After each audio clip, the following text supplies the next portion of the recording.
stand right next to this mic the whole time, and so that my voice will be the one that's heard when all of the comments. Text Maria and ask her where that. I'm not going to text her, but I will. So I will allow you to go over and ask her.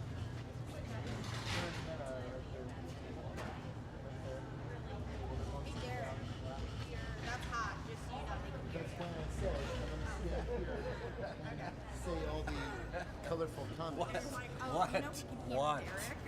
And I was like, I don't know. Yeah. Also, why are we live on YouTube so early? I thought it was at 10 a.m.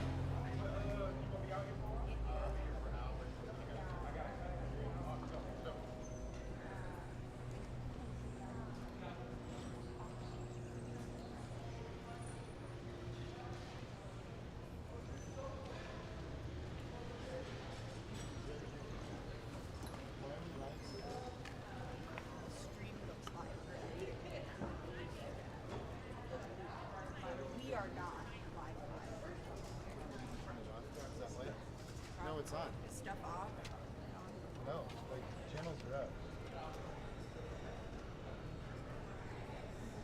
Or did they start yet? I don't hear any music, so I think it started. should we be hearing music? No, I should not be hearing you. Okay, good. No. Maria does not know where the food is. When she finds out, she'll let us know. Okay.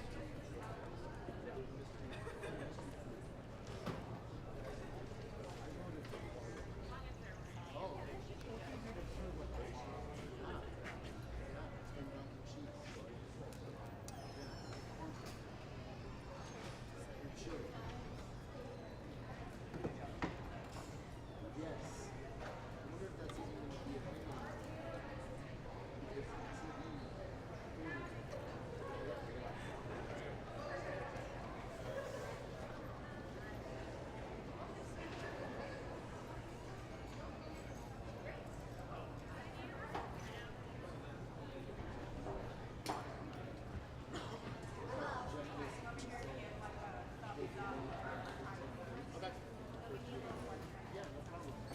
If I just wanted to wish the talent good luck this morning. Good luck, man. Thanks for doing this. Appreciate it. Ron will be here. What up, what up, what up?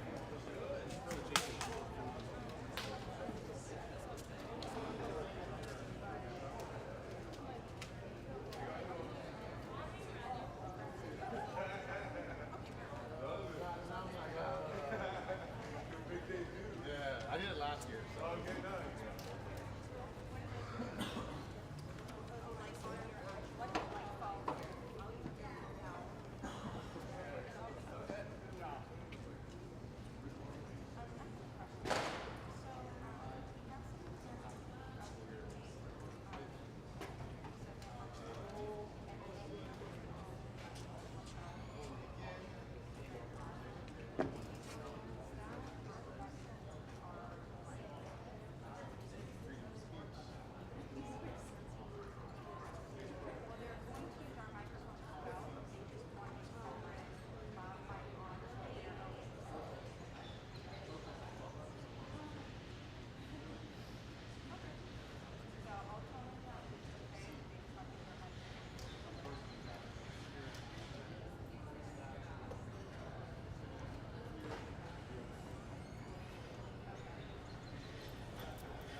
basically they're gonna build Friday, they tear it all down, and then do it Sunday morning again at 6:30 a.m.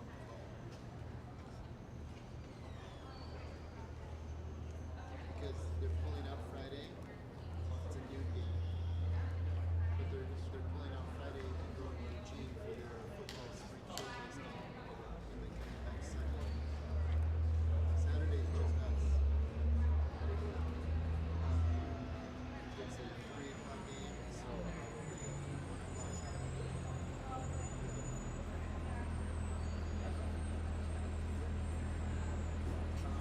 I intend to have that one covered.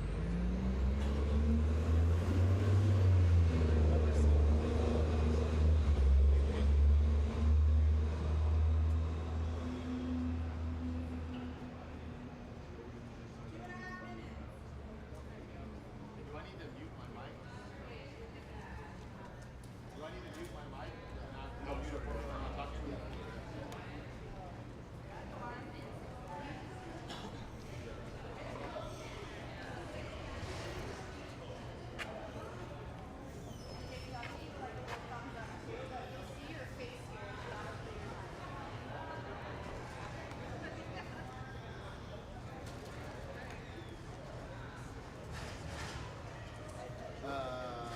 I'm receiving whatever you guys are sending to that team. So whatever he puts out, I don't know if he's got enough or not, so I'm gonna out, or if it's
All right, this is from Taylor Swift. Taylor Swift has sent an invitation for a charity dinner to raise money for cat adoptions. Sorry, this is April 24th, another time. Here's one from Governor Kotek. So she wants me to greet a delegation of trade advisors from the European Union. Not April 24th again. We'll have to do this next time. National College Mascot Awards Dinner. Let's send Scott Barnes to this one, but he'll have to be quick. It's Damn Proud Day and no one should miss that. You know what, Benny, let's cancel all my appointments. April 24th is Damn Proud Day and that's the most important thing on my calendar.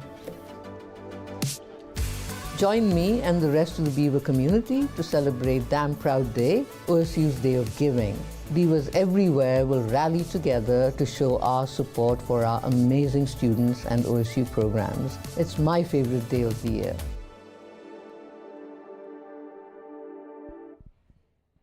Good morning, Beaver Nation. Good morning, good morning. Thank you all for being here for Damn Proud Day Live. I'm so happy to be here to celebrate our 5th annual Damn Proud Day. My name is JT. I work for the OSU Foundation. Before we begin today, I want to acknowledge that OSU respects and values freedom of speech, including the freedom of a lawful protest. Today's program has been organized under university policies, and this program has the right to be conducted without disruption. Protest is welcome as long as it does not interfere with the ability of our speakers to deliver their message or the ability of the audience to receive their message.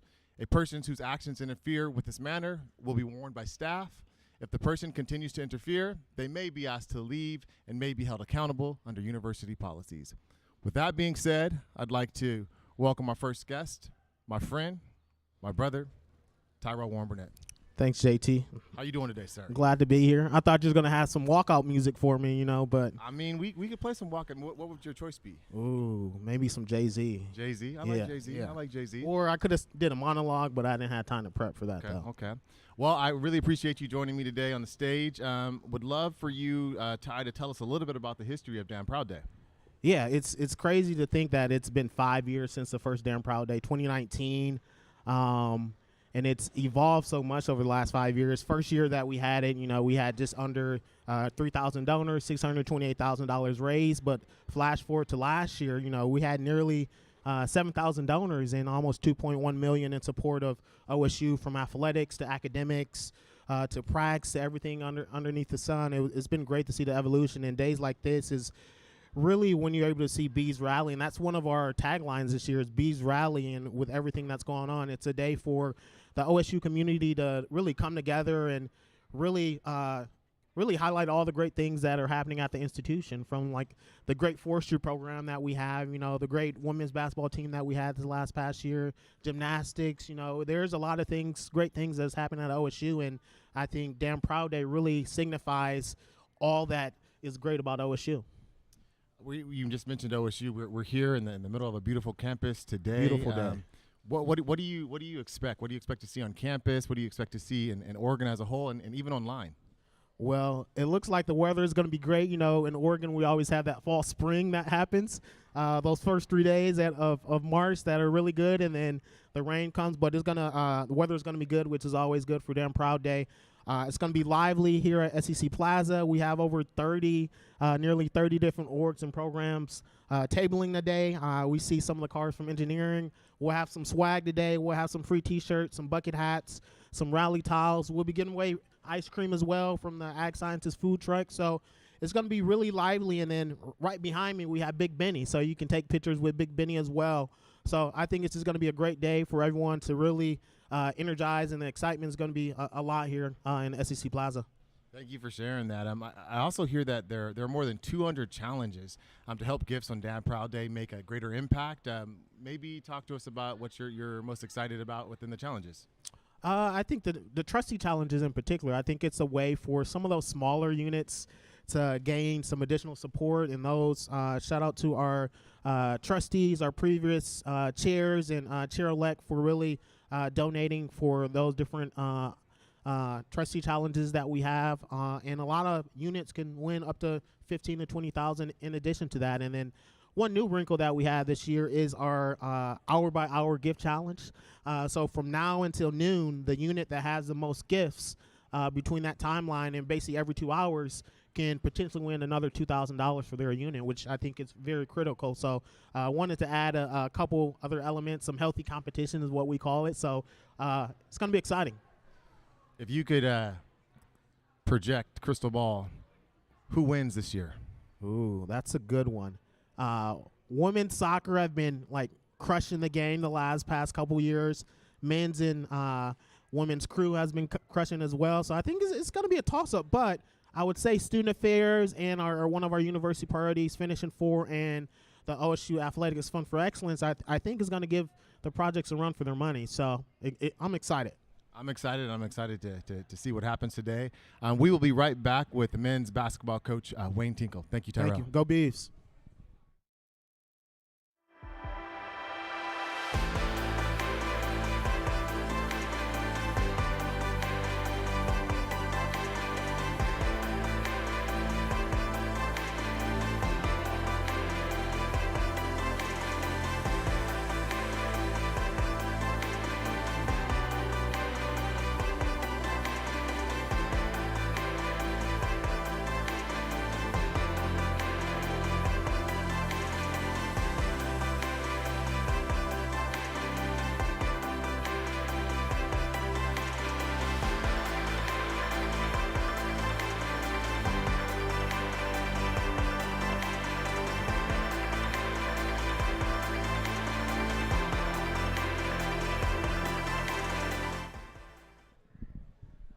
Welcome back to Damn Proud Day. Joining us now is Wayne Tinkle, the head men's basketball coach here at OSU.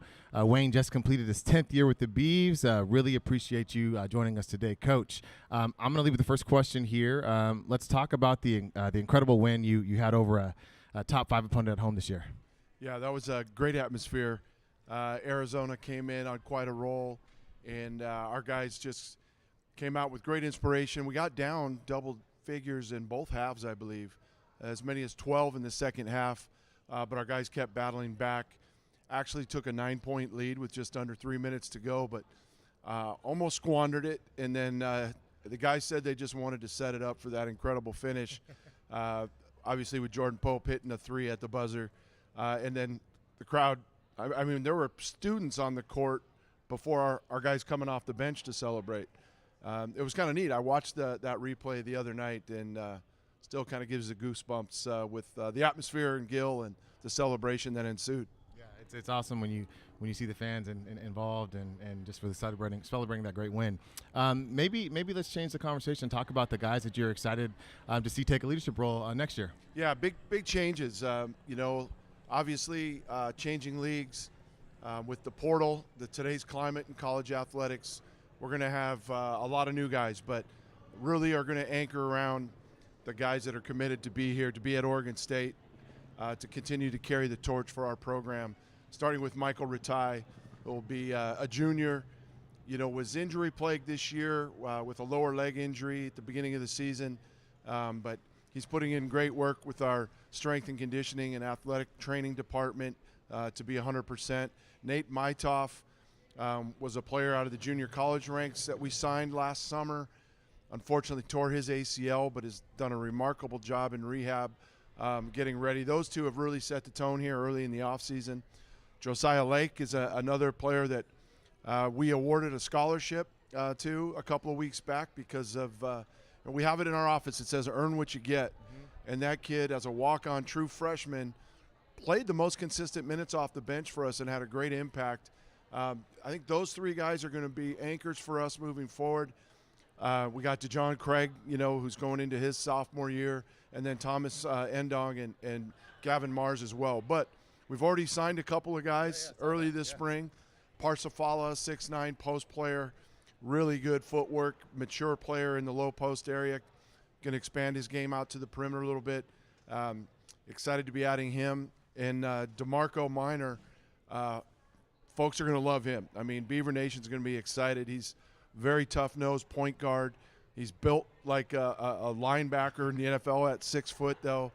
Averaged 8.5 rebounds a game. Okay. So he gets his nose in there, gets dirty, and we've got a lot of other commitments here coming in the next couple of days we'll be able to announce, but excited for what's next. We've identified a group that want to be here, that want to commit to continuing to build this, and we're excited for what's in front of us. That is awesome. That's awesome, and it's an exciting time. Obviously, as you're moving forward in this next season and building your team. Exciting day today, Damn Proud Day. It's a huge event on campus. What does this day mean to you particularly, and then what is your program? What does it mean to you, your program, and then what are you looking to raise funds for today? Yeah, I mean, it's incredible to see the momentum that this has built, and it's nice that we all get to come together. And it happens more than one day, but to pick a day in April for everybody to come together and really celebrate what's great about Oregon State, but then share, and give to each other's programs and needs, to ask Beaver Nation.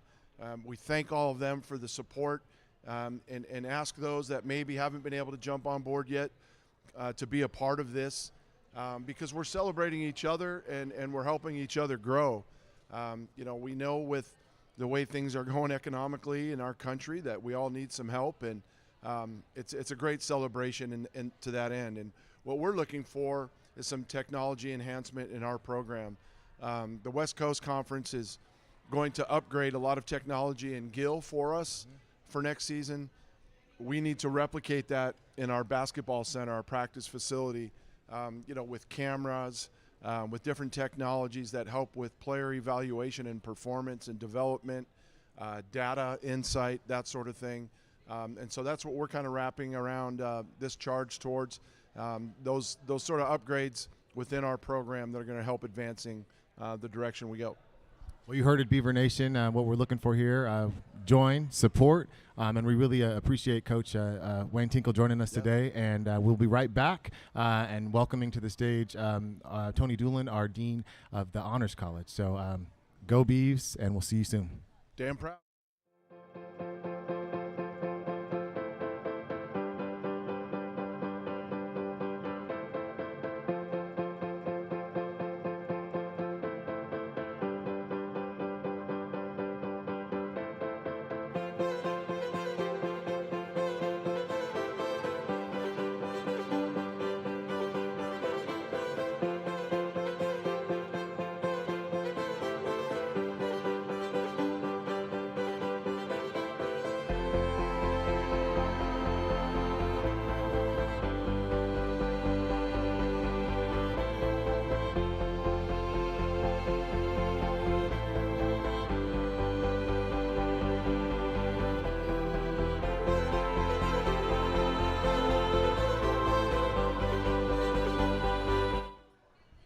Welcome back to A Damn Proud Day Live. JT here, joined by Dean Doolin here. Really appreciate you being here. We were just joking. The Damn Proud Day shoes are really on point right now. They're orange. I'm wearing my Jordan Black Cats because I'm damn proud of those as well. But I love the shoes today, Dean Doolin.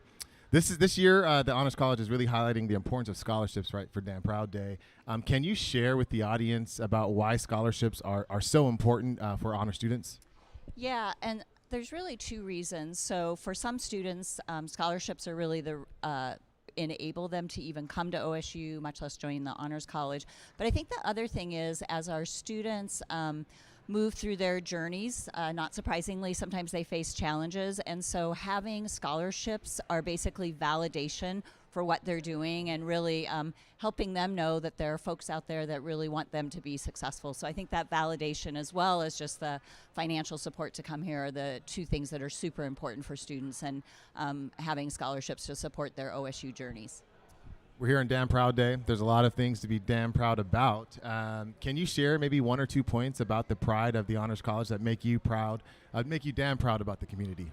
Yeah, so when they kind of hinted we might get to talk about points of pride, coming up with 2 is really hard, so I gave it a lot of thought. But so the first thing that I want to share is that the Honors College was created in 1995, and it basically replaced in a big sort of way an honors program that had been part of OSU's history. So when we started the Honors College back in 1995, for many years the college was, 50 students. So it was a pretty small organization, pretty small college.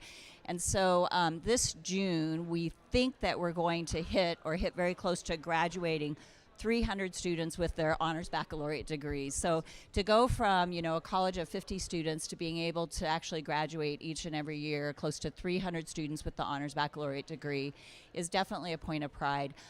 The honors baccalaureate degree is OSU's highest undergraduate degree, and what a lot of people may not know is to earn that degree, students engage in research or scholarly activities under the advisement of a committee. So faculty support the research and scholarly activity, but they don't just do the research, but they actually have to document it in their honors thesis. And once that honors thesis is documented, it actually goes into OSU Scholar Archives, which is an open access resource. So basically, the impact of the work that our students do as young scholars is there for the world to consume. And I thought it would be fun to share. So like I said, we'll have close to 300 students finishing their thesis this year. So I pulled just a sample of Honors College thesis titles, because I think one of the things that's really cool about the Honors College is our students do research across all different areas. And so these titles will give you a sense of what our students are doing. So thesis title number 1, investigating the interplay of age, zinc status, and the gut microbiome on gut health.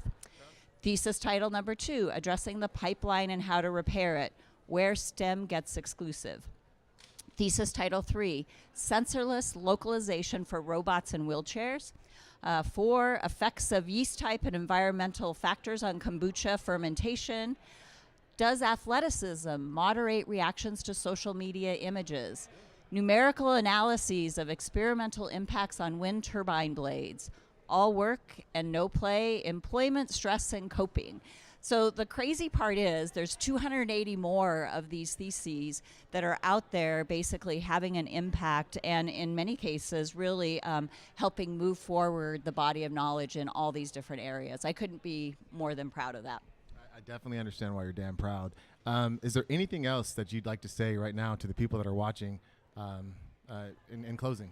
Yeah, I think the thing about Damn Proud Day, it's kind of like a big sporting event, right? It's this really special moment in time where we all come together to celebrate. And I think today more than ever, one of the things that we have so much to be proud of at OSU is the impact that we have on people's lives, not just through our students, but through the amazing research that we do. And so I'm really super proud to be a Beaver. I'll actually be celebrating my 13th graduation of Dean of Honors, which I am very excited about. And what keeps me coming back, and again, something to be really proud of, is the community that we have here today. So for anybody who's listening today, take a moment, look at all the great opportunities to support students and programs here at OSU. And one final plug, if you happen to be around Corvallis on May 17th, we have our Honors College Thesis Fair. You can hear lightning talks and actually look at the thesis posters from 10 to 3 in the LINK or the Learning Innovation Center. Thank you, thank you, thank you. Appreciate you joining us today. We will be going next, bringing up our head baseball coach, the Pat Casey head baseball coach, Mitch Cannon will be joining us here soon. So appreciate you, Dean Doolin, for joining us today, and have a great rest of your day. Go Beavs! Go Beavs!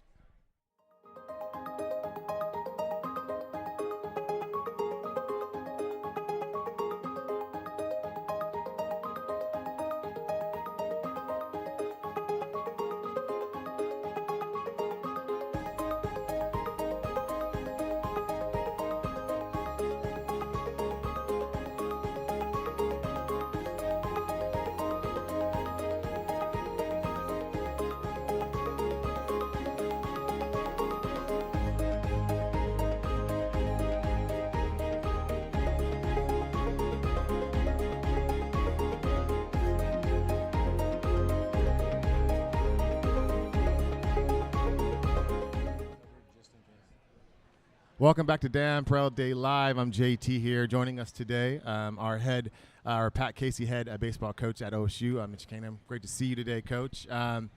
Coach is joining us mid-season, so really appreciate you taking the time out of your busy day here with a team that is ranked top 10 nationally, and we're really appreciative of you joining us today.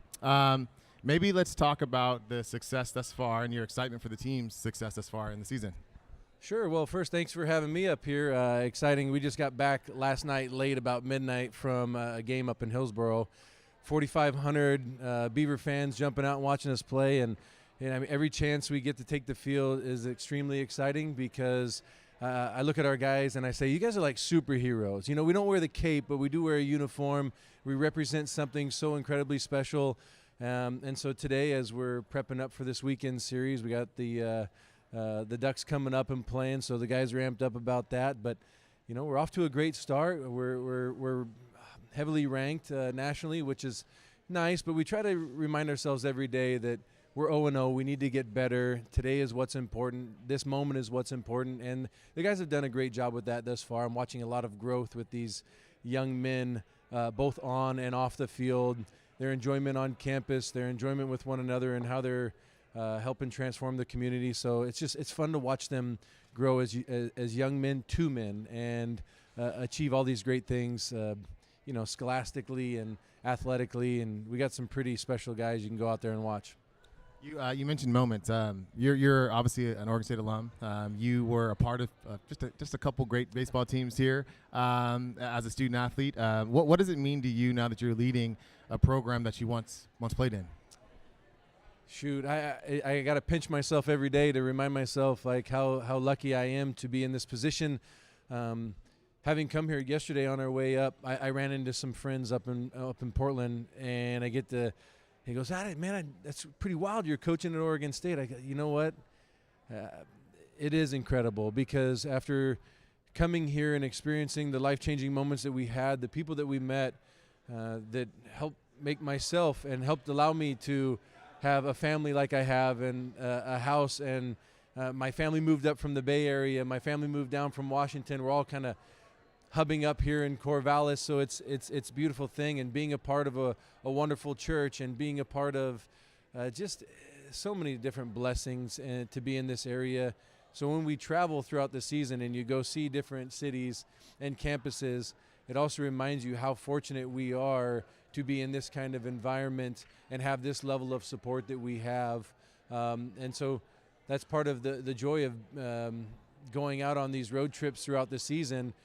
For all of our guys go, man, we really got a special thing back home. Yesterday after the game, as we're sitting in Portland, as soon as the game's over, we talked to our guys for a brief moment. See all those kids over there that are waiting for your autograph? That's what needs to happen right now. So the conversation's over. Go pour into those kids in the community. And I think it's just a constant reminder, even just walking up, a couple hundred yards away from the baseball field to get up here and get to talk with you. Yeah.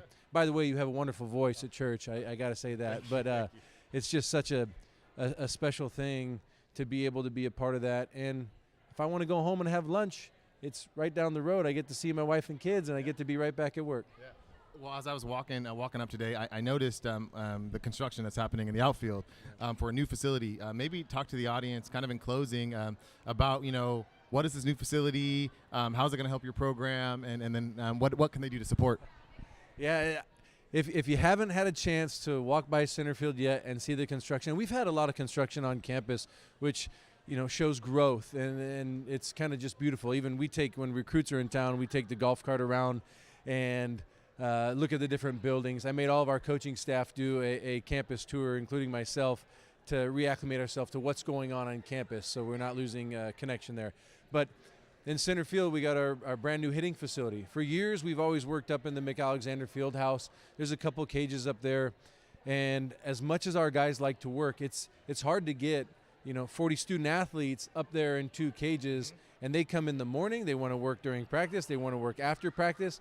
I bet if you drove by the Beaver baseball field, late at night, 8, 9 o'clock, I bet the lights are on up at McAlexander and guys are crowding trying to get in the cages. So this new facility is going to have 4 cages. It's going to have weight room area. It's going to have a cardio area, meeting room area. It's about 10,000 square feet. And actually here in a couple hours, I'm taking the coaching staff in there to walk the space and start designing out exactly where the cages are going to go and everything. But it is it's going to be beautiful, and it's part of the master plan down the road about connecting the whole stadium. I want our fans to be able to go through there on occasion and check it out and see where the Beavs train. Well, Coach, really appreciate you taking the time, especially during season, to join us today. Next up, we'll hear from Peter Betjeman, the Patricia Valiant-Reeser Executive Director of Prax. Again, appreciate you. Go Beavs, and we will join you here shortly. Go Beavs. Thank you.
Welcome back to Damn Proud Day Live. JT here again. Peter, thanks for joining us today and representing Prax.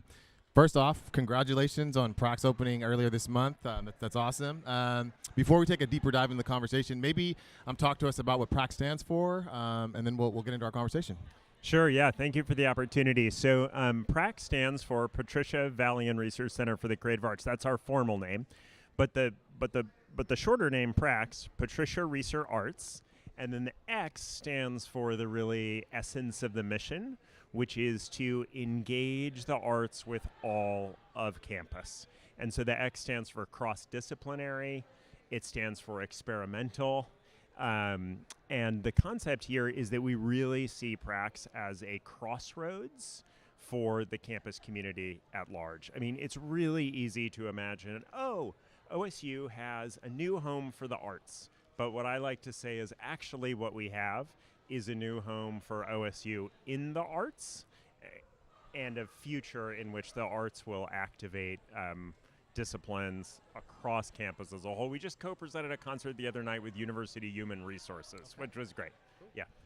So for those who haven't actually been able to see Prax, maybe tell us about one or two things that you're really, really proud of or excited about at this point. Sure. So we're certainly really excited about the physical space. Architecturally, it is like totally fabulous, 49,000 square feet, 6 venues, including the Lynn Hallstrom Dietrich Concert Hall, which from an acoustic point of view is one of the best halls on the West Coast. But we're also really excited about the programming variety. So we've worked really hard this opening festival season. It's currently our opening festival season between now and the end of the term. And we launch our first full season, so the 24-25 season, we'll be announcing that on May 15th. Okay. But for this opening festival season, we focused on variety. We want to get as many types of art patrons in the venue as possible. So we have everything from, cutting edge new music, classical ensembles to classic rock. Last night we had Roger McGuinn, who's the founder of the Byrds. So think of songs Turn, Turn, Turn, Mr. Tambourine Man, we all know them. And then we have upcoming, in fact, it just started a couple nights ago, an extended run of a virtual reality theater experience related to children's experiences of sleep. It's a highly artistic and really beautiful 40-minute experience, really different, for example, than Roger McGuinn. Yeah. Well, a lot to celebrate, obviously. Why are you excited to celebrate Damn Proud Day today? Oh, the feeling of community. I mean, Damn Proud Day, in some ways, relates to sort of what we imagine Prax to do, in the sense that we are engaging people from campus as a whole. Mm-hmm. And so I understand that the theme for this year is Beavers Rally. Yes, and I really think about what we're doing at this moment as an arts rally. I don't know if you know, but the first art center at OSU was proposed in 1909. So we've only been waiting 115 years to build something from the ground up. And the idea that, the momentum of this moment as a community-wide effort, we've had over 5,000 people at concerts. Almost everything has been sold out. It's just the same feeling we get on Damn Proud Day, where you have the whole campus pulling together. We just feel so excited that the arts are part of that in a new and deep way. Maybe let's shift gears and talk about the challenge gifts that you have on your project today. Yeah, so we have 2 challenge gifts. One is President Emeritus Ed Ray will give $10,000 if we can sign up 10 members to the Friends of Prax program. That is our annual giving program. It comes with a host of benefits. Those benefits are material in the sense that you get access to, pre-sales for tickets. But I also want to stress that the benefits are emotional. Supporting the arts at this moment is a major and beautiful contribution to OSU. We also have a challenge gift from Dean Larry Rogers. So if 2 people name seats in the concert hall, and when you name a seat, you get a plaque on that particular seat. The plaque doesn't need to contain your name. You can name the seat in memory of someone else, or really take that opportunity in whatever direction you want. If 2 people sponsor seats in the concert hall, Dean Rogers will contribute $5,000. Well, you heard the challenges, so let's get out there and let's support. Is there anything else that you'd like to say, Peter, in closing to the people that are watching right now? Yeah, I guess I would just say that, the arts have historically been tied to philanthropy, right? I mean, if you think back to the era of the, of courtly patronage, in which artists were embedded in royal situations. And thankfully, we've moved a long way from that, and it is now possible to make a living as an actual professional artist. But what that history signifies to me is the value on, or social responsibility, I guess I should say, of supporting the arts. So I really want to ask for the support of the Oregon State University community today to pick up on the momentum and potential of this truly transformative moment for the arts. There's never been a moment like this, and we are just so excited. Thank you for sharing, and thank you for joining us today. Next up, we'll be joined by women's volleyball coach Lindsay Bohanec, so we'll be back shortly, joining us back on Damn Proud Day. Again, thank you again, Peter, for being here. What a pleasure. Thanks.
Welcome back to Damn Proud Day. JT here. Joining us now is Lindsay Bohanec, head women's volleyball coach at OSU. Lindsay, you're entering into your second season with the Beavs, and you're the 12th head coach here in the program history. So really appreciate you joining us today. We're in Corvallis, right? We're in Corvallis today. Beautiful day. Let's talk about how you arrived to Corvallis. Maybe take us through your coaching journey and background, and what led you to join this great institution. Yeah, I'm originally from Southern California. Played volleyball there in college at Concordia University in Irvine. I went and played professionally for a year in Austria. Once I was done playing, I started wanting to work in sports, and what led me to working with the AVP, the Professional Beach Volleyball League. And I got an opportunity to work with my coach from college at UC Irvine, which then led me to being back to my alma mater, and worked for my boss at that time, Dan Fisher. We won a national championship at Concordia in the NAIA level. And then I was a longtime assistant for the past 10 years at the University of Pittsburgh, and got hired officially here as a head coach in January 2023. Thank you for sharing your journey. How was that first season? Let's talk about that. Let's talk about that first season at the helm and running a program. Yeah, it was great. I think a lot of it, the Pac-12 this past year was, amongst all sports, really, really competitive. And I brought in a lot of grad transfers just due to some roster management. And they had a lot of experience playing at other schools, which I think helped the camaraderie with the team, as well as the returning girls that were on the roster prior. I saw a lot of growth, not just on the court, but as individuals, and I think that's what is the most important piece that you can see as we grow. And I think as the season went on in Pac-12 play, we weren't ready for it to end, and we took down 2 top 25 teams in the first year. Washington State was number 6 at the time, and it was away. And then we also took down Arizona State, and both those teams made it to the Sweet 16. So just to keep building on that, I think recruiting's going well. I have a good group here right now, and looking forward to competing in the WCC this fall. What are you most excited about, as you just mentioned, moving into the WCC? What are you most excited about? Yeah, the competition is great from a volleyball standpoint. There's been teams that have made the tournament, teams in the WCC that have made the Final Four. So for us, I think it's a great niche in order to get that winning, some wins on our back and on our plate, as well as making sure that we're still competing at a high level. What does Damn Proud Day mean to you, to your program, and then what are you hoping really to accomplish today? Yeah, Damn Proud Day means more than maybe just the day. And I think for us, it started within this past year, just building relationships outside the court, within the community, amongst donors, just amongst like people that you see in Corvallis. This community here is great, and the initiative we've been building for today is we want to go on a foreign trip in in the near future, and with that too, you saw it with women's basketball. Most teams that go on a foreign trip end up going really far in a tournament or excelling, and a lot of that not just is because you get a chance to compete and practice more as a team, but it's more about the memories and the bonding you have on those trips. And so I'm looking forward to doing that with our team, and seems like it's only 10:30 and we're doing great so far. Yes. Any last thoughts before signing off, Coach? My last thoughts are I'm really grateful to be here. I think this is an awesome community, and grateful for the direction Scott is putting us through. And I think you're going to see a really fun team this fall with some new pieces that we had, and the returners are only getting better. And I'm excited for Oregon State community to see what the volleyball team has to offer. I really appreciate you taking the time out of your day to join us today. We'll be back shortly with Lindsay Carroll from the Sea Grant program. So again, appreciate you joining us today, Coach. Thank and go Beavs, and we'll be back shortly.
Welcome back to Damn Proud Day Live. I'm JT. Thank you again for joining us. Lindsay, thank you for being here as well. I'm really excited to talk to you and learn more about the Sea Grant program.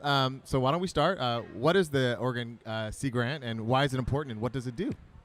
Great, thank you. Oregon Sea Grant works to spark discovery and collaboration and understanding of critical coastal topics facing Oregon coast communities through research, extension, and education. And I am part of the Marine Education Program with Oregon Sea Grant that is housed at Hatfield Marine Science Center located in Newport, Oregon. And that center is used to expose students and people of all ages to coastal topics. For people who haven't seen this center, I've actually been there. Wonderful. Great. So I haven't been to the Visitor Center at the Hatfield Marine Science Center in Newport. Tell us what they can see and what they can do there. Well, I'm glad that you've been. If you haven't been, please add the Visitor Center to your list of things to do. There's all kinds of hands-on activities that we take pride in. Folks can get exposed to coastal topics through hands-on exhibits, and there's touch pools that expose students or folks of all ages to tide pool animals like sea anemones and sea stars and sea urchins. And we also use our research vessel simulator to show folks what it's like to drive a research vessel, Tani, part of the Regional Class Research Vessel Program, supported by NSF, what it's like to drive that vessel out of the Newport Harbor. And we also use a tsunami simulation tank in order to expose people to, or to increase earthquake and tsunami preparedness so that folks know where to go in an event of an earthquake or a tsunami at the coast. You mentioned the youth. You mentioned K through 12. So let's talk to us a little bit about what the Oregon Sea Grant K through 12's Marine Education Program. What offerings does it provide, and then what do you have in your hand there? Yeah. So we brought a prop, This is a prop. because we use all kinds of tools as part of Oregon Sea Grant Marine Education to inspire folks. When you walk up to this, you might wonder, what is this? It has hair sticking out of it. It's hard. And so we're actually using this at our table to serve as a hook. And so this is actually whale baleen. And so we feature a lot of different whale skeletons and whale research at Hatfield. So this is just a fun tool and prop, an example of many tools and props we use to teach people of all ages about coastal topics. And with the Marine Education Program, we actually have a variety of lab and field experiences that bring K-12 students to learn about the adaptations of those sea anemones and sea stars that I mentioned. Those are our live animal programs. We also expose students and increase comfort in underwater robotics, or in robotics in general, through our underwater robotics class. We have dissection classes so that students can learn about the internal and external anatomy of fish and squid. And so all of these things, and plus our field experiences. When we take students out to the field and they get to use different tools that scientists would use in order to learn more about the critters that live there. For those that are at home, this is real hair. I can attest to that. Feel this is pretty what cool. What does it feel like? It feels like real hair. It looks like real hair. So that is really cool.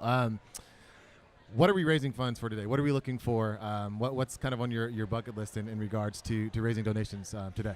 Yeah, so the money donated to the Oregon Sea Grant Marine Education Program and the Visitor Center, it supports the live animals, the food for the live animals that we feed at our Visitor Center that serves as that hook for curiosity and learning and stewardship. It also helps offset costs to K-12 schools that are coming for their annual field trip.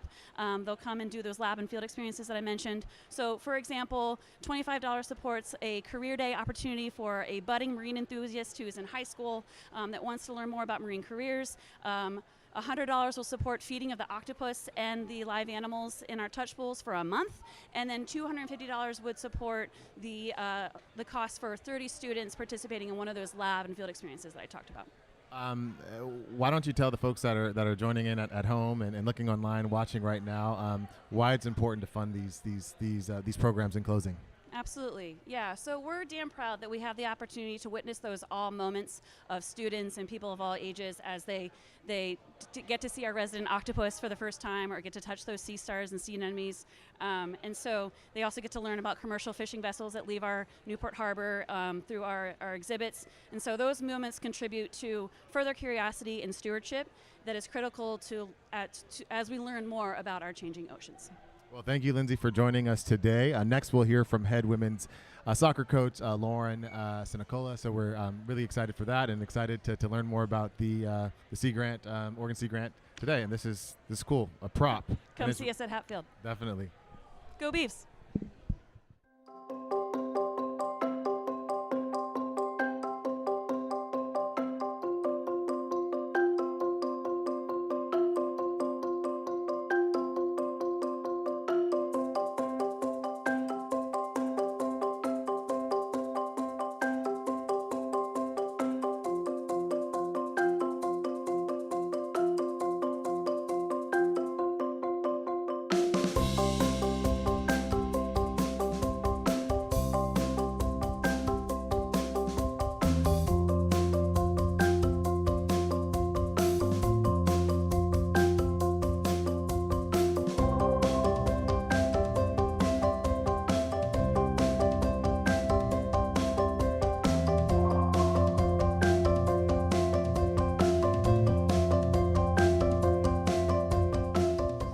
Welcome back to Damn Proud Day Live. Happy to be joined by OSU's head women's soccer coach, Lauren Sinacola, on set. So really appreciate you joining us today.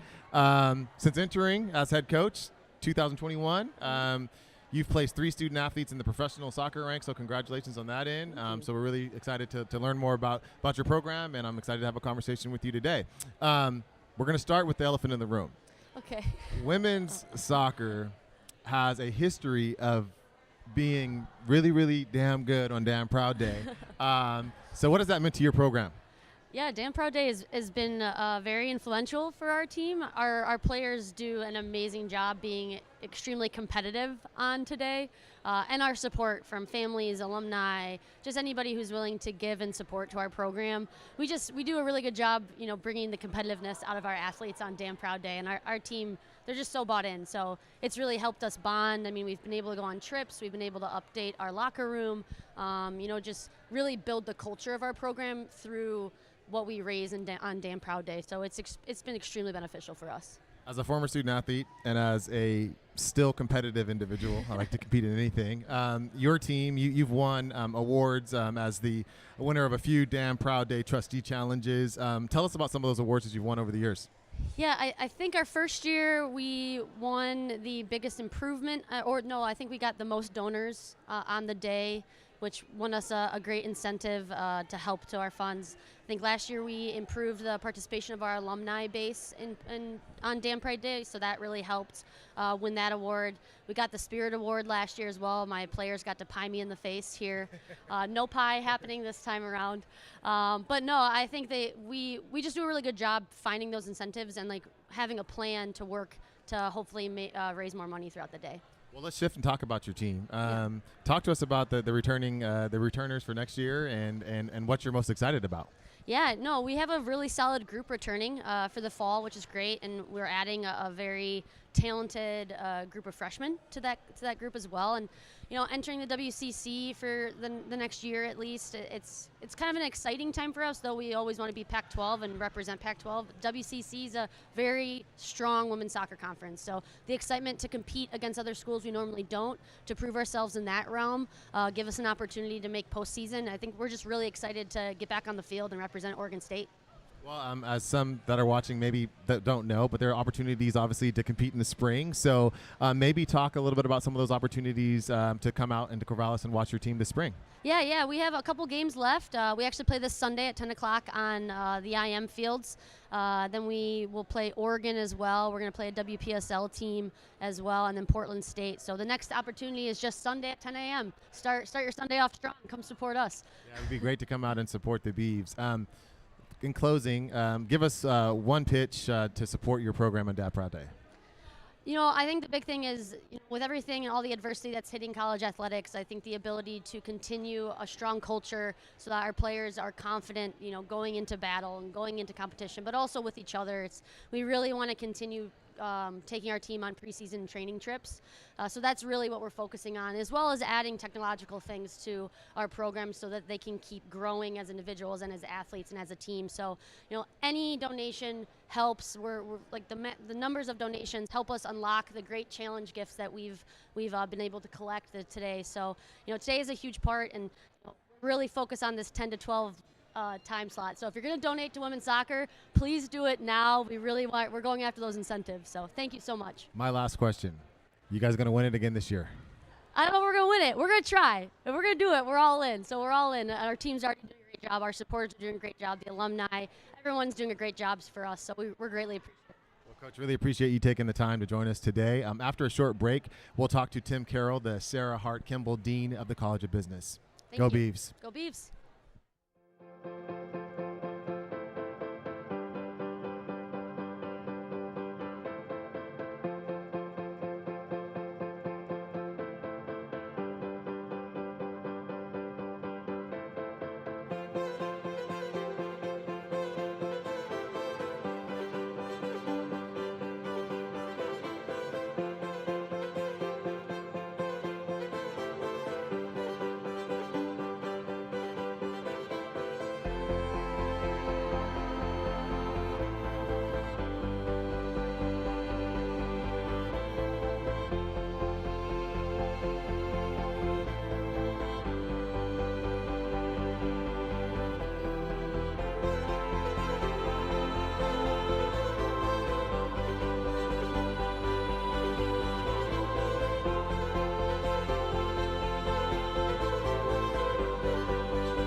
Welcome back to Damn Proud Day. JT here, joined by Tim Carroll, the Dean, the Sarah Hart Kimball Dean of the College of Business. So really appreciate you joining us today on Damn Proud Day.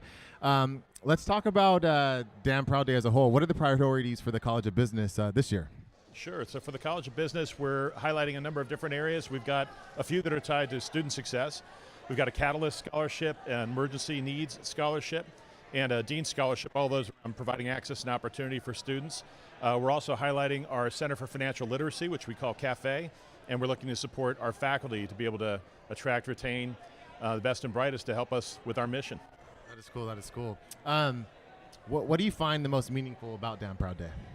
I think what I love about Damn Proud Day is the community aspect of it. So we all get a chance to come together and celebrate the great work of the university. It's one of those good excuses to do that, and it's meaningful to me to see all the ways that our students, our faculty, our alumni, friends of the university all come together. There's a lot of pride in what we do, and I think we all recognize, especially over the last few years, that sometimes we hide our light under a bushel, and it's good for Oregon State to proudly take credit for the things that we do and the difference we make, and Damn Proud Day is a great way to do that.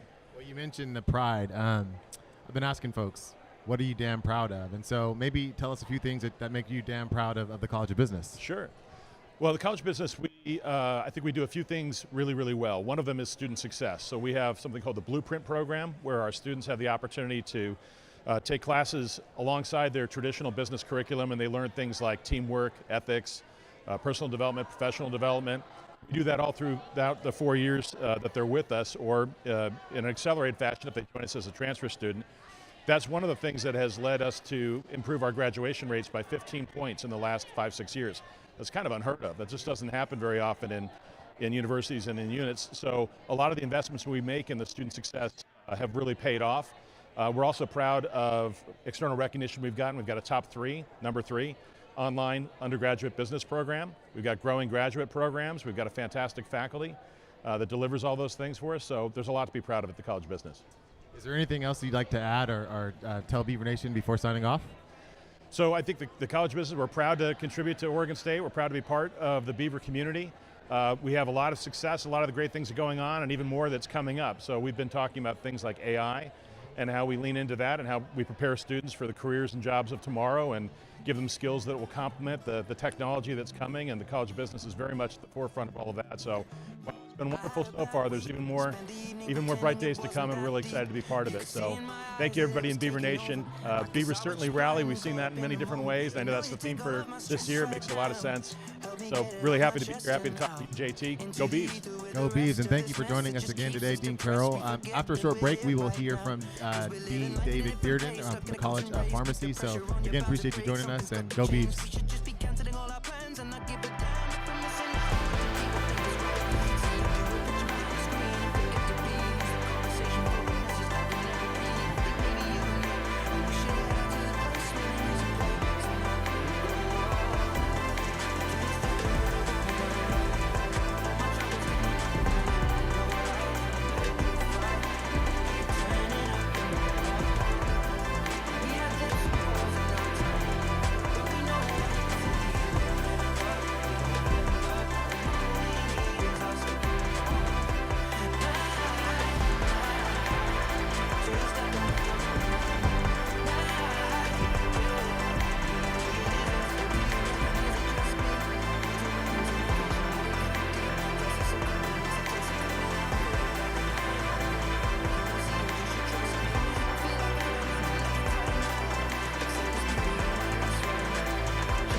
Welcome back to Damn Proud Day Live. I'm JT, joined by Dean Bearden from the College of Pharmacy. Really appreciate you joining us today. Damn Proud Day, great day.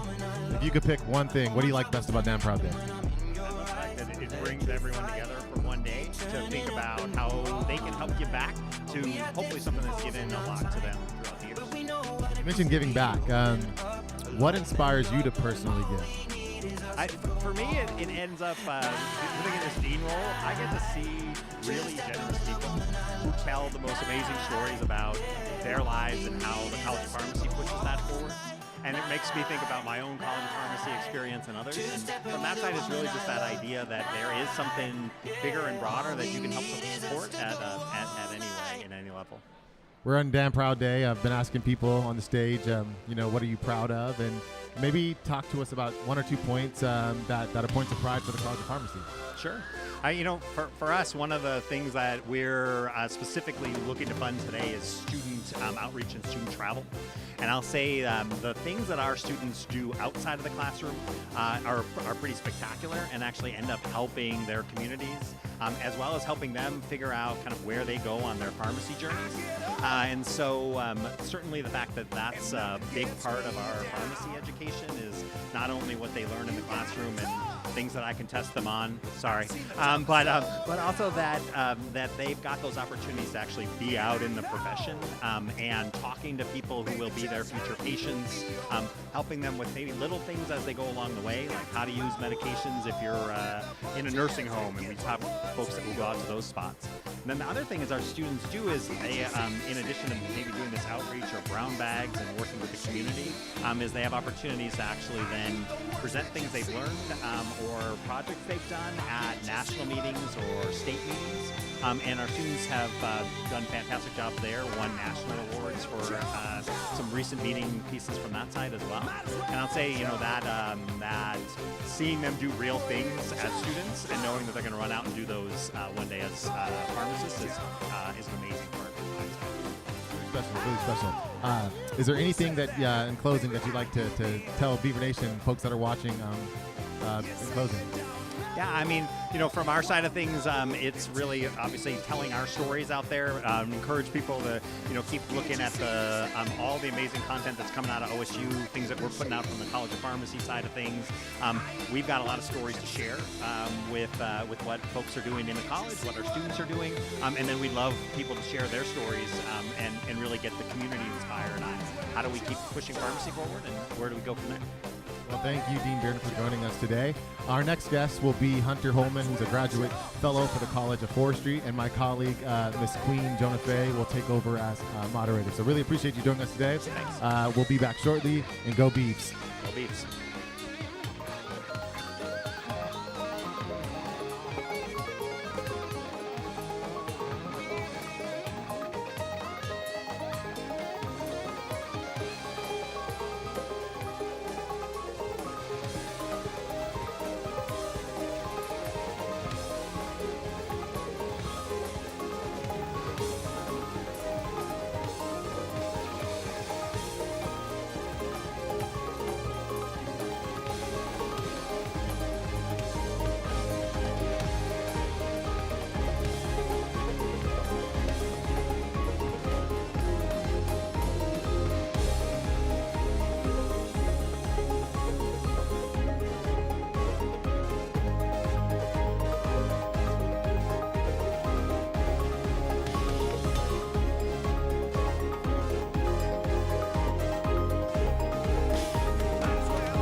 All right, good morning, everybody. Welcome to Damn Proud Day 2024, coming to you live from SEC Plaza. I'm so excited to be here today. We have the wonderful Hunter Holman here today. Thank you so much for representing the College of Forestry. Yeah, of course, I'm happy to. Yes, wonderful, wonderful. So what's going on at the College of Forestry? College of Forestry, well, at the College of Forestry, we're the #1 leading forestry program in the nation, and potentially soon to be #1 in the world. I'm here representing the Society of American Foresters. I'm the current chair of the Society of American Foresters and also a graduate student. And the College of Forestry is just a great place to go to school. I mean, they have a great community. Dean DeLuca does an amazing job at making, fostering diverse opportunities for students, and I think that's one of the drivers that makes us one of the best colleges in the nation and in the world now. Claim it. We will be the #1 we in the will world be the soon. #1 in the world it's soon. Coming soon, people. It's coming. Yes, that's so wonderful. So we're here talking about Damn Proud Day, a day of philanthropy. We're here to celebrate all the glory of Oregon State University. So what are some things that we can support at the College of Forestry? Yeah, so the College of Forestry is doing a Dunk the Dean event today, which is fun. Yes. I'm also going to be in the dunk tank for a little bit. From that event's from 1:30 to 3:30. I have the 1:30 to 2 slot, and I might have a statistics lecture at 2. But anything to support scholarship funds. And at that event, you can pay $5 per ball, or it's $100 for an auto dunk. Kona Ice will also be there to get some shaved ice for everybody. And Kona Ice, with 20% of the proceeds are going to be going towards stuff like the Society of American Foresters Fund and other Damn Proud Day funding events. So come out there. Yes, we would love to have you there. We love a dunk booth as always, and going to statistics a little wet is okay. That's all right. I brought a change of clothes. Exactly, that makes the numbers less dry. Yes. Can you share anything about your relationship to OSU? Like, what makes you proud to be an OSU graduate? Yeah, OSU, so I graduated with an undergraduate degree in the College of Forestry, and I continue to pursue my graduate degree here. And it's the community. It's within the College of Forestry and the inter-college development with I partner sometimes with the College of Agriculture on projects. I work for our research forest. We just have a lot of great opportunities as a land-grant university. And that's I play tennis with the tennis club, and I go into all these other different things, and it just really makes me feel like the social and academic aspects of our college are blended super well. And I think we do a decent job at propping up diversity, and I really think that's one of the things that continues to make us great. Yes, that's so beautiful. I love your love for the school, and that's exactly what Damn Proud Day is about, celebrating Oregon State University in all its glory. I did some research, and I saw that forestry is extremely important to combating things like climate change. Yes. Because the trees absorb this carbon dioxide emissions. Look, I could be a forestry student myself. You could.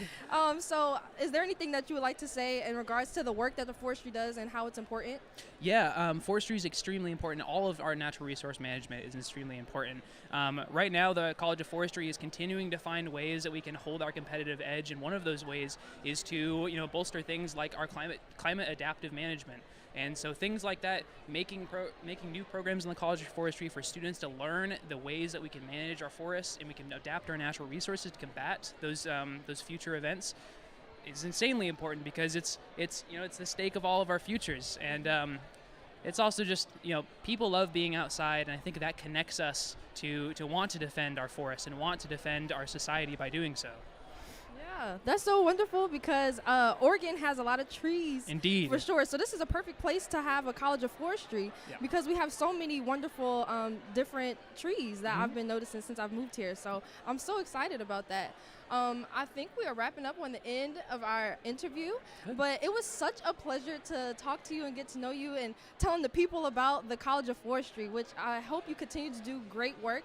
And we're aiming for that #1 spot in the world. In the world. We're aiming for it. Okay. In the world. Wonderful, wonderful. So thank you so much. Yes, I thank appreciate you for coming here today. Of course, thank you.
Joining us on set is the Oregon State Vice President and Director of Intercollegiate Athletics, Scott Barnes. We're so wonderful.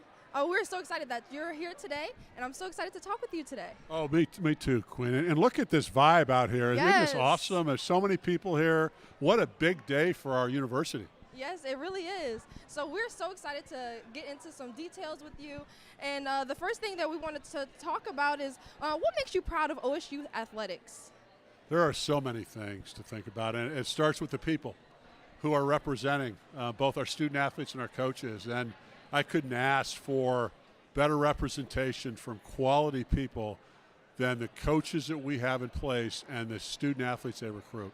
It's and then you move on from there to the achievement, and we have achieved mightily in so many sports on a national level. So really proud of that.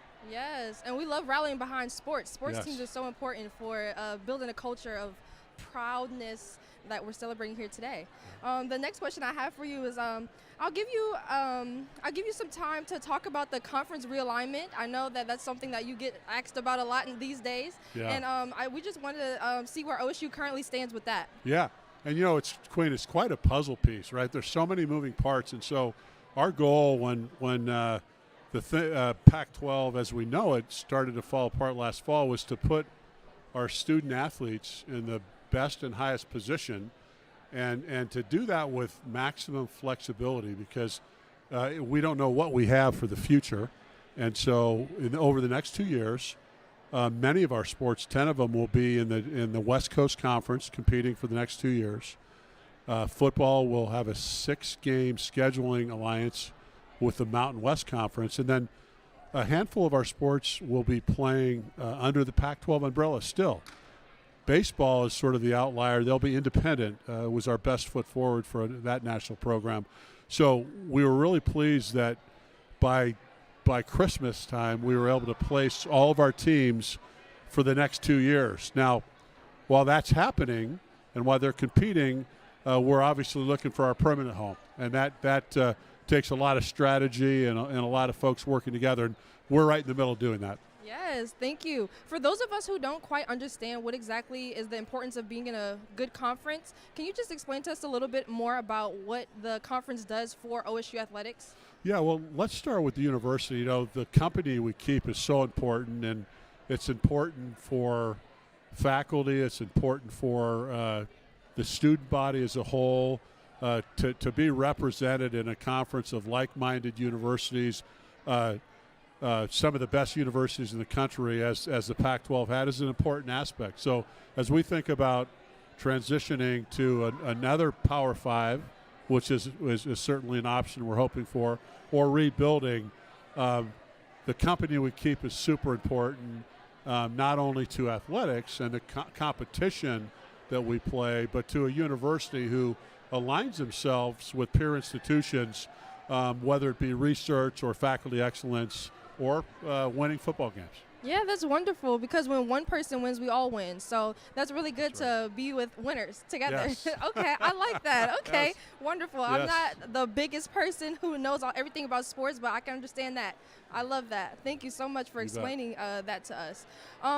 Is there any way that donors can support a particular sport or the athletic program in general? Because this is Damn Proud Day, and that's what we're celebrating today, philanthropy. Lots to think about there, and we're so excited. Damn Proud Day wasn't even a thing a few years ago, and to think about how far it's come, and I'll give you athletics as an example. We raised something like $565,000 wow. last year in Damn Proud Day, which just a few years ago wasn't even a thing. This year we're going to blow the doors off that record. So specifically to answer your question, yes, our donors can give to the sport or program of their preference, and I'll give you an example of each. Any one of our 17 sports, or a program such as Beavers Without Borders that sends our student athletes on essentially service trips to other countries. We also have an opportunity for donors who want to give to the Athletic Excellence Fund, which is a more general fund. And that allows me, particularly the times we're in with limited conference distributions for the next couple of years and whatnot, to place those dollars where they're most needed. And so that gives me, as the athletic director, discretion to do that. So between, donors being able to give to any sport of their choice or the Athletic Excellence Fund, we can cover a lot of bases. And now more important than ever as we work our way together through the wilderness the next couple of years. Okay, thank you so much for letting us know that. And of course, all of this can be found on damnproudday.org. That's where everything Damn Proud Day is listed at this year. My next question for you is the impact of the athletics department on the school is monumental, right? I remember going to homecoming and seeing all the people gathered around waiting for the game to start. And once the game started, the town got quiet because we were all focused on rooting for the football team. Right. The type of pride that a football team or any sports team garners for its school is extremely important. So my question for you is how can the OSU athletic department continue to garner support outside of the OSU community for the sports program? Like, how can people start getting interested in OSU athletics even if they don't attend the school? Yeah, you know, I think, first of all, what you said about the sort of carrying the flag in some way for the university is super important because a lot of folks don't understand the value that a vibrant intercollegiate athletic program brings to a university and helps advance its mission. And so that brand power that we have, we're in the paper every day. We have sometimes 8,000 students at a football game, so the rally cry that provides, and that fosters an excitement. At Research Stadium, as an example, which we sold out every game last year, to want alumni and community to join. They want to join something that's exciting. And so the best way to hop on board is come out and support our student athletes at events. Yes. And so I would ask you not only to give to Damn Proud Day, but let's see it at any number of events this spring at baseball, at softball, at track and field, hosting a bunch of events here between now and the end of the year. Yes, that's so great. And I know recently, in recent years, there's been an increase of support for women's sports. Even in Portland, there's a recently opened women's sports bar called the Sports Bra right here in Oregon. Yeah. And so for women, you're the women program here at Oregon State University. How have you tried to increase the support and just continue? Because America, we love women's sports, and we're getting more and more support every year. Yeah, so we have a special fund set up for that, and that has brought thousands and thousands of dollars in that, again, we can use to where most needed on the women's sports side, whether it's scholarship funding, operations, equipment, travel, that is happening. And so we are that fund, similar to the Athletic Excellence Fund, is there and available to help support women's programs. Yes, and we are so excited for all of that. We are going to give you the floor for any closing thoughts that you have as we wrap up today's interview. You know, as I look back out at this crowd and I think about the support that this university and community bring to our student athletes, all I can think about is gratitude and thanks. So thank you to all of the donors and fans who are contributing, participating in Damn Proud Day, and supporting our student athletes by coming out and watching. Thanks so much. Go Beavs. Go Beavs. Go Beavs. My final question is, what sports can people support now before the end of the school year? We want to go to the games. Yes, so baseball, softball, and track come to mind as spring sports that are also rowing. We'll have a rowing event or two, and golf. Not as much a spectator sport, but those are most of the spring sports that are happening now. And come out and watch us. Yes, come watch OSU Athletics in its full glory. Thank you so much, Mr. Barnes, for coming to talk with us today. Absolutely. And we hope that you have a damn proud day. Thank you, Quinn. Go Beavs.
Hello, welcome back to Damn Proud Day Live.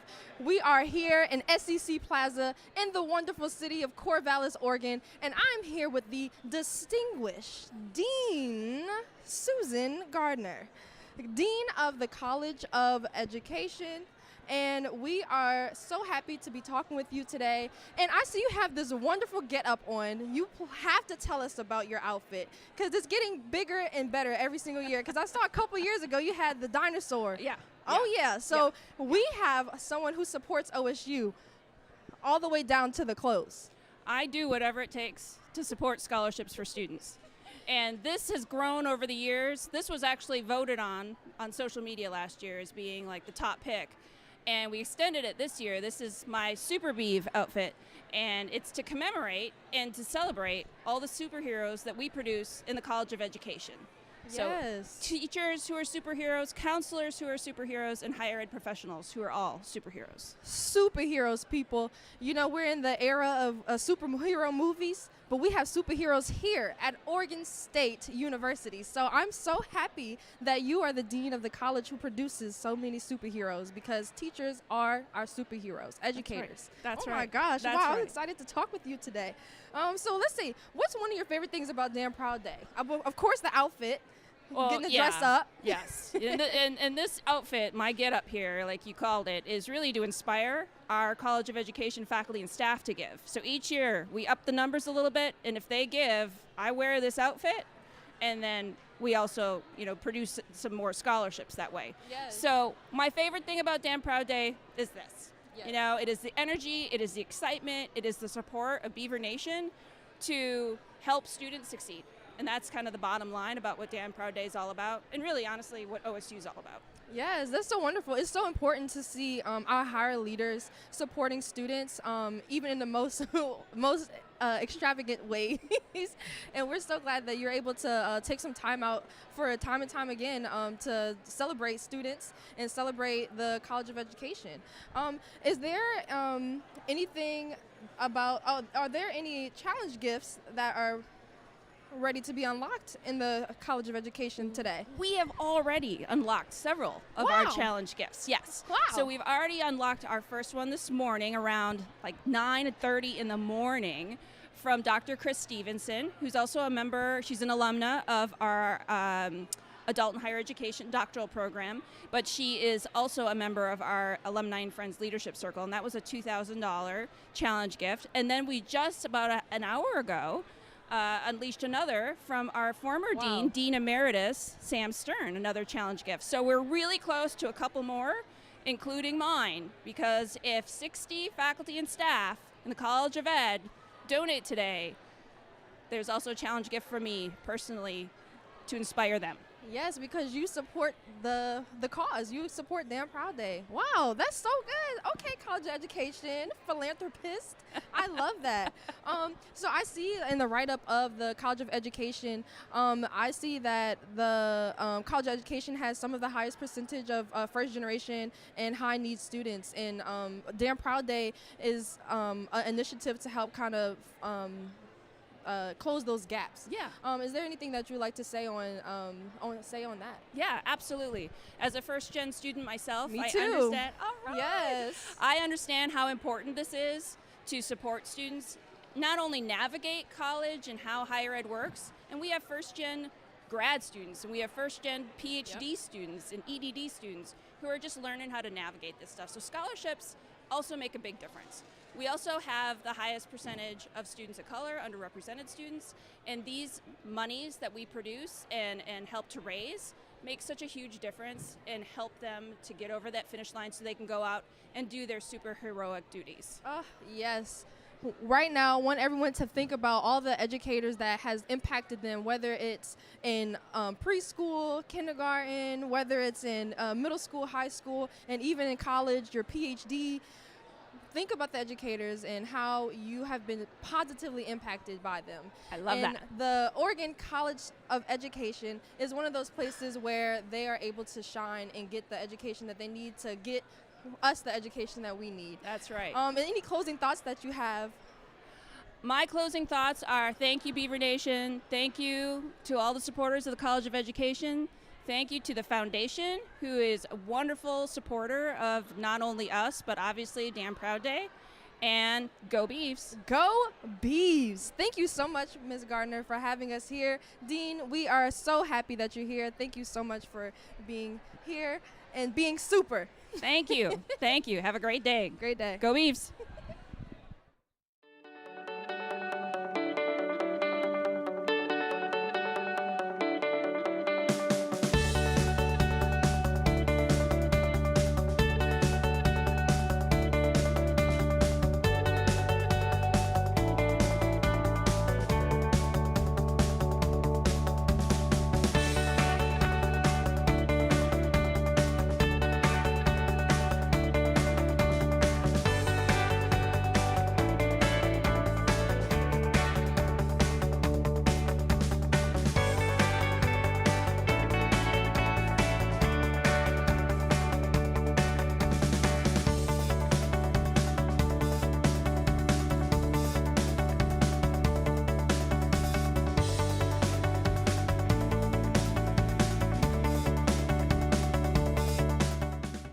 Hello, Beaver Nation. We are back and better with Miss Laura Berg.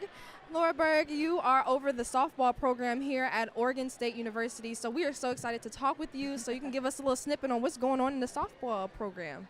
Yeah, we just took a game from the University of Oregon. We've taken a game. Yeah, right. It's always good beating the Ducks.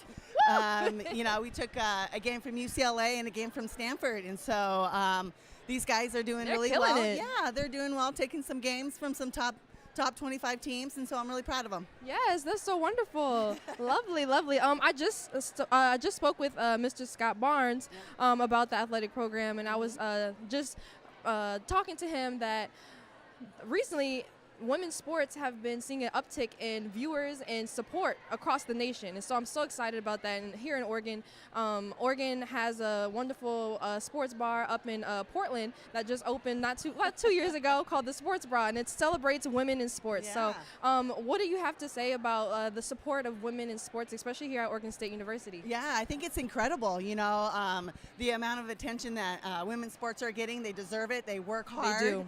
They're performing very well, especially, our women's basketball team.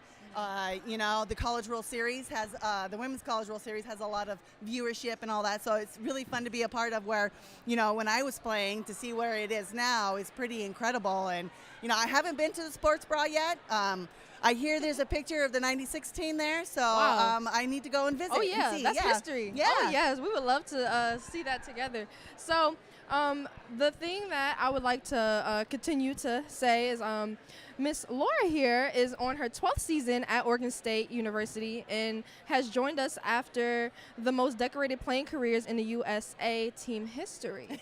So we have loyalty in our midst. I don't know about that, but I've been pretty lucky, throughout my career and being able to make the different Olympic teams and staying healthy pretty much throughout my career. And so I've been very blessed. Wow, excellent. And also I wanted to say congratulations on 2 top 10 wins this year. So what are you pulling from these 2 wins as the season progresses? Yeah, the biggest thing is letting these guys know that we can be and play with anybody. It doesn't matter who's across the field. We can go and play with them. We can beat them. We can contend with anybody. Yeah, of course, because it's OSU. Right? We're the Beavers. We're the Beavers. We're the big Beavers, okay? I love that. Damn Proud Day is a special day for us to celebrate philanthropy, for us to support the lovely students in the athletic program that's here at Oregon State University. What are some things that we're supporting in particular today? Yeah, the biggest thing that we're trying to raise money for is the AWARE program. We're in the age of technology, and a lot of, myself included, student athletes learn by watching. And so what the AWARE program is there's several cameras that will be set up that can live stream games. It can live stream practice scrimmages. We've got some athletes that are across the country from Texas and Florida and kind of all over the place. And so it would get a chance for their family to be able to watch them. But they would be able to jump online and watch, how did they perform first and thirds? Do they obstruction is a big thing in our game now. So were they in the base path of kids sliding into second base or to home, and so they can see where did they set up, where did they start, where did they finish.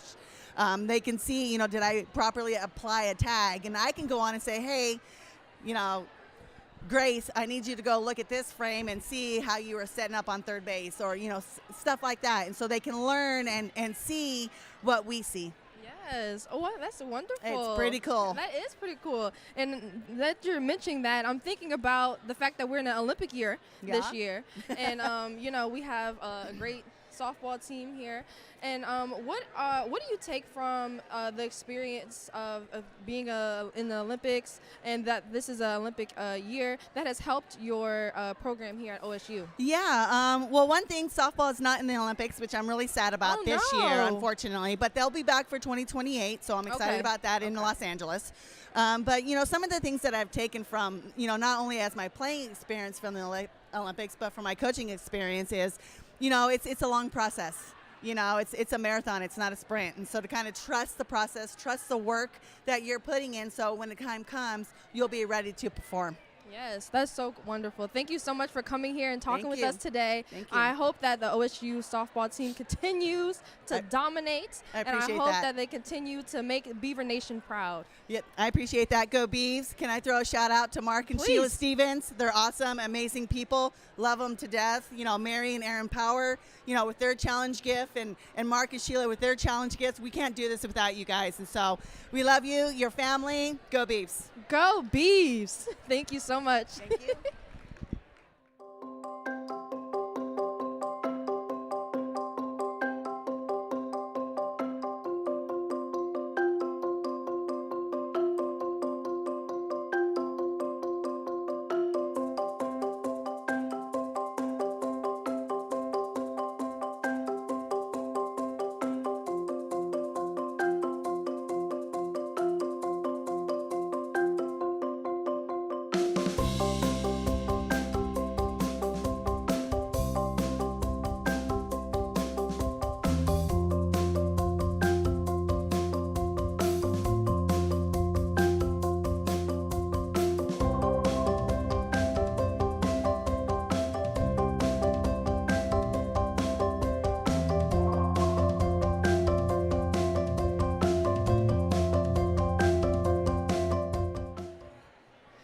Welcome back to Damn Proud Day Live. Today, I am Queen Jonah Faye Turvalon. I work for annual giving at the Oregon State University Foundation, and I'm here with Dr. Murthy, the president of Oregon State University. Hi, Queen. Lovely to see you again. Yes, I see you all the time now. It feels like I always run into you. Yes, it's so wonderful having you here today. We're so excited to get some of your thoughts about Damn Proud Day and the support that we're garnering for the school. So, I love Damn Proud Day. I love showing up. I love all of these people up here. I mean, I don't know if you guys can hear it, all the noise that's going on. It just tells me how involved Beavers are with the university and how connected they are, and how important it is for them to stay connected. So I mean, huge excitement around this. Thank you for having me. Yes, of course. Thank you for being here. This is definitely one of the biggest days of the year. And I see that you have a challenge gift for Oregon State. And we just tell us a little bit more about that. Yeah, so my husband Sanjay and I have issued a challenge for the Finish in 4 effort here. It's a part of our strategic plan, really, right? So you all know that we've got a new strategic plan that we kicked off in January. It's called Prosperity Widely Shared. And it's an exciting plan. I mean, there's all kinds of foci on research, on teaching, on engagement. But this one particularly has to do with student success and graduation grades. So we believe strongly that we want to make OSU students successful. We want them to graduate, to get these wonderful degrees, go out into the world and, earn a wonderful living, live a successful life. And at the heart of it is really money. So we want to make sure that none of our students suffers from a lack of funding, really, all right? So we want to close the gap between what they need to get a degree, both in terms of tuition and living expenses and what they're able to contribute. And so the Finish in 4 program is really to give our students 4 years of support so that they can see themselves through graduation in college. Wow, that's so powerful, because I know sometimes when students have a financial need, they're not able to finish their degree in 4 years, which is a burden on the student and also maybe the student's family too. So that's such a really important initiative that you have set in your strategic plan. So thank you for that.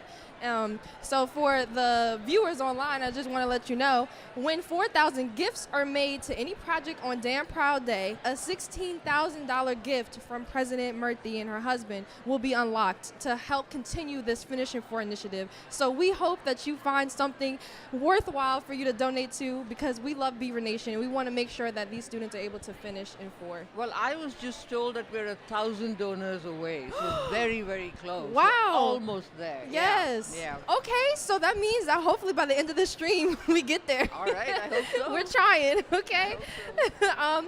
Why does it matter for students to graduate in 4 years? Why is it 4 years that we're aiming for? Well, I mean, first of all, we want students to graduate, period, all right? I don't want a situation where students pay all kinds of money, come to OSU, take classes, but never graduate. They just drop out because they don't have enough money, or there's, other obligations that they got to satisfy. So first of all, you got to graduate, right? 4 is roughly the median time at which we'd like to get students out. And so that is certainly something to aim for. But of course, there'll be variation around that. But first and foremost, we want to focus on everybody getting out. Yeah. Oh, that's so good. No, you asked why. I'm sorry, Mike. It's a bit cold up here, but yeah. You asked why it's important for students to graduate at all. I'll tell you why, all right? A college degree earns you something like 83% more in salary than a high school diploma, all right? So it's important that you get out with a college degree. There are other benefits. When layoffs come or when there are economic downturns, typically you do better if you have a college degree. That is absolutely true. And because our healthcare system works around having a job, you get healthcare if you have a job and a degree and things like that. So much in terms of a family's well-being is tied to people having jobs and having college degrees. So it's really, really important. Yeah, that's so great. I was just sitting with Dr. Susan Gardner from the College of Education, and she was saying how her college has one of the highest percentage of first-generation students and high financial needs students. And so these students like these are who we're targeting here for the Finish in 4. I'm also a first-generation college student, and so I definitely have seen how there's been more opportunities as a result of us having a college degree in the family, and hopefully, get my niece to continue to this path of going get a higher education degree. No, we get stories like that so much at OSU, right? I mean, we've got something like 25 or 30% of our students are first gen. Wow. And somebody was telling me about a student, from Boardman, on the Columbia River, and she is first gen, and she was and I believe something like only 4 or 5 students from a high school actually went on to college. And she's in her second year here, and she's already hearing that some of her classmates who went on to college are dropping out because, they run into money problems, right? And she's here because she's got a scholarship and she's able to persist. And I want that for everybody. I want that for every one of our students.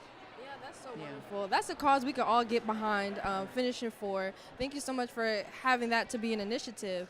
One thing that I would like to ask is what makes you damn proud of Oregon State University as the president of this distinguished institution? I'll tell you why, all right? I keep getting asked this all the time. I mean, why did you come here? Did you know about Corvallis? Did you know about Oregon? I knew something about OSU, but not a whole lot. But I will tell you that in the last year and a half, I figured out how purpose-driven the university really is, all right? We're not here to make money. We're not here to, climb the rankings or whatever. That's not what we're here for, right? We're here because doing well and doing good at what you do is really important. Mm-hmm. But along with that is also the idea that we're here to serve the state of Oregon and its young people. And so we provide broad access. We bring in everybody who's got a desire for a degree and the talent to get to it.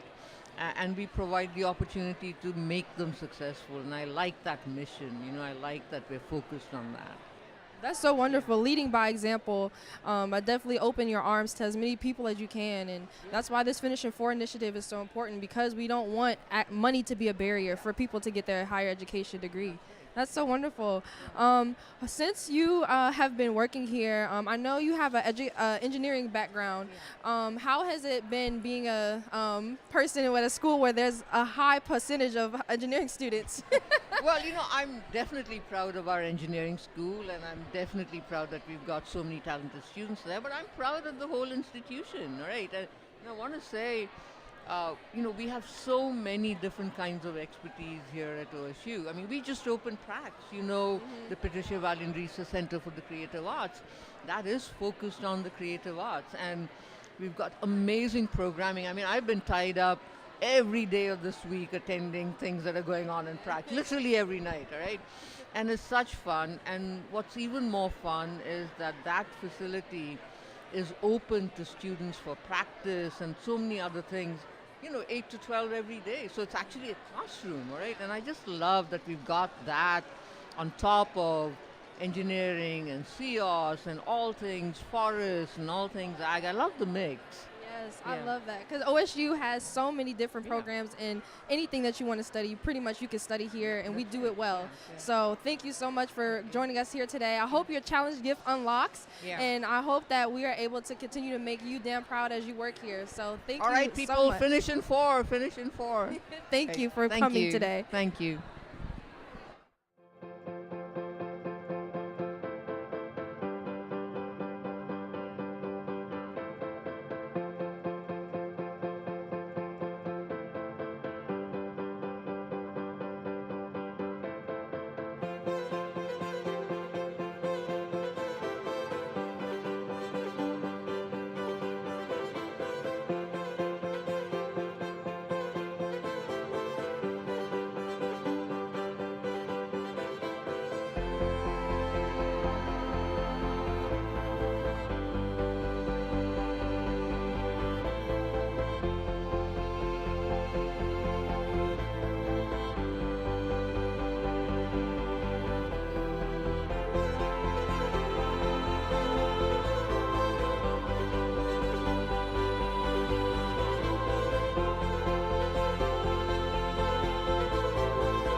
So hello everyone, Beaver Nation. I'm here with the head of student affairs, Mr. Dan Larson.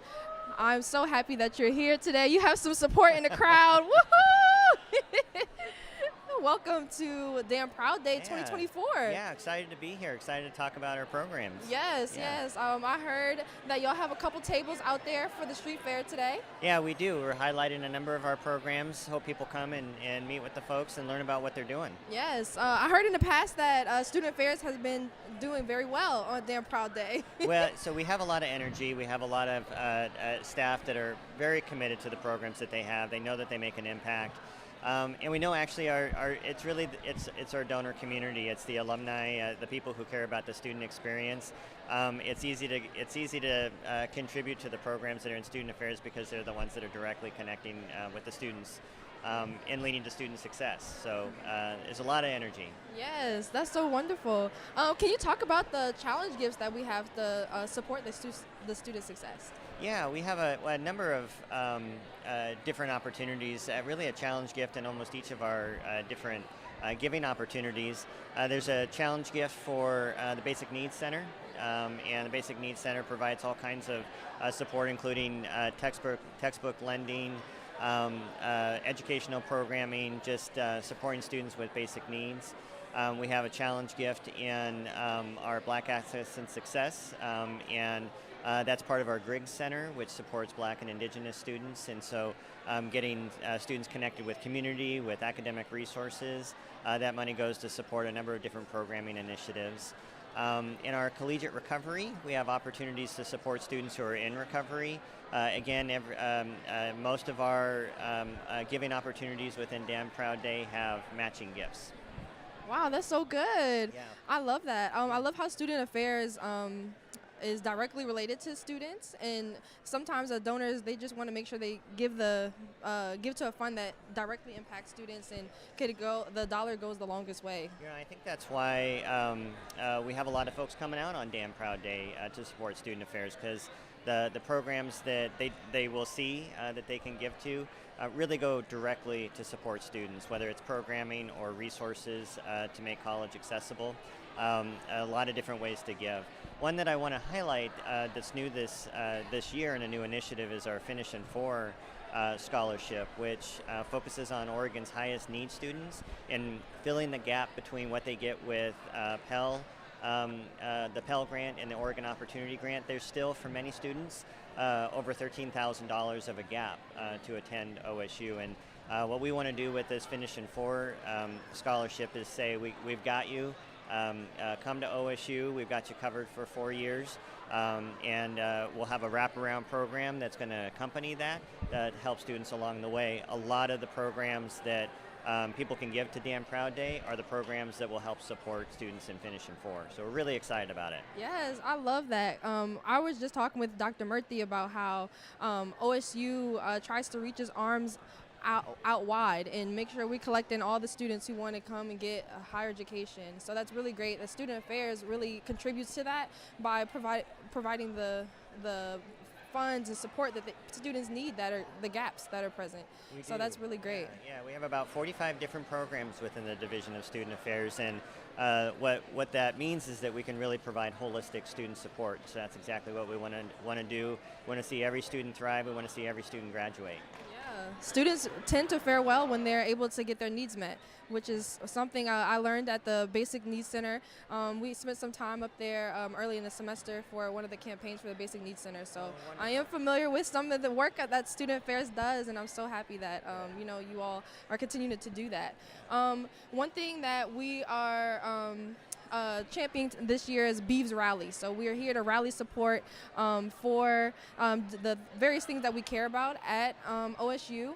Can you share anything that you take pride in when it comes to OSU by working here? Well, I've been here for now 27 years, and I did my graduate work here.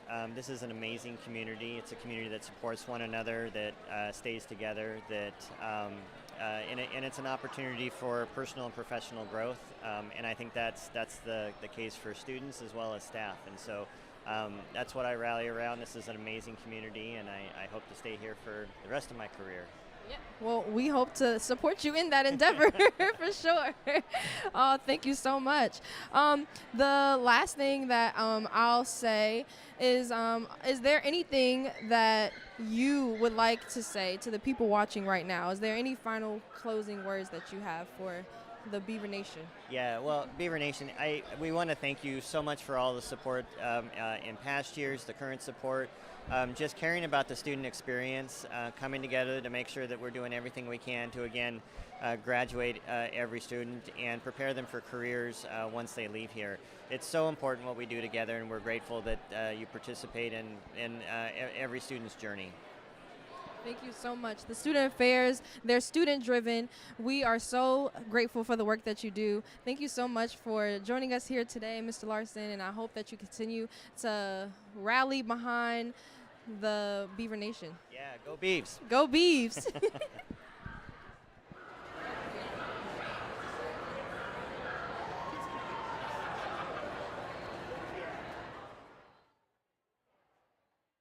Hi, I'm Kate Maxim, head coach of the women's rowing team here at Oregon State.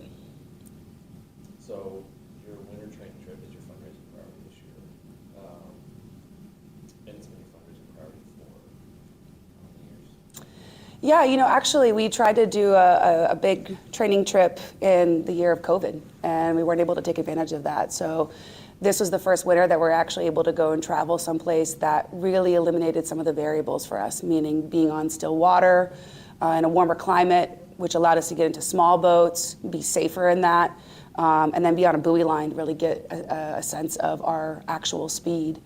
We love it here in Corvallis, and one of the challenges is the river and the skill development, and especially during the winter when it gets flooded and gets a little bit high, it gets hard to get out there and to develop the skills. So having a whole week together on still water on a buoy line is awesome for skill development, but it's also just a huge pivotal turning point for bringing the team together. We have time to have meals together, do some team meetings, and all those little conversations in between, you know, sharing space in the dorms. We got some cross training in there to try to mix it up, just to create an opportunity to develop the teammate relationship and to the rapport between the coaches and the team as well. So it really is a impactful turning point for us. And we're really grateful. This is going to help us on the water, and it's going to help us build our team culture. And then typically you guys do very well day and Friday. Yeah. So that's almost an expectation now of not just the alumni, but support when it's running. So can you kind of speak to just the amount of support you guys always have on this day? Yeah, well, we're grateful. We have one of the oldest rowing programs in the country. And the support for that, the alumni, the friends and the family, it's a broad network. And we get to show up and show that off on Damn Proud Day. We also capitalize on the competitive nature between the men's and women's team. You know, we like to support each other and egg each other on and try to raise the bar for each other. And that's really at the heart of what the teammate relationship is. You know, you step up and someone else steps up. So we're excited to show what can be done when you get everybody on the same page. And, you know, we understand how impactful this can be for our athletes. And I think it's a really powerful message to send to the university as a whole, to this is how we can advocate for ourselves, and this is how we can support ourselves. And so we're just really grateful for all the support out there, and we hope to really crush this day and set a new bar for the future. How's it going? I'm John Rehorn. I'm the men's golf coach at Oregon State University, and this is my 13th year. I think I'm beginning to lose count. And so Damn Proud Day this year, tell us about your priority. I know it's student-athlete meals. Yeah, so for me, I think I was in the current era of college athletics, NIL, and trying to figure out how I can help my guys better. I think one of the ways that I can really make an impact on the success of my team and the culture of our program is simply just by providing them more meals. The NCAA has changed the rules that, hey, we can provide our guys meals, as many, up to 3 meals a day. The university, our program already provides breakfast in the morning, so we could do lunch and dinner for our team. And there's no stopping of that. So in the men's golf program, the scholarships that we have are 4.5 scholarships. That's an NCAA rule. But a way to add to the scholarship for our guys, none of my guys are on a full ride, they're all paying some money out of their pocket to attend Oregon State University, is by cutting down the cost of their meals. So if the money that we raise today, I could say, hey, next week we're gonna have 3 meals before we go to practice at Tristine Tree. We'll meet and we'll have lunch. We'll spend 30, 40 minutes together eating, talking, laughing, just continue to strengthen the relationship within the team. Maybe here where I'm sitting today in the Aussie Golf Center during the wintertime, we could have lunch delivered, or I provide lunch over at the the Valley Football Center for the team. And I just think it would be a way for us to, one, help create strengthen the culture of the program, but also helping to lessen the cost of their attendance here at Oregon State. And so you've been here about 13 years. So how Damn Proud Day has been around for 5 years. Yeah. So kind of tell us about how much of an impact Damn Proud Day has made on your program since it's begun. Yeah, well, in the building that I sit in, the Aussie Golf Center, we've raised, we have behind me over there, we have a big tilt, which is a putting platform. We've raised money for a GC quad technology, all the things that are kind of current in golf, we've been able to provide for our guys. And like I said, I just want to really do everything I can to make sure that the guys on our team know that, hey, we're invested in them and their success, and trying to make sure that they have a great experience. And I think the next step is just trying to find creative ways to reduce their cost of attending Oregon State. And then talk to us about the team this year, how things are going, and any possibilities you want to highlight. Yeah, well, we're today, I think on Damn Proud Day, we're about ready to board a plane to Phoenix, Arizona for the Pac-12 championships. So it's the last one, obviously. So hopefully we can head to Arizona and have a great week and end the Pac-12 conference on a high note for our golf program. The course that we're going to play at Desert Forest is extremely demanding, so it's going to be a great test for our guys, but excited to see how we do.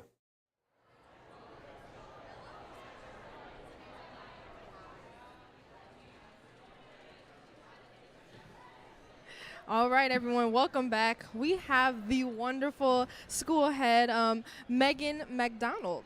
Nice Hello. to be here today. It's just such a pleasure. Yes, I hope you're feeling damn proud today. I am definitely feeling damn proud today. Yes. Wonderful. Kids, close your ears. So please introduce yourself. So you work at the College of Health. I do, yeah. I am the school head for the School of Exercise, Sport, and Health Sciences, and I'm also the OSU faculty scholar for Impact for Life, and that's some of what I'm going to be talking about today. Oh, yes, Yeah. wonderful. I can't wait to hear all about it. So please tell us more. I see Impact has over $27,000 in challenge gifts. So just tell us a little bit more about that. Yeah, we're thrilled about how many challenge gifts we have this year, over 27,000. And we also have an event that's going on in the quad right behind us. So the Pre-Therapy and Allied Health Club is running a wheel-a-thon if anyone is interested. You can put a team together. You can join our team at 12:30 if you want to. We'll be in it as well. And so these funds go to the Impact Program. So the Impact Program is a program that we have at Oregon State University for community members, children and adults who have a disability. And all of these folks work one-on-one with OSU students as a part of that programming. So it's a physical activity program. Children and adults are sometimes in the gym doing physical activities. They're sometimes out in the community. So we have a number of community partners that help us with this activity too. And it's just a really inclusive, friendly community program. Yes, you all are caring about the citizens of Oregon. I love that. Yeah. Wonderful. So this is the second year in a row that you have personally created a challenge gift for the program, A Damn Proud Day. Talk to us about why philanthropy is important to you and why you want to continue to inspire others to give as well. Yeah, great question. The second year that I've had a challenge gift for Damn Proud Day for the Impact Program, it's been a really important program for me personally, but it's really been an important program for our community, OSU, and the students that participate in it too. So I think at different times in our life, we have different capacities. When I was a student, I like to volunteer with programs like Impact. I like to participate in programs that I was passionate about, and now that things have changed a little bit, I have a different capacity, and so I'm happy to kind of support with some funds this time. I love that. You're being a leader not only in your job, but also in your philanthropy. So that's so wonderful. And that's what Damn Proud Day is about, philanthropy. So. It is. And then, like I mentioned, there is a team, and I'll be joined by a number of faculty at 12:30. So we're going to try out the wheel-a-thon too, and that's another way that we'll participate and hope to raise some more funds for the program. Yes, how great. The College of Health is also featuring a fund to support student scholarship initiatives. How have you seen the power of giving to scholarships make a difference in students? I think scholarships are so important to a student's education. I think sometimes they can be the difference between a student's matriculating and a student not attending, but also it's an opportunity sometimes for a student to fully engage. Maybe they can work fewer hours at a part-time job. And the other thing about scholarships is that oftentimes they're attached to something like experiential learning. So it might be an opportunity to do something additional, to do something extracurricular with their degree too. And that's really powerful because we're here not just for the classes, but we're here for the holistic experience at OSU. Yes, okay. And I see that you have been here at OSU since 2011. Talk about what being a Beaver means to you, and what are some of your favorite things about OSU? Oh my goodness, there's so many of my favorite things about OSU. I mean, this is an example right now. Everyone's out and supporting the university community and also the greater community of Corvallis and the state of Oregon. I think education is so important to all that we do. And so I'm just so proud to be here and so proud to support OSU. And yeah, I like being a Beaver. Oh, wonderful, being a Beaver. Are you a Beaver graduate as well? I'm not, no. Okay. No, but... You're a Beaver still. We're a Beaver. I'm a Beaver too. Yeah. The College of Health, it's one of those places that people go to get training in being a healthcare professional and learning about how to increase public health as well. After post-COVID, how has that mission shifted or maybe even geared up after the pandemic that we've seen a few years ago? Sure. Well, I think that certainly the idea of public health is something that is more present, and folks know a little bit more about what that is post-COVID. But really, many of our graduates go on to do all kinds of amazing things. So many of them go into healthcare. Many of them go into health in general. In the school that I'm in, we have a lot of students that are going into things like physical therapy, athletic training, occupational therapy, and med school as well. So it's a great avenue to learn more about that. And then there's other things too that might not, other career paths that are also very linked to health, like policy, community members, facilitators, and then academics, of course. That's another avenue too. Okay, well, wonderful. Well, you heard it here, folks. If you are interested in the College of Health, we hope to have you as a student. And if not, please come support with your philanthropic dollars. We would love to have your support to unlock these wonderful challenge gifts that you have led. So thank you so much for joining us here today. Thanks so much. And, you know, go Beavs. Go Beavs. Thank you. Thank you.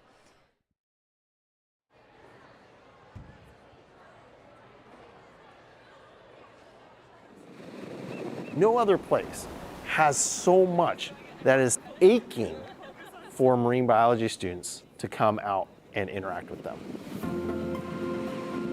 Undergraduates here get so much access to an incredible realm of resources, networks, and people that will carry them throughout the rest of their career in marine biology.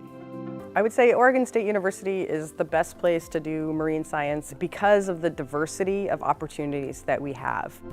Within the College of Science, you can get a very strong biology degree. We're one of the best biology programs in the state. And then you can add this marine option.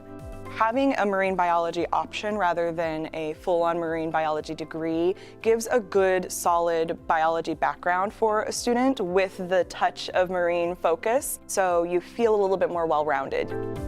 Everyone here gets their own experiences with their professors, and they do a great job of helping you achieve your aspirations. And with each teacher, you see their passion for their projects and different areas of science coming through. And so you see all of these different pieces of research being tied into the work that they're doing when they're teaching us. They'll pull things from their peers' publications and all sorts of things just to make points become a little bit more interactive. Students are getting a first-class education, but also being exposed to and even participating in cutting-edge marine biology research. The shining star of our College of Science program is the Marine Biology Spring Term that's offered at the Hatfield Marine Science Center. Students gain this amazingly solid foundation. The experiences, the friendships, the mentorships that they get while they're here taking this course are really unparalleled because they're interacting with folks at the cutting edge of their field in marine renewable energy, looking at climate change, sea level rise, temperature changes, all these impacts on our coastal communities. These could be colleagues that you have for the rest of your career that you are getting to know intimately by staying into the library and hours of the night working together on these collaborative projects that really tie in directly with research that is happening at Hatfield. Here at HMSC, you can take classes, you can do internships. There's so many opportunities for someone to get involved into this research experience. The time that you spend out here is a super special part of the degree because you can just go and hang out on the coast and learn about all the stuff that is going on. Bringing students out here and putting them in the thick of it allows them hands-on experiences that are harder to do on campus. When we put them in with seawater tables, we don't have to chill them, we can just get it at the right temperature, with the right nutrients in it, just ready out of the tap. And then Academic Technologies has put in these fantastic video cameras, and these cameras allow us to film interactions that would be very hard to set up in other ways, to collect data for whatever projects they dream up. One of the unique aspects of the Hatfield Marine Science Center is that the research that goes on here by academic scientists can be immediately used by state and federal agencies when they're making management decisions because we're doing the science in partnership. One grad student of mine moved on to work for the US EPA and now works for the USDA based here at Hatfield. I have another graduate student who now works for ODF&W, Oregon Department of Fisheries and Wildlife, here in Newport. I have another graduate student who went from here to work for Washington Department of Fish and Wildlife. So it's just being at Oregon State University and then being based at the Hatfield Marine Science Center and making those connections seems to directly give them opportunities for careers within those state and federal agencies. We have students essentially finding careers beyond their degree as a result of their comprehensive experience being immersed here at the Marine Science Center. Having so many options to build a community and network is what's invaluable at OSU in getting me from college straight into a career, great paying job, great benefits, great network. This is why I came here.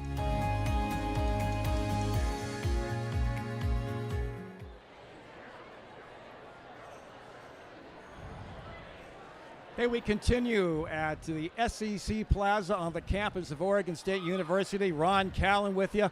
Yeah, I'm with the Beaver Sports Network and the Beaver Sports Podcast. But guess who I have with me right now? This is the track and field coach, Louis Quintana. Almost finished with year 7, going into year 8. Thanks for being here today. No, I appreciate it. This is a great, beautiful day, right? Just even though we have coverage, this is fantastic, nice and sunny. You know, Louis, you've done a fantastic job at Oregon State. I mean, think about a couple of your student athletes. Kaylee Mitchell, number 1, she's pretty incredible. Yeah. I mean, and then Grace Featherstone. I mean, talk about that duo real quick. Well, it's been great. You know, multiple time All-Americans for us. Just really driving the ship, just getting this team better, but giving us some national exposure. Jade Whitfield in the discus as well. All 3 All-Americans last year, first team All-Americans, which is a really hard thing to do in track and field. That means you're scoring at the championship meet, being in the top 8. So great ambassadors to our program. Big crowd out here at the Student Experience Center for Damn Proud Day. It's a big opportunity for fans of your program to donate. With the money that will be raised today, what are you planning on doing with it? Well, really for us, health and wellness is huge. It's an important part, kind of putting them in the right mental space when they can compete. So, we were really utilizing this money to kind of supplement, yoga, sports psychology. Those are really important things, in this day and age for student athletes. So it's been something that we've really locked into for the last 2 to 3 years. And so we're hoping to kind of keep that ball rolling for our program. There's a beautiful new track and field facility that's coming together. Yeah. And you've got big plans this weekend. Tell us all about it. Well, we have, a beautiful grandstands now that was put up last year. Bathrooms, landscaping, it looks like a whole different thing out there. It's probably one of the nicer track and field complexes in the West, really. So this weekend we're hosting the Oregon State High Performance Meet, which is our crown jewel, and we're expecting 2,000 entries and competitors this weekend. Wow. So starting on Friday at around 11 a.m. and then going until, if you like track and field and you're a track and field nut, this is a great thing to come and watch over the next 2 days on the 26th and 27th. The visibility, every time you drive into campus, you look to your left and there's that facility. This is almost kind of like a grand opening in a way, right? And you've had a little soft opening throughout the spring, but what about this weekend? Yeah, so we did. We had a soft opening March 16th with the Pacific Northwest Invitational. This one is, we have, between 80 and 120 alums coming. So we're going to have a big alum function this weekend. And then we also have a big presence of our big donors for this grandstand and facility. And we're going to, kick that off on Saturday morning. Louis, real quick, how did you fall in love with coaching track and field? Well, my dad was a track and field coach growing up, and that's kind of the old story, the old adage, just kind of following a couple of my athletes right there, kind of following, my dad's footsteps. And he was a college coach for a long time and just loved what he did, and just being able to relate to the student athletes. That's just something I always wanted to envision myself doing. And finally, you think about this big fundraiser today, and you think about your commitment to this school. I mean, going into your 8th year this fall, you must like it here. Just tell us, tell people out there who are watching this stream what exactly this means to you here. Yeah, Corvallis is a special place. It's a great town, especially for track and field in the state of Oregon. Oregon's like a big track and field state, distance running state. And so, our women's cross country team has been a regular at the NCAA championships. we're kind of one of those up and coming teams, but now we've arrived and it's pretty exciting. So, if people have the opportunity to give, make sure that they're logging on and giving today, because our women certainly appreciate it.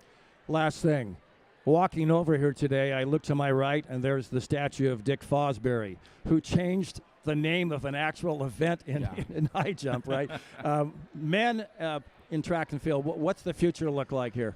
Well, I think, really it's just, okay, we got the facility done, the stadium's complete, and potentially that might be a conversation that's going to start to come to the table. There's a lot more people with higher pay grades than myself that might answer to that, but we're excited about where we're at with the women. That's been my charge, come in here, get them nationally ranked, nationally recognized, which is what we've done, build the facility, which is what we've done. So we'll see. And as far as the impact of the Pac-12 going bye-bye as it stands now, you have enough options where that shouldn't make a big impact on you guys? Well, it remains to be seen. We'll see next June how that plays out. We're going to move into the West Coast Conference for cross country, but the West Coast Conference is only a distance cross country only conference. They don't sponsor track and field. So we'll be independent during the track season, hosting invitationals, going to meets like we normally do. And then the weekend of conference meet, we'll have another meet here. So a third meet in Corvallis will be coming. So this weekend, let's say I come out to watch. Anybody in particular to keep my eye on in the competitions this weekend? We're excited about the discus on Friday. Jade Whitfield, having an opportunity to maybe throw 60 meters, which is 200 feet, close to 200 feet. So we're, keep an eye on that. The women's 5K on Friday night at 7 o'clock is going to be hot. It's going to be good. Oregon's coming. We're going to run a few of our athletes, Sage Brooks, Kate Laurent. So there's some really exciting things happening. Louis Quintana, thank you so much for taking the time out to come here today. I know we're all damn proud of this school. Good luck to you guys this weekend and beyond. Appreciate it. Go Beavs. We'll stick around. We'll be right back with Tanya Chaplin, gymnastics coach extraordinaire. She's next right here on Damn Proud Day.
We're at the Student Experience Center on the campus of Oregon State University. It's Damn Proud Day 2024. Ron Callan with you. And guess who's with me? Her 27th year as the gymnastics coach, the winningest gymnastics coach in the history of Oregon State, Tanya Chaplin. Hey, congratulations on that. Oh, thank you. And it's here. Very exciting to be here on Damn Proud Day. Yeah. Yeah, So it's just an exciting event. this past season, you think about attention for the program, the success. I had a chance to have a couple of your student athletes on the podcast this year, along with that pesky husband of yours, Michael Chaplin, who's an incredible guy, and you know he is. What was this season like for you? We had some incredible highs and some lows. We had the lows were the injuries that we had. Lauren Lech was out for the season, as Sydney Gonzalez and Ellie Weaver, and those three were huge losses for us. But the highs were watching the young ones step into their place and do some extraordinary things each week, set records for personal bests. We had Sophia Esposito, who was Freshman of the Year. Obviously, Jade's, all of her success that she had again this year, breaking more school records and doing some incredible things postseason. I love that Sophia Esposito. You talk about a freshman who can just explode as you get her back for next year and the year after. But everybody talks about Jade. I watched her last week when she was, I think she was with the Florida Gators. She was an individual. Yeah. I'm sorry. I thought she won it. Yeah, we were thinking too. You know, we were watching those last scores up. She needed one more 10 from a judge, and she would have won the all-around, or at least tied the all-around. She had an incredible performance all the way on every event. I even thought floor was going to be a 10. So she did her job and just came up just a point, I think, 0.162 short. Which is that's like that. Yeah, but that part was out of her hands, and what she did was amazing. So yeah, she finished second in the all-around, second on floor, third on beam, and I think seventh on vault. So an incredible job.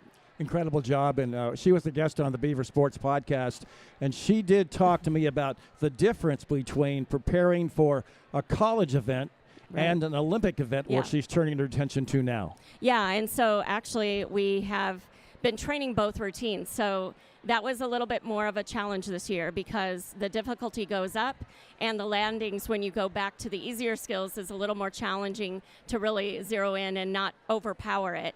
So she did a great job of balancing that out. But we turned around this week, and we're leaving tomorrow for the American Classic down in Houston.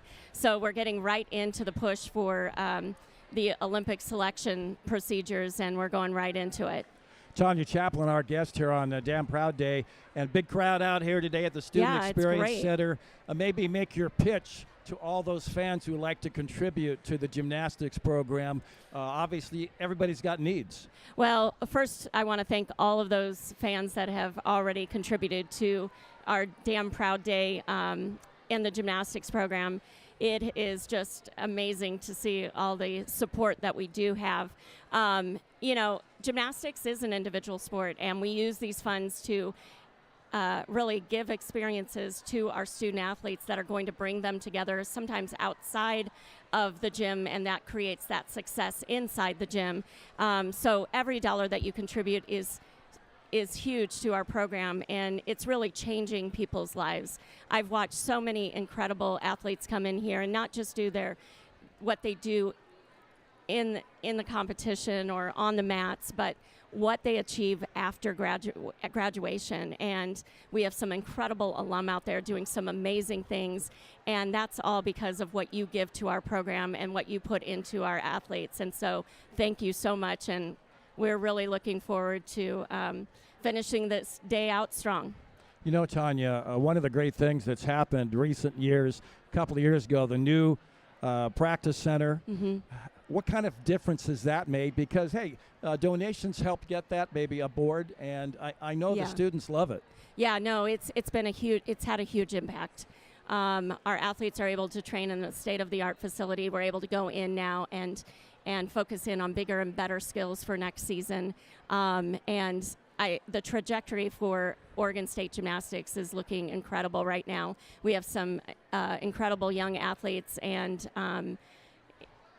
to get the experience that they did have this year is only going to make them stronger going into next season. Well, tell Jade Carey we're pulling for her in Houston. Appreciate the time as always, and good luck to the gymnastics program. Thank you. Tanya Chaplin, right here. Thank you, and go Damn Beavs. Proud Day. Go Beavs, that's right. We'll be right back.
We continue. It's Damn Proud Day at the Student Experience Center. It's on Jefferson Way. Lots of great things you can check out, lots of booths of all of the programs, and you can find out about veterinary medicine, which we'll find out about in a couple of minutes here live on the stream. Ron Callan with head coach of men's soccer, Greg Dalby. Greg, welcome. How are you doing?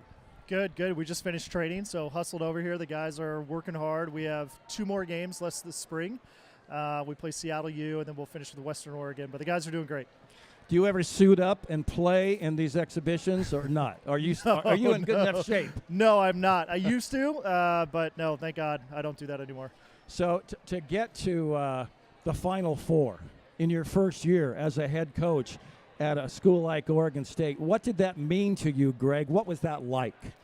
Yeah, the best word I would use to describe was fun. I think our guys had a great time. I mean, look, we had a great schedule. The Pac-12 skate and our run to the NCAA tournament was so fun, so exciting. The guys were great to work with.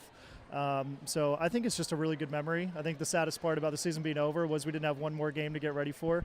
So in terms of a first year, very excited, but I think the group is hungry for more. And so our hope, our intention, and the way we're preparing right now is to get back there. And you've got some excellent student athletes coming back, right? Yeah, we returned a great core. So we departed Turner Humphrey, Javi Armas, and Logan Farrington, 3 very important players, especially when you start thinking about both the 18-yard boxes. But in terms of the core of the group, they're back. And I think one of the awesome things about college soccer is we don't need to replace those guys. I think it's a void that you ask players to step up into. And that's how you develop and that's how you grow as a program. And so we'll have some new additions, some new recruits that are exciting, I think will help us. But the core of the group will be back, and I think they're experienced, they're talented, and they're very excited too. You know, this is Damn Proud Day here at the Student Experience Center. Great turnout today. When it comes to the needs of men's soccer financially that people can help out who are watching this stream, what would you say to them, Greg? Yeah, the first thing I would say is we're really well supported, and so I'm really grateful to be at a program where I believe we have everything we need to win in terms of facilities and budget and staffing and scholarships. What I'm really looking forward to is playing in the WCC, but trying to enhance that schedule. And so our intention with this money is to provide an experience and also our resume for playing in the NCAA tournament, getting ready for it, but also playing a competitive schedule. So with these funds, we will increase our opportunity to strengthen our RPI. So this year and in 2025, we'll go play teams outside of our region, and I think really challenge our players. I think one of the things that helped us this year down the stretch was we were ready to play hard games on the road, and that's what we use this money for. You know, you have Notre Dame connections. Any chance getting the Irish to Lorenz Field for a game someday? We'll have to start negotiating. I would. I can help with that. Yeah, let's do it. Let's challenge to Chad Riley right now to come on out to Corvallis. What's the key to putting together, you got a diverse group of players. Many times a lot of international students come in. What's the key to getting them to mold into a championship team like you had last year? Yeah, I think you as a staff just want to create good buy-in. They have to believe in what they're doing. They have to believe in the way we play. They have to have fun. They have to enjoy their time each and every day. And I think our staff has done an incredible job onboarding talented players, but also players that fit. I think we ask a lot of our guys, and that means it's not for everybody. And so I think the players that we bring here, culture matters a lot. I think you bring in good players and create good culture. I think that's a really good starting point. And again, I think when you get players that love what they're doing, that helps tremendously. The WCC, it's been kind of bashed around the last few weeks, but for 2 years, I did men's basketball play-by-play. The venues are fantastic. The destinations are great for fans to go on road trips. What about the WCC battles, and how many of the so-called, big-time names do you need to play to get that RPI you need? Yeah, I mean, the WCC is, we could not have landed in a better conference for men's soccer, so we're really excited about that. Portland, obviously, up the road is a big rival. They do a great job. Santa Clara, LMU, University of San Diego. So if you were to include us in the WCC last year, we would have gotten 4 teams in the NCAA tournament. So I think we're in one of the best conferences in the country. And so you combine that, and you combine the destinations, the venues, the fields, the style of play, the coaches, the way they recruit, the way they schedule. I think we could not be in a better spot. And add in the ability to go out of region and play some really quality games, I think our players will be really excited. Greg Dalby, we're excited about year 2 with you here in Corvallis. Congrats on year 1, and we'll look forward to it. And thanks for coming by today. Thanks, Ron. Appreciate it. Greg Dalby, we'll take a break. We're going to talk about my dog Sagan because the Dean of Veterinary Medicine is coming in. That's coming up here on Damn Proud Day.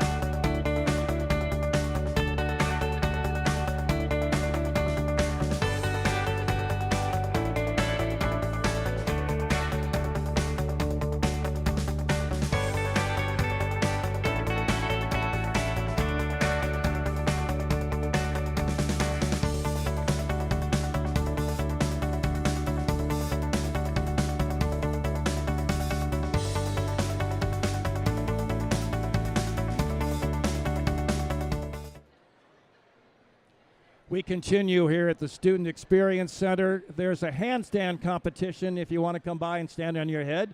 But there's so many great things going on today on Damn Proud Day as a big fundraiser for Oregon State University. And it's my pleasure to welcome in the Dean of Veterinary Medicine here at Oregon State University. Thank you so much, Susan Tornquist, for being here. Thank you. It's great to be here. I'm excited to talk about vet med. Well, you know, let's I've got important questions about my dog. Okay. But here's the deal. Afterwards. Let's first of all talk about some of the needs of the department. There's so many things you guys are preparing student athletes to get into this profession. Yeah. Talk about that and talk about what you really want to see the people out there who are going to donate. Why? Okay.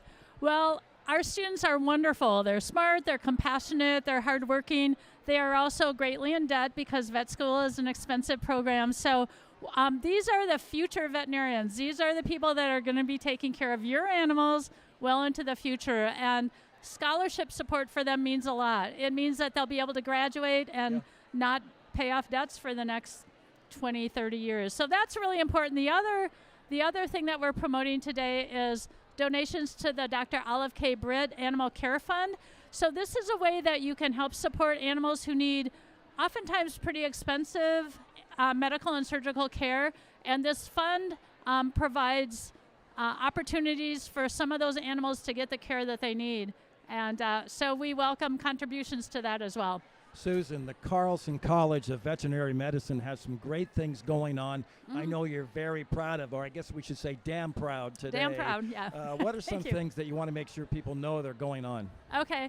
Well, veterinarians do take care of your pets, your dogs, your cats, your horses. We also do a lot of important things for public health. So humans are not the species that we focus on, but we're doing surveillance for disease. Maybe you've heard of avian influenza, which we now know not just affect birds, but it affects mammals, including humans. So the people that we're training are going to be helping animal health and human health well into the future. So it's really important that they get the education that they need, and it'll help animals, but it'll help humans as well.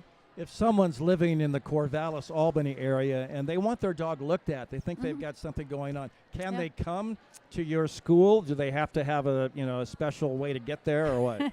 That's a good question. Many of our clients, our patients, come from their veterinarian who refers to us. We have fancy equipment. We have highly trained specialists. So if your dog has an ear infection, you might go to your vet. If your dog has needs a back surgery, you might come to us. So they can contact us, and we may say either that's something that you can come right in for, or that you should talk to your veterinarian about.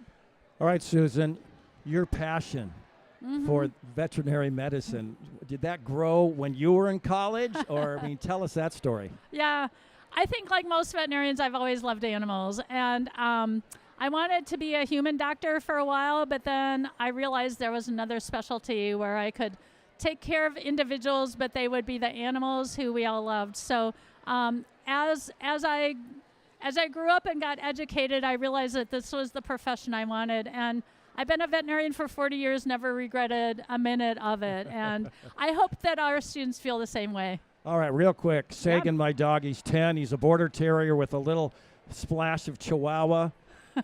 This has been going on for 2 weeks now. Middle of the night, he's at the foot of the bed, jumps off the bed, then comes over and scratches the side of the bed. Then I pick him back up, put him back on the bed. That happened 3 times last night. Okay, you should bring him in, and he's 10 years old. Yes. We call that a geriatric pet. That means they're somewhat getting older, and he probably should get a regular basic workup, some blood work, some exams, and your veterinarian can do that. And then if they find anything specific, they can refer to us, and we'd be happy to see Sagan. That's a great name, by the way. You know, Carl Sagan, and he was named that because my son-in-law said that he's out of this world. That's perfect. I know, Great, it's a good great joke. name. It's a good joke. Real quick, before we let Yeah. you go, Susan, tell people what the benefits are of the veterinary medicine program, what it means to this university. I mean, the reputation is just stellar. Yeah, thank you. Thank you. Veterinary medicine, as I said, veterinarians take care of all kinds of animals. We treat and diagnose in all kinds of animals, but we're also really important for human health. There are those diseases that are transmitted from animals to humans. So we will take care of your health no matter what species you are. Thank you so much for your time, Susan Norquist, and good luck to you guys, and Thank good you. luck today on Down Proud Day. All right, I'm going to go in the handstand competition now. Please just, do. Just Please kidding. do. Not going to do that. All right. Thanks, Ron. Stick around. When we continue, we will talk to Scott Ruick, women's basketball. What a season they have. We'll talk to Scott about that and more on Damn Proud Day. We'll be right back.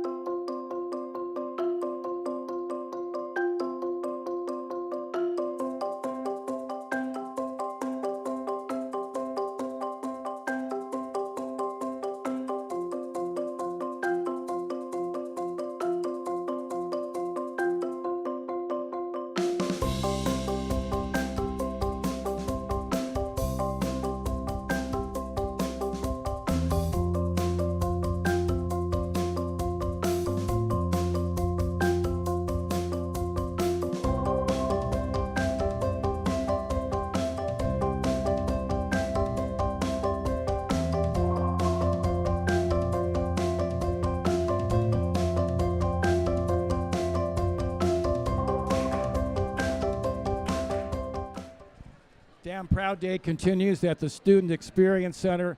Gorgeous day here in Corvallis, and a great chance for you to donate money to Damn Proud Day. And it's time now to welcome in a guy that I've worked with for the last 14 years, and year 15 coming up, Scott Ruick. Congratulations on an incredible Elite 8 season. That was amazing. Thank you, Ron. Good to be with you. This is fun. I mean, this is an amazing atmosphere out here, great energy, and obviously a beautiful day. And so fun to reminisce. And so congrats to you, too, on a great year. You were so much awesome all fun. year long. It was great. So you were picked to finish 10th. I heard that. I mean, did you use that, or is it just, I thought that's just the media? They don't know what they're talking about. I didn't use that. I wouldn't say that it wasn't a factor, though, with the team. I mean, I think the team used that for sure as motivation and, you know, an incentive to elevate maybe and prove people wrong, you know. And certainly we all know it on the, you know, the inside. We saw that.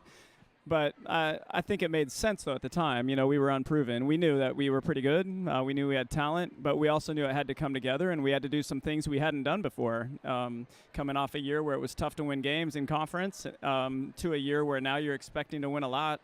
That's a long journey, and you have to overcome a lot. And so we had to prove lots of things to not only other people, but to ourselves. And so it was fun to you know, be able to do that.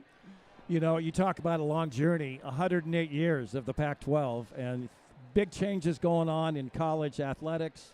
What's your reaction to it, and how are you dealing with it? That's this is is this therapy right now? I feel like how am I dealing with no, it's been a 2-year journey, really. Yeah. I mean, soon as a couple teams, you know, bounced out of conference and announced that, you know, we've had a couple years to kind of process what that means and obviously speculate what it actually will mean. And I think it's in some ways still transitional. It feels that way to me. There's just so many things that aren't necessarily logical at the moment that are going to have to probably trend back towards logic at some point, it seems. And so in the meantime, I'm great. It's like, I can't control any of that. What I can control is what I do each day and taking care of the people that I get to coach and work with the staff I get to work with and work with people like you that are awesome at a place I love, and so life is good. It's just rolling with the punches, if you will, and doing our best every day. You've got a quintet of players that we know are going to be here next year for sure. Talk a little bit about them because, AJ Murat is going to be in her 4th year here, and I know she had ankle surgery recently, but she's kind of a prototype of the incredible student athlete who gives it all. Well, I'd say they all are. I mean, that's who we recruit. That's who this team is. That's who this team was. That's who last year's team was, and so on and so on. And so, for us, that's just on brand for us. And AJ is an epitome of that for sure. You mentioned her, but you go down the list. You could say all 5. I mean, everybody's getting to know Sue now, but Sue's very special. Sela, Kelsey, and Kennedy. I mean, these are incredible people, that I'm so thankful, that they are sticking with it and, continuing to do what we do. And I can't wait to get started with them as we begin a new year and obviously add people to our roster. Being a head coach, one of your monikers is defense. No matter who is on your roster, you've had incredible defense. And that's a passion you have.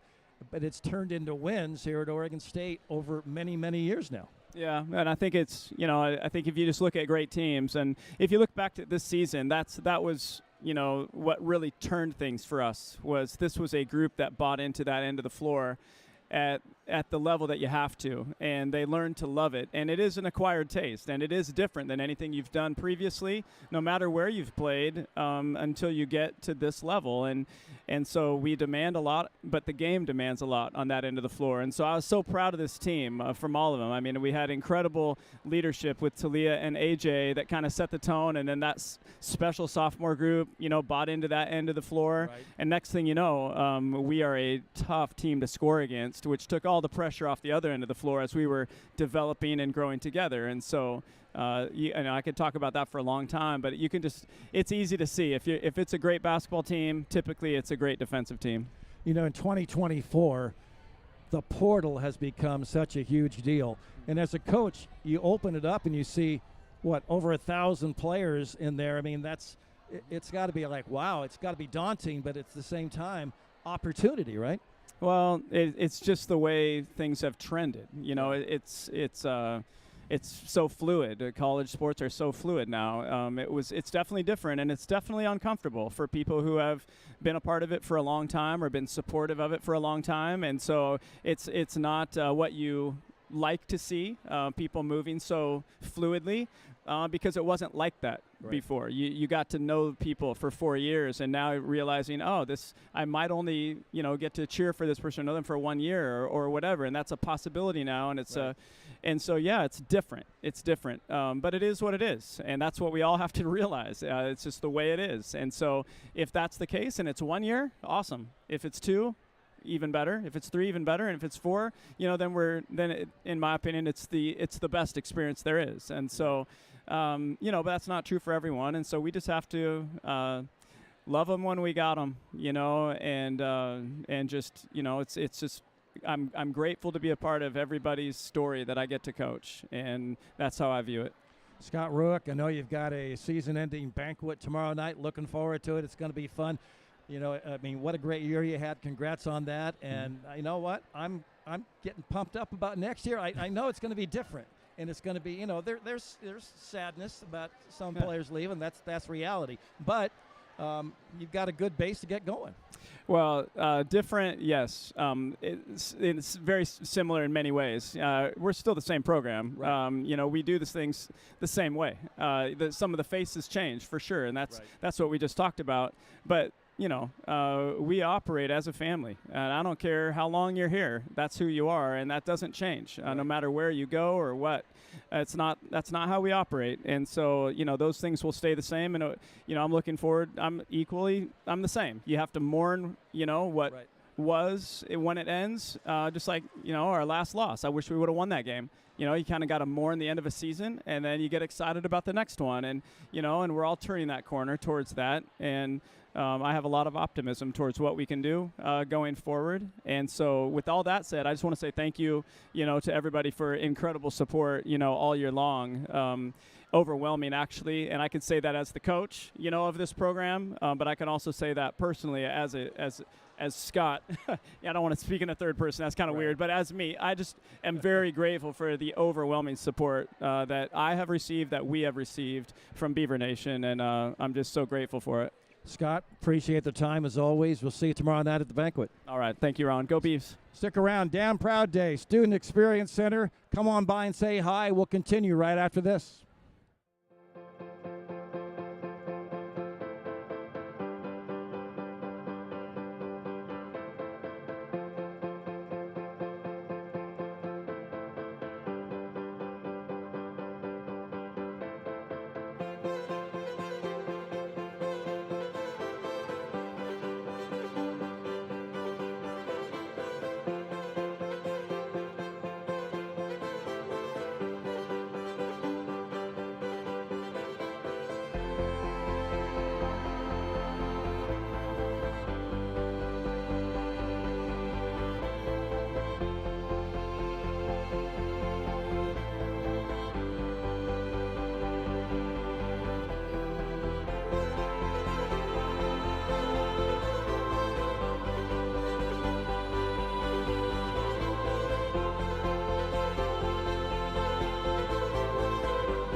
Damn Proud Day 2024. Ron Callan with you, the Beaver Sports Podcast. Check it out. And there's so many great things going on here on campus. If you come to the Student Experience Center, you should see all the booths here. A lot of free stuff, too.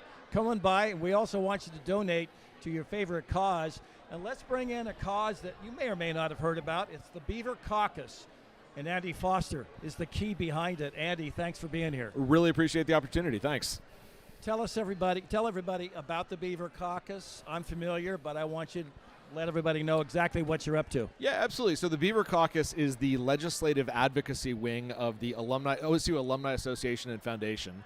And what it really is it's an opportunity for OSU supporters, students, alumni, donors, sports fans, parents, really anyone with a connection to the university, to connect with elected leaders in the state and let them know that OSU should be a priority for the state as well as higher education more broadly. Maybe talk a little bit, being in Salem, you're dealing with politicians, you're dealing with a lot of fluid things. What are some of the accomplishments you're really damn proud of? Well, there's actually a number that we've been thinking a lot about lately. We just had the grand opening of the Prax Performing Arts Center. Our advocates were very heavily involved getting state support for that building. We just had the groundbreaking for the Wong Collaborative Innovation Complex, which again was something that our group worked very hard to get state support for. But the thing that we are one of the things that we're really proud of right now is this was a very difficult time for the athletic department, as you've been talking all day, I'm sure. We were able to rally Beaver supporters across the state in a really unprecedented way to get some unprecedented investment to support our student athletes next year. We had more than 10,000 emails go to elected officials.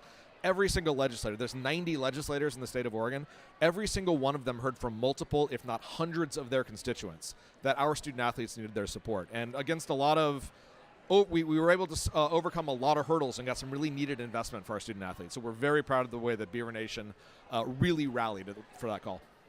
What's it like in Salem when someone brings up, well, the Beavs, they've stuck it out, they've made the Pac-12 survive so far, but the other school, 47 miles south of here, decided to become a Flatlander school in the Big Ten. Yeah. I'm getting a little bit, Yeah. But, what's the reaction there? Has it been volatile? Has it been passionate? Well, I think that there is a real recognition with folks in Salem that OSU is committed to our state and our region, and our athletic program is committed to our state and our region.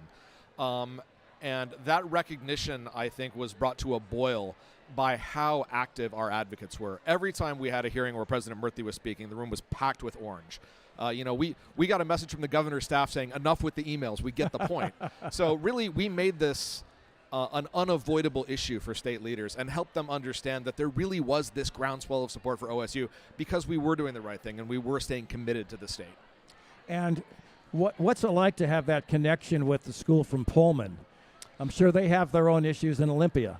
There's a lot of similarities there. They found themselves in very much the same boat we did.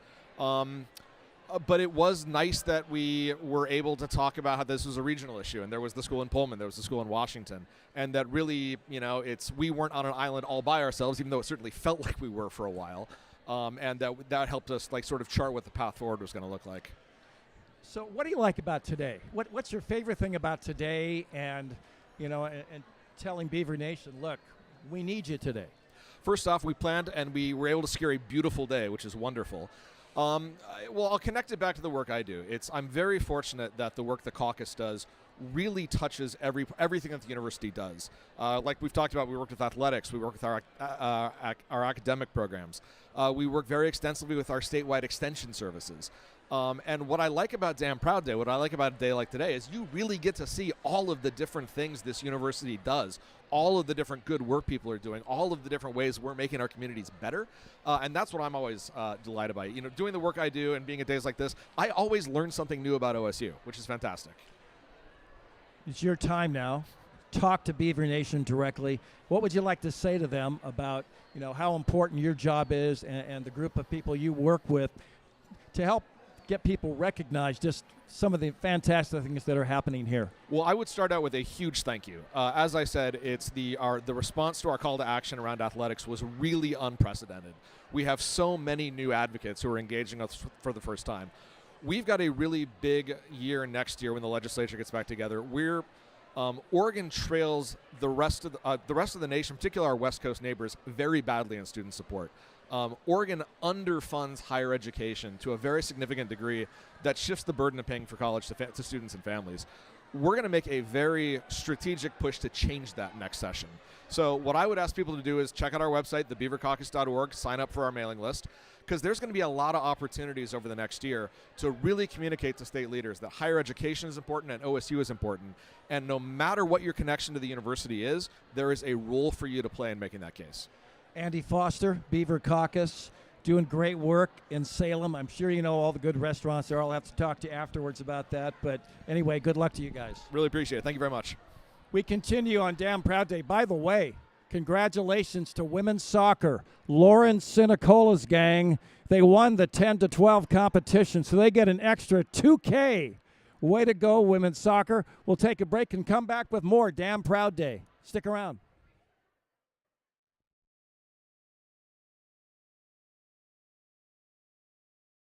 Hi, everybody. This is Craig Brunn, our Assistant Director of Admissions here at OSU Cascades, where we are celebrating Damn Proud Day. Follow me. I want to chat with some students about what they're damn proud of. Oh, Logan. Logan is a freshman here at OSU Cascades. Logan, what are you damn proud of? I'm damn proud of the research we're doing here. Awesome. And Tabor, another freshman. What are you damn proud of? I'm damn proud to live 25 minutes from Mount Bachelor. That's a good thing to be damn proud of. Betsy, what are you damn proud of? I am damn proud of this beautiful campus that I get to walk around. Awesome. Audrey, what are you damn proud of? I'm damn proud of the selections of courses that are offered and the professors. Awesome. And Kylie, what are you damn proud of? I am damn proud of our focus on innovation as a campus. Awesome. And on the count of three, can we get a 1, 2, 3? Damn proud Ben Bees. Ready? 1, 2, 3. Damn proud Ben Bees. Woo!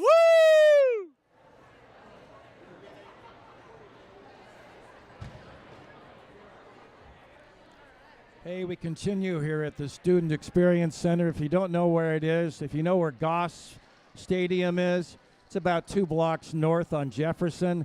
Amazing group of booths from every department at Oregon State. Plus, behind us, there's even more. So Lots to talk about on this Damn Proud Day, the big fundraiser once a year. This, of course, 2024, and it's time to talk pre-college programs. Jay Well is the Associate Director. Jay, thanks for being here. Thank you for having us. All right, people are probably saying, okay, pre-college programs, high school kids. I mean, I'm just off the top of my head. Tell everybody what pre-college programs are all about. So pre-college programs really is a number of youth-serving programs across Oregon, and not just with high school students. We're working with K-12 students across Oregon and providing different learning opportunities for them, and I'll work with a number of partners here at Oregon State to make that happen. You know, each year women's basketball has a Beyond the Classroom game, which is basically elementary, middle school, and maybe a few high schools come to the game. And I discovered that many of the kids had never been to a college campus before. I thought that was really interesting, but what an opportunity for them to learn about the campus. Obviously, have you seen the same kind of thing? A lot of kids have never actually been to a campus? That's exactly right. We're really looking at trying to provide opportunities for Oregon's youth, especially those in rural communities that aren't near a university like Oregon State, get them onto a college campus and experiencing that, because then they see themselves as college students, they understand what it's like to be a college student, and they're more likely to come to college and to come to OSU. Jay Well, our guest here, of course, he is with pre-college programs. And talk about some of the real success stories you guys have had, whether it's an individual or a group, that have helped them, you know, make the good choices and thrive here at Oregon State. Yeah, let me talk a little bit about our SMILE program, Science, Math, Investigative Learning Experience. For over 35 years, we have been working with Oregon school districts in rural communities to provide STEM learning opportunities for underserved and underrepresented youth. And many of those students, right now we have over 900 students enrolled in that program. Many of those youth start with us in 4th grade, go all the way through high school, and then come to OSU. So it's not just one story to tell. I think it's more of that collective impact of all these students that are being impacted by the work that pre-college programs is doing. And that's just one of the many programs that we have. You have a challenge gift that you guys are involved in Yes. a project.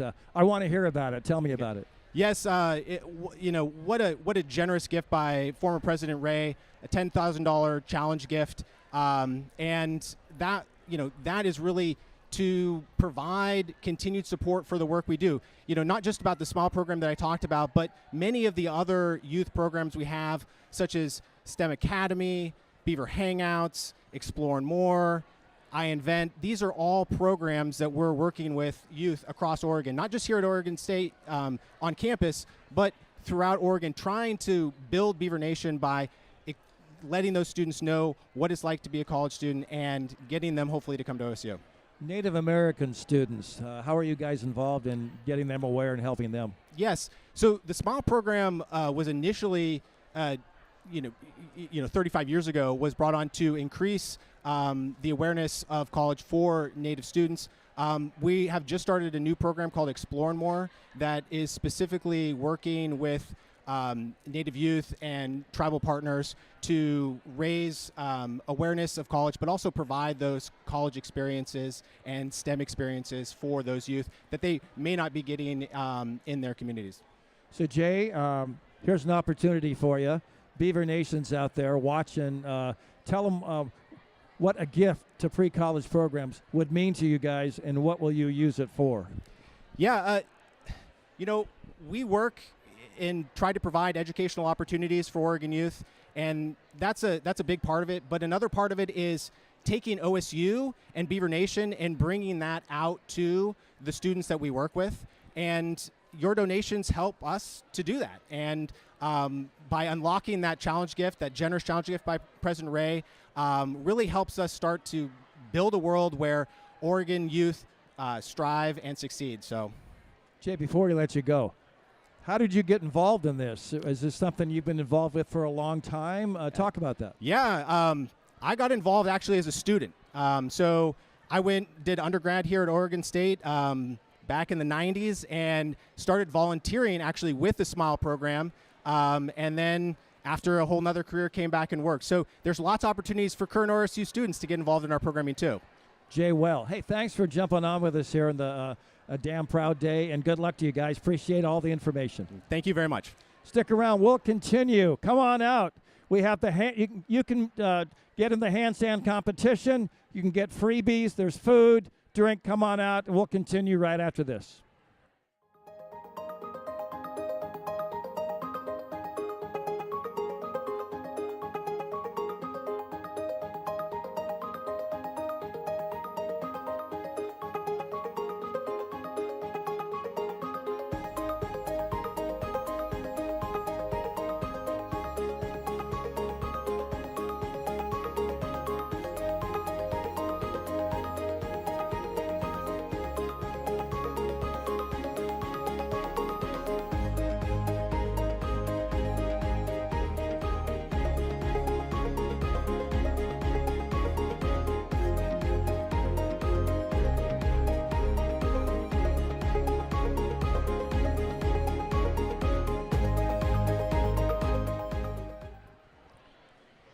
Damn Proud Day 2024. Ron Callan with you. Yeah, I've been with the Beaver Sports Network since 2007, and this is an exciting day for so many reasons. One of the programs exploding at Oregon State is the women's golf program, and Dawn Shockley joins us. Dawn, congratulations on what you're accomplishing, and you got to be excited about some of these student athletes you bring in. Yeah, extremely. You know, I think golf brings people from all over the world, and to bring them to Oregon State and create what we're creating is pretty fun. You know, and I don't know the status of what happened today as far as, is it good news? It is good news. Yeah, we made it to our 8th consecutive regionals since we've been here. So always fun to get in the postseason and see if we can make a run. Last year we made it to national championship. So again, that's the goal, and we'll see what the Beavs do. That was so cool. Where will the regionals be this year? So we're headed to North Carolina. Shipped us out east. So it'll be fun. And I think it's always now the grasses are a little different on the East Coast, right? Is that an issue, or can you get out there a day early and play around, or? I wouldn't say it's an issue. It'll be a challenge, and it'll be something that we have to adapt to. But it's part of the game, and I think that's part of what makes our sport so difficult. Weather, grasses, all those kinds of things. Well, you know, Don, when you recruit, what kind of people are you looking for? What kind of student athletes make great golfers? Is it, you know, they're focused? Is it work ethic, all of the above? Yeah, you know, I think a lot of times we're recruiting a family as well, a culture that holds each other accountable. Work ethic is definitely at the top of that, but accountability piece, right? We don't make excuses. We find solutions and figure out ways to get better. So I think recruiting is just a matter of getting to know these families, getting to know their parents, because oftentimes how they treat their parents are how they're going to treat us. And we've got a phenomenal team, and I've been super fortunate over the years to have really good athletes and families, and to be a part of the culture that we're creating. Women's golf. I mean, I think it's really cool that the Masters now has a women's tournament there. I mean, they've come a long way, but there's ways to go, right? What are your thoughts about the status of women's golf, especially in college golf right now? Yeah, we're definitely making a move, and that's exciting and it's fun. And to have a tournament at Augusta is obviously great. We're hopeful that we can get all 3 rounds at Augusta. And I think that's something that people don't understand, is that some of them won't even compete at Augusta. They get a practice round. So making strides, and just to continue to get the sport out there, right? The more it's on TV, and I think people are excited about it. Rose Zhang did a great job of kind of putting us on the map, and an awesome kid. And so just continuing to grow the game, getting more people invested and interested in it, and that's what we're trying to do. You know, this is the fundraiser. A lot of golf fans out there. Talk to them a little bit about some of the needs you guys have. Yeah, you know, one of the big things, and we talk it a lot, right? The C word, the culture world, is a huge piece of that. And one big trip that we do is we go down to Banded Dudes, which, for those of you who don't know, in our backyard we have one of the greatest golf courses in the world. So we go down there, and the golf is exceptional, but it's the time that we get to spend together. We set goals. We really get to spend time. We do a big food night and cook different foods from different cultures. You know, we have quite a few different cultures on our team, and that makes it fun. But a lot of that is, as an individual sport, as much time as we can spend together creating our culture, because once they're out on the golf course, they're by themselves. And so for us, it's bonding and building that as we continue to go on these trips and things like that, and just build it. Going to Bandon, I mean, it's an incredible location, but I'm so afraid I won't even break 120 on some of these courses, especially if it's windy, right? I mean, I think I'm going to be okay, but how tough is it out there? Oh, it could be anything. This year we had rain, so much rain that the greens were puddling, and we had a blast. And then the next day, it's sunny and 60 degrees. So you can get a little bit of everything. The wind, obviously playing in different conditions. And like I said, the sport, what makes it so challenging is that they're battling conditions all the time that are different. You never know what you're going to get. Last thing, what do you think of the current group you have? Incredible. There's so much heart, so much fight. They love each other. They get along well, pushing each other. I think in our sport it's unique. You're out there battling as an individual and also trying to compete as a team, and they respect each other a lot. This is a group that has just respected who they all are for who they are, and it's built probably one of the most exciting, fun groups that I've worked with since I've been here. Don Shockley, congratulations on a great season, and good luck in the regionals. And hey, appreciate you joining us here at Damn Proud Day. Yeah, go Beavs. Go Beavs indeed. We'll take a break. We'll talk a little rowing when we continue right here. The Student Experience Center, come on by and donate to Damn Proud Day.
It's Damn Proud Day. Ron Callan with you, and I totally respect rowers, rowing.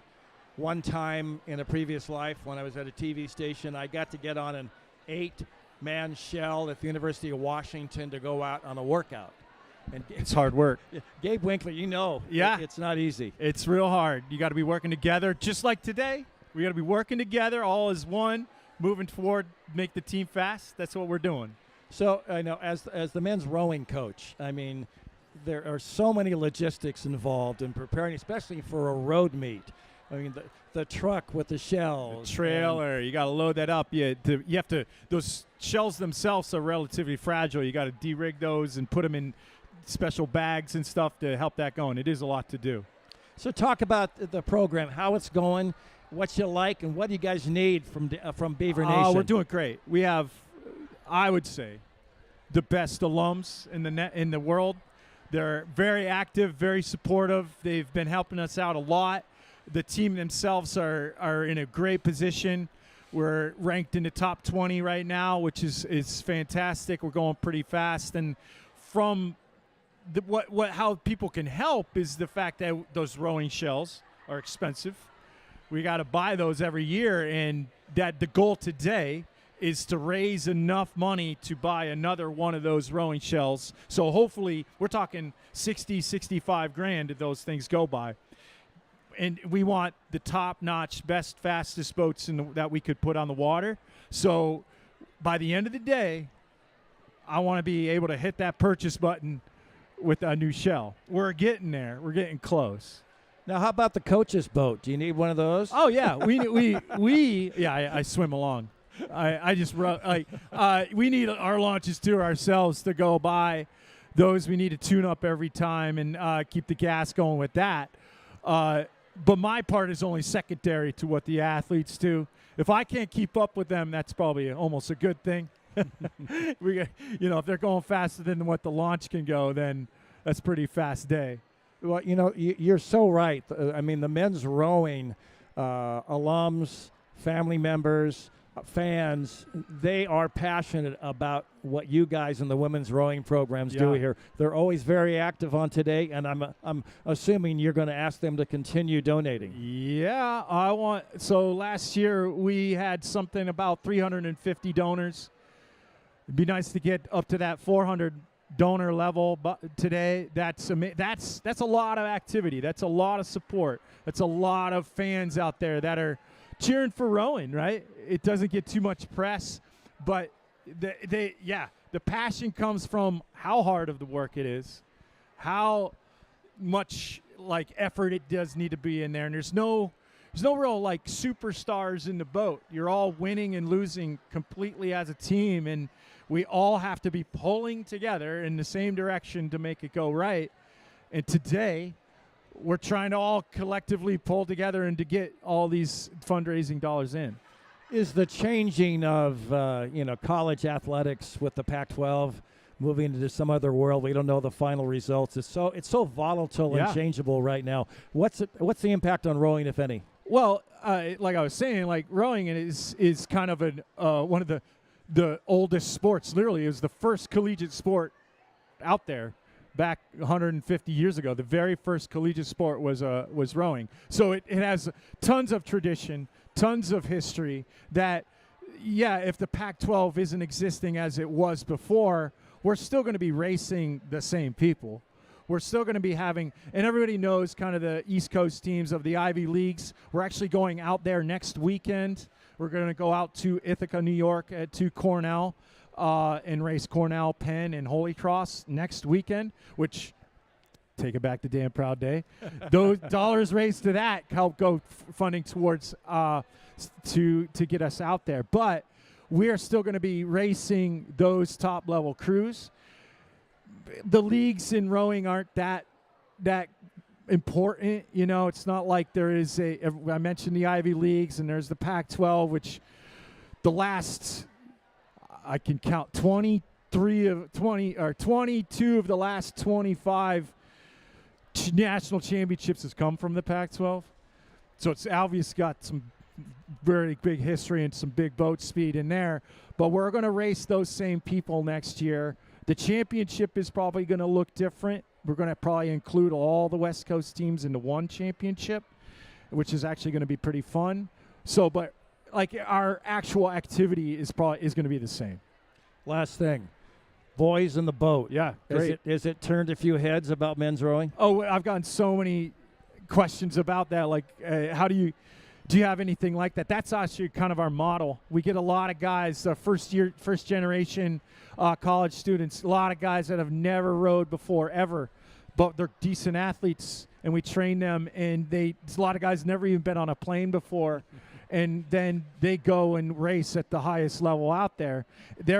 We have had Olympians come from Oregon State that have never rowed before starting at Oregon State. So that model of the boys in the boat, where they were hardworking guys and then learned to do it, and then excelled at the highest level, went to the Olympics.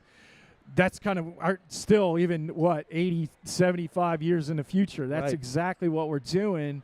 Such a great story, though. It's definitely brought in interest. It's kind of everybody sees a little bit more of what goes on in rowing. Gabe Winkler, thank you so much for spending time with us. Good luck to the men's rowing team. Let's do it. By the end of the day, I would like to be the number one team in the athletic department with the number of donors and the number of dollars raised. I want to do it. Good luck to you. Let's go. All right. We'll be right back after this.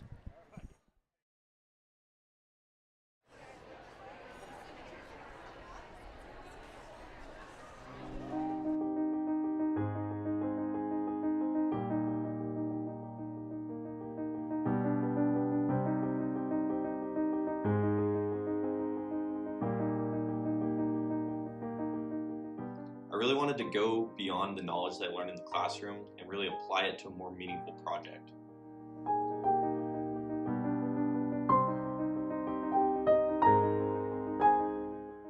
To me, there's nowhere else you can find this level of passion, commitment, and dedication here during your time as a student at OSU.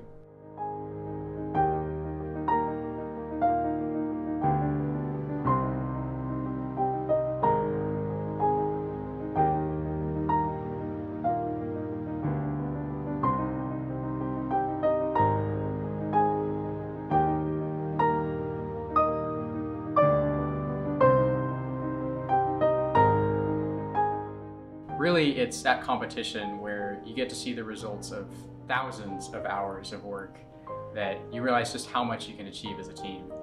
All the late nights, long days, and hard hours put into the car, and you see the results and you think, wow, we made that. SAE has prepared me for the future as an engineer.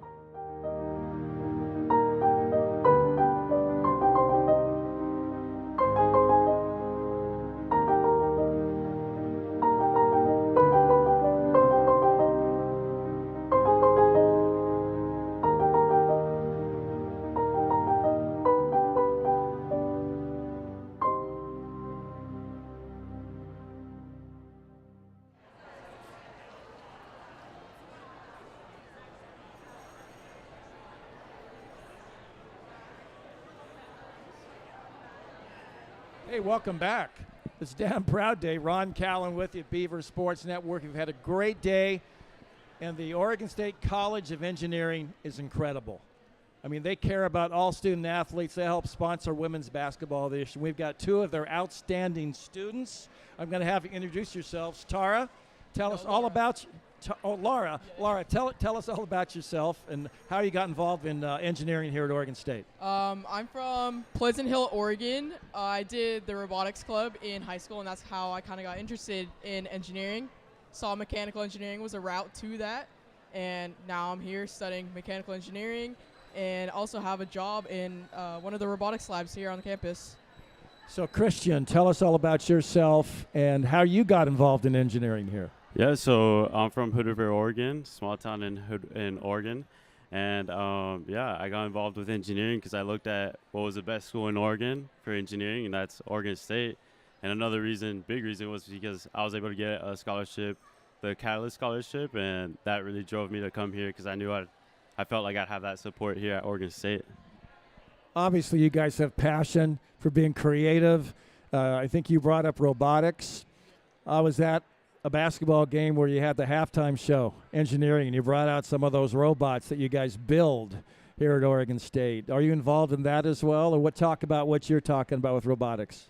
I'm not actually involved in that halftime show, but I am part of the Mars rover team here, which is, I think the new name is called Damn Robotics now, which is a club, so it's a student organization.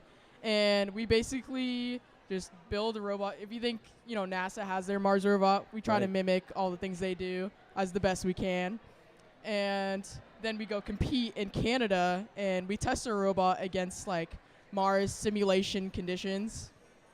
And it's really fun. We get a lot of support from this day, Damn Proud Day, and we're always so grateful for the amount of support we get because it just fuels our team. It fuels, our robot, obviously, because materials are expensive.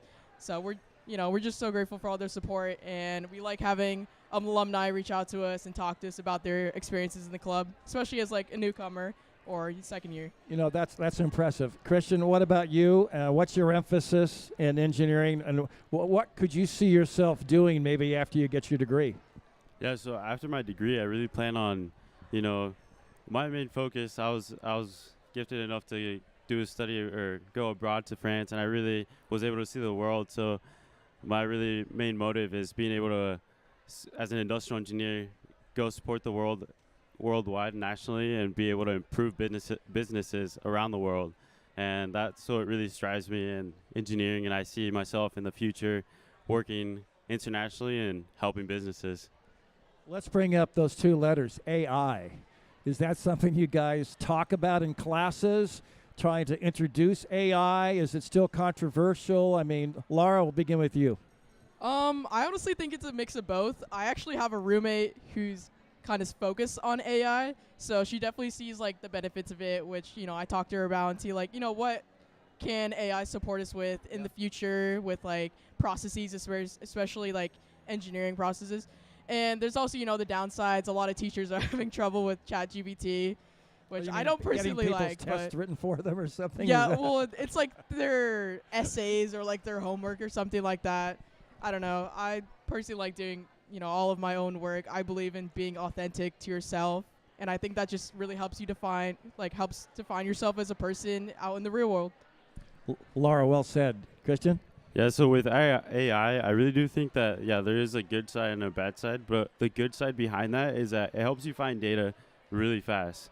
Some scientist who's doing research could be looking for formulas, and AI could get it for them in an instant. So that's a really good side of AI.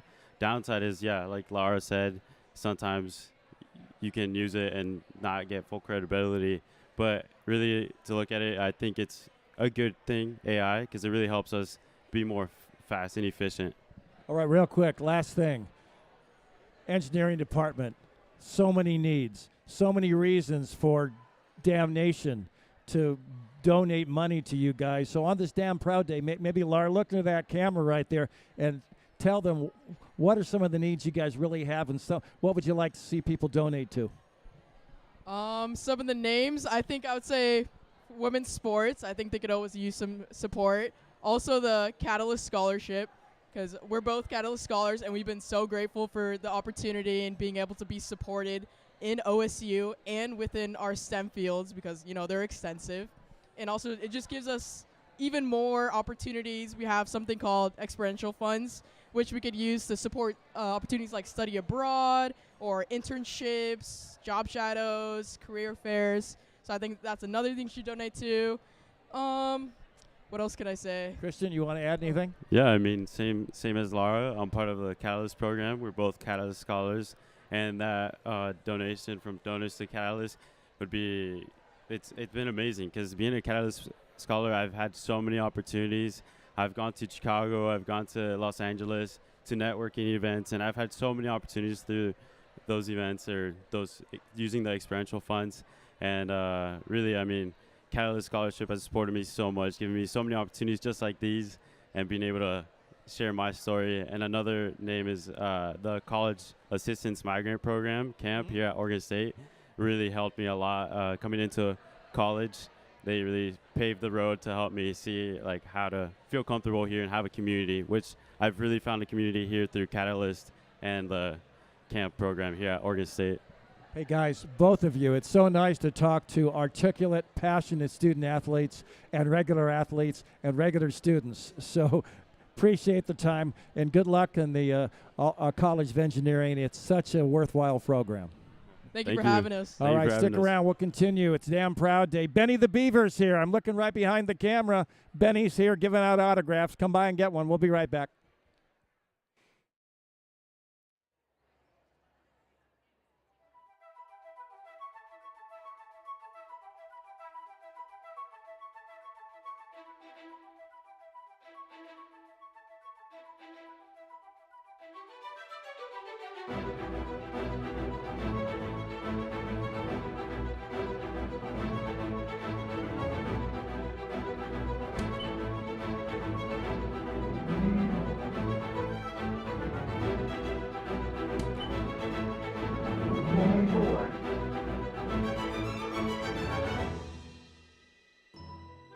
Hey, excuse me, I'm new here. Do you mind showing me around? Yeah, of course, let's do it. Yeah.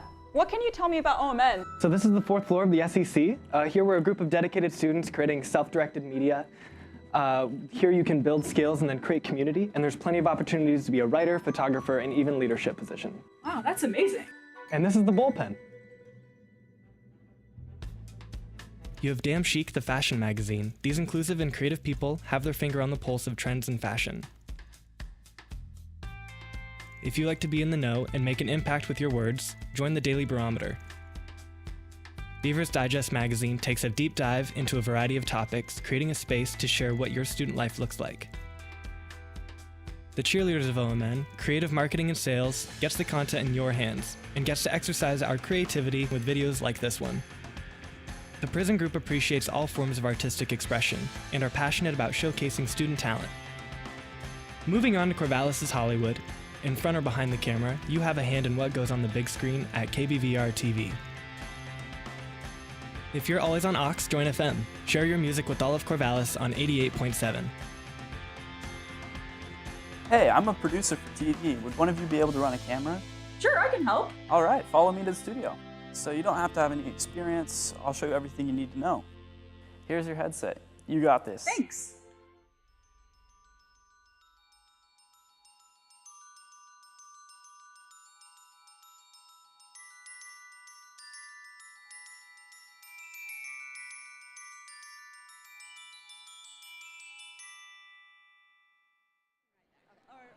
Welcome back. Damn Proud Day, and we are proud with all of the donations you've been making to help all of the programs.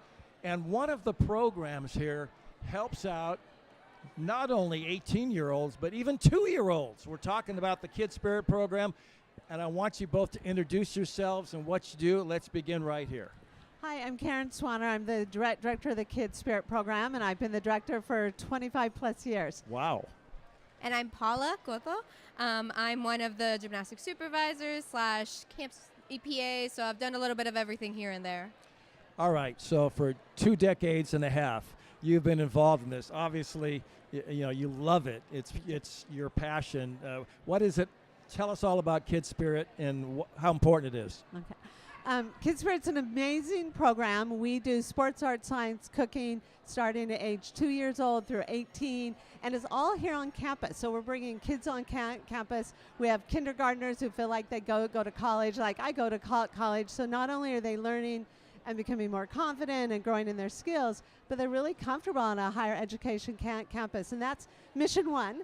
So we have 2 missions. The other is the professional development of the college students who work for us.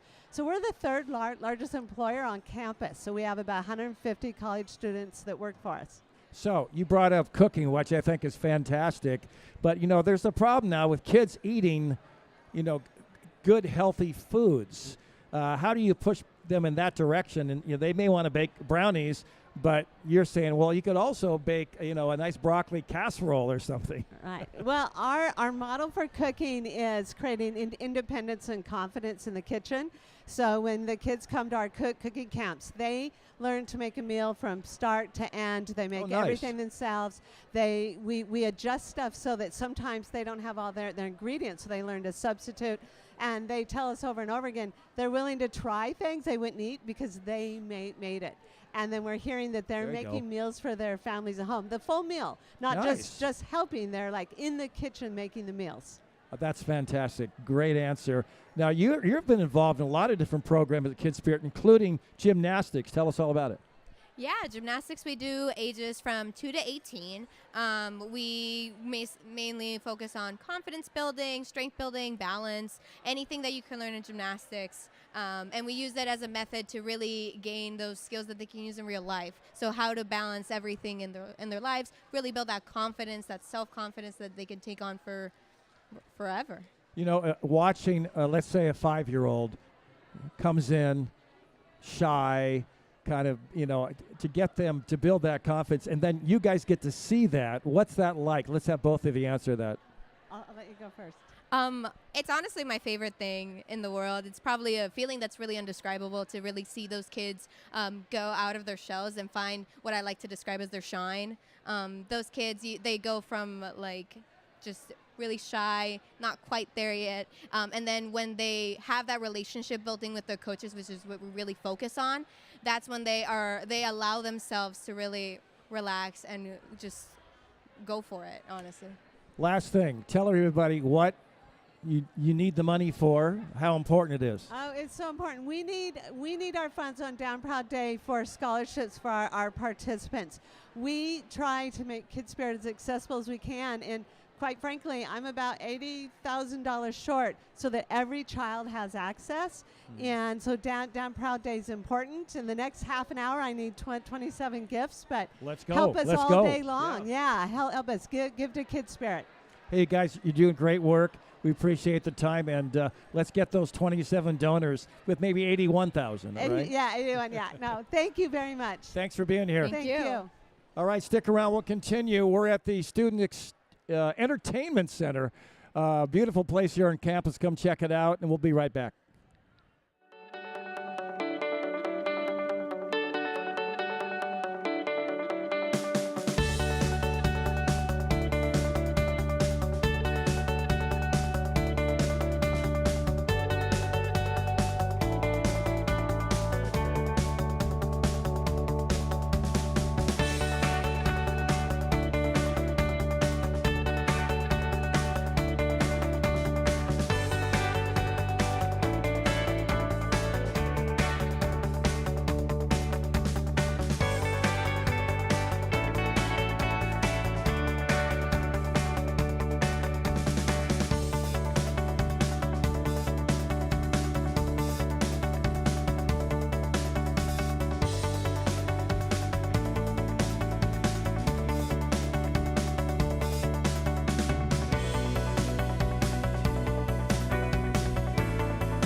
Me laugh. Damn Proud Day continues. Ron Callan with you, Beaver Sports Network. And I'll tell you what, the band and the cheer squads are incredible.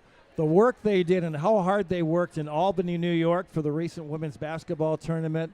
I think they had a side trip to Manhattan, which had to be fun. Yes. But I'll tell you what, they did a fantastic job because the NCAA, they're all over the band, the cheer squad to make sure they do things the right way, and they did things the right way. And Jasmine Miggins, you have to be so excited being an alum coming back and making this squad one of the elite in the country. Yes, so I'm really excited to be here.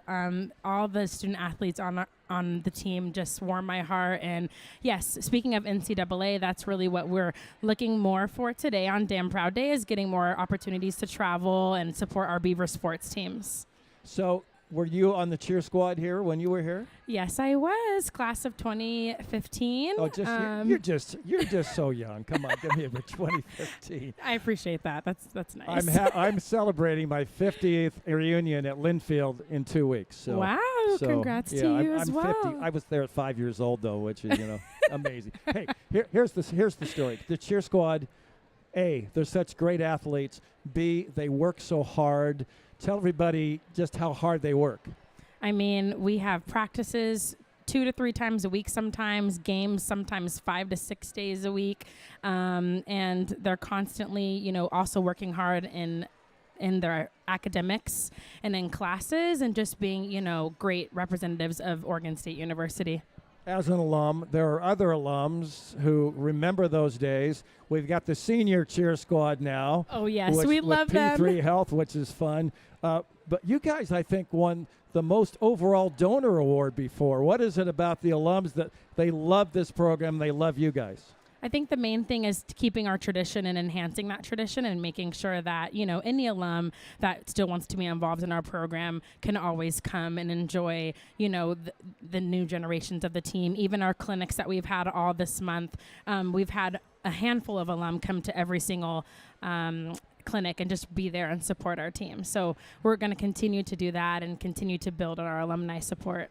So for the people who are watching on this beautiful day here in Corvallis, talk a little bit, Jasmine, about some of your big needs? Is it equipment? Is it, costumes? Is it, whatever you go ahead. Yes, our big needs are definitely raising money for travel and also new uniforms. I think we always want to make sure we really love to match the teams when they're playing whatever sport we are cheering for. So getting more options for our uniform choices and being able to travel and just more enhanced and team experiences so that any cheer member or dance member involved can always have something to look back at and remember as their time on the team.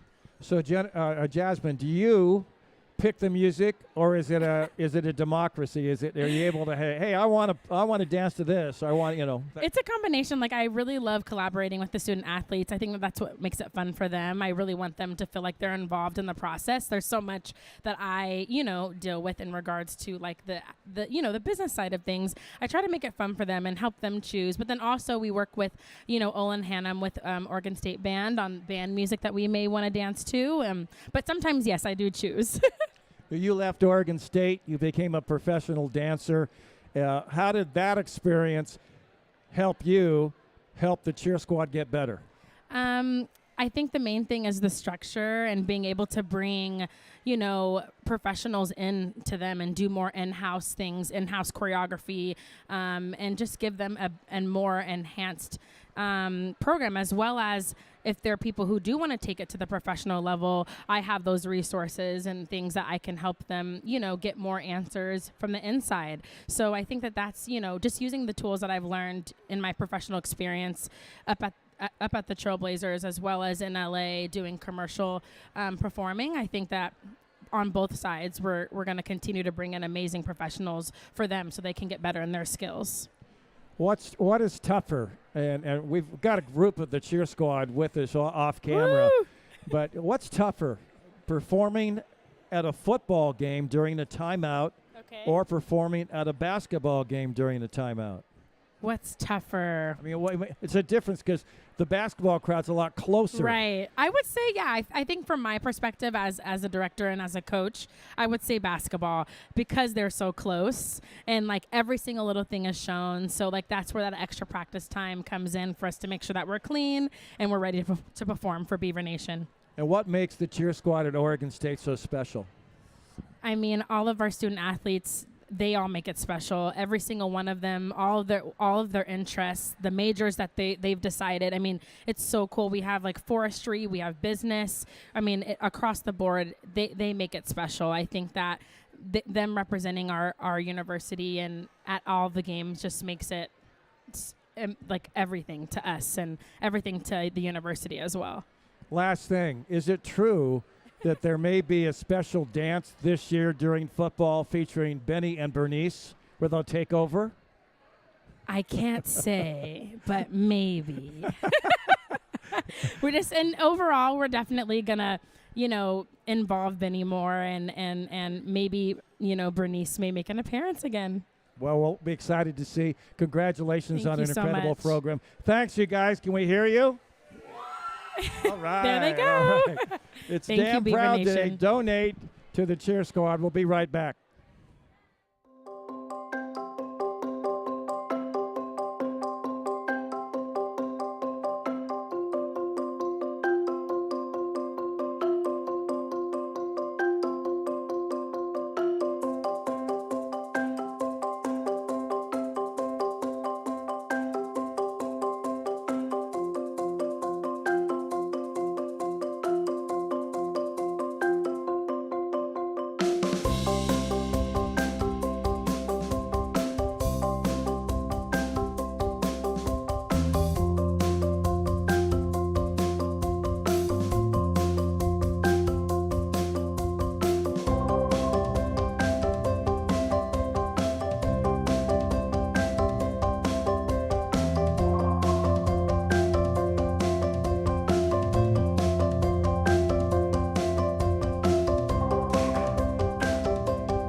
Damn Proud Day. Ron Callan with you. It's been a great morning and afternoon, and one of the great bands in the United States is the Oregon State marching and basketball bands. You know, if you've seen my Twitter, that the basketball band is the best in what was the Pac-12. And wherever they wind up, whatever's going to happen, Justin Priest, who's involved in the band program, you're a music instructor here at Oregon State, you got to be proud of this band.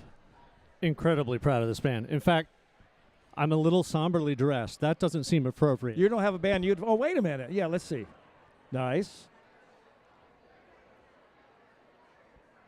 Okay, now I'm ready to do this interview. Now you're looking good. Cool. So what, did you play an instrument growing up? Were you a drummer growing up? I was a drummer growing up. I spent a lot of time in the percussion and the drum world and a lot of time with drum lines around the country, and I'm so pleased to have landed with this program here. I've been working with the Oregon State Drum Line for 10 years and the athletics band more broadly, and couldn't be more proud of our kids in this program and what they're able to accomplish. I just think this band has grown so much in the time you've been here. What, like 10 years, you said, as a music instructor here?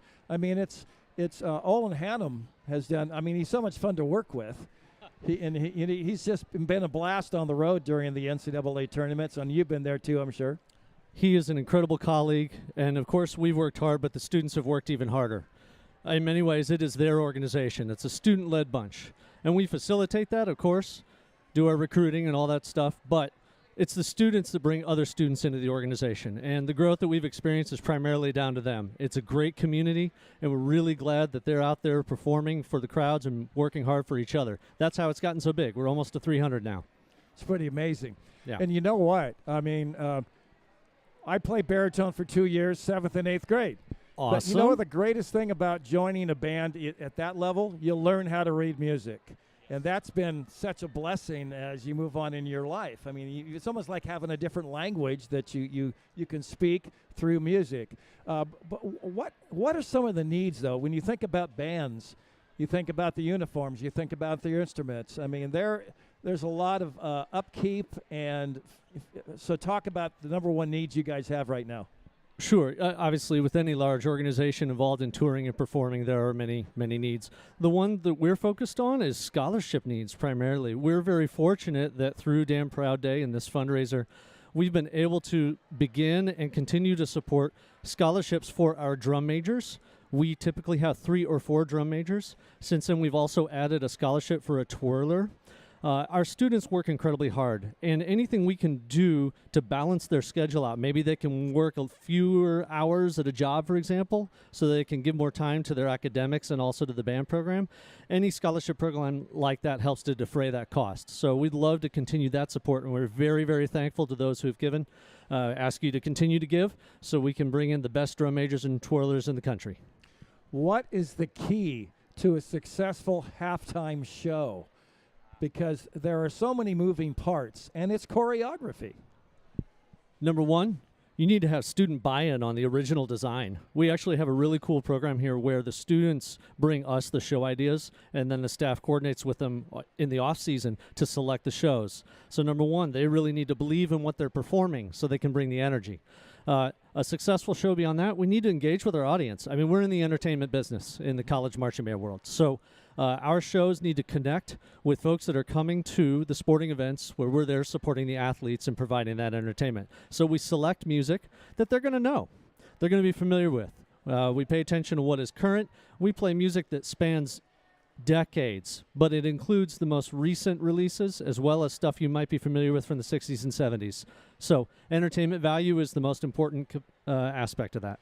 My son Daniel, he said this when your band plays the song by Muse, I think it's like 10 years old now, but I mean, you guys, he says that you guys really kick you know what on that. He's not wrong. When the students in the band are really engaged with the music that we're playing, they're engaged with all of it, of course. Right. But some of it, if it's particularly meaningful to them, maybe it's part of their life when they were in middle school or high school, then they bring that energy to that performance. Absolutely. And we love nothing more than blasting loud and proud for Beaver Nation. Justin Priest, good luck to the band. Appreciate you stopping by. Thank you very much. And I'll look forward to this fall August 31st, Idaho State. Or it'll probably be mainly the alum for that, though, right? We'll be represented at all those games between alumni and the students. We will be there, so looking forward to it. Thanks, everybody, for your support. Go Beavs. All right, Justin Priest. He's a music instructor and a big part of the Oregon State Band. We'll continue Damn Proud Day 2024 right here at the Student Entertainment Center on campus. Come on by.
Guess what? Welcome back. Ron Callan with you. I was testing all of you. You know it is the Student Experience Center, right? Yes. Not the Educational Center or Entertainment Center. But we're having an entertaining time thanks to people like Lisa Templeton, who's the VP or the Vice Provost of the Division of Educational Ventures. Wow, that's a big title. Thank you, I guess. How long have you been working here at Oregon State? Oh, I've been with Oregon State for over 20 years. So have seen a lot of changes in the educational programs that we offer, a lot of exciting things happening. Well, let's get into the educational ventures. For people who aren't in the know, just talk about what it's all about. Yeah, so what I'd love to focus on is our eCampus, which is our online education division at Oregon State University. And I think what we're really excited to talk about today in particular is a couple of highlights of things that we're doing. And I think one big thing is our access mission. I always like to talk about that. Yeah. We know that not all learners can make it to Corvallis for a class at 2 o'clock on a Tuesday or to Bend. So what we're doing at eCampus is we're providing access to an OSU education to learners all over the state, all over the country, and all over the world. So we're really excited about our access mission and that we're meeting the needs of learners and providing the world-class education we provide here to others. So I think that's one really exciting piece about what we're doing. And I think another thing that we just want to shout out is the quality of our programs.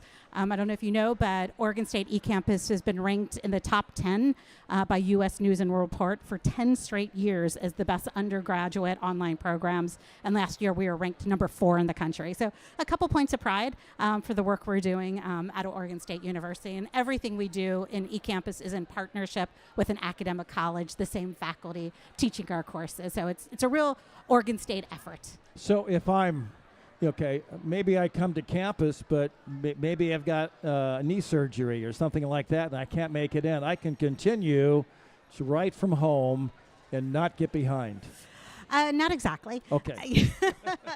They're the same courses, but you have to register either for a course online or a I course on site, yes. But we do have campus-based students who, if they need to take a term off, they're traveling abroad or family emergency, have to go home, move back to Portland, that term they can hop in and take online courses. So we make it really flexible for our students. Yeah, talk about the challenges for the professor, right? Because some people are in-house and some are watching online. Is that a combination in one class with both or not? No, they're not. All of our classes are asynchronous. And so what that means is that the coursework can be done at any time within whatever the due dates the faculty member puts in there into the course. So we have learners, as I said, all over the world. We have learners in 50 states, 60 countries. And so the courses need to be asynchronous. So the course is designed with that in mind, that we might have a learner here in Oregon a learner in Maine and a learner in Taiwan. So they aren't synchronous. The faculty member isn't lecturing. The class is fully asynchronous, which is geared to what working adult learners need, because our students, they're really busy. They generally have jobs, they're older than average, they have families, community members, sometimes they're taking care of their parents, so they need flexibility, but they want access to an OSU degree. So really, we're just giving them another option, another delivery option for Oregon State courses and degree programs. All right, Lisa Templeton, last thing. Yeah. Now, this obviously is a very successful program, but it has needs. It has financial needs. For the people who are watching on Damn Proud Day, what are some things you guys would like to get the money to help improve on? Yeah, thank you so much for asking that. We're really excited, as I said, about who we serve, these working adult learners. But over 50% of our adult learners are what we classified as high financial need. So we're really focusing today on scholarship dollars for these adult learners. They're often part-time, so sometimes they don't qualify for other types of scholarships. So through Damn Proud Day, we have a student success category that we're hoping to see some gifts to support our learners that are, like I said, working. We have military students, students who are just inspiring with all they juggle and shuffle and in life, caring for their kids, family, and taking classes. So we're hoping that we see some support for our learners. Lisa Templeton, Vice Provost, Educational Ventures. I learned a lot today. Thank you so much for coming by. Thank you so much. And good luck to you guys. Thank you. Stick around. Coming up, one of America's great wrestling coaches. Going to be live right here as we continue after this short break.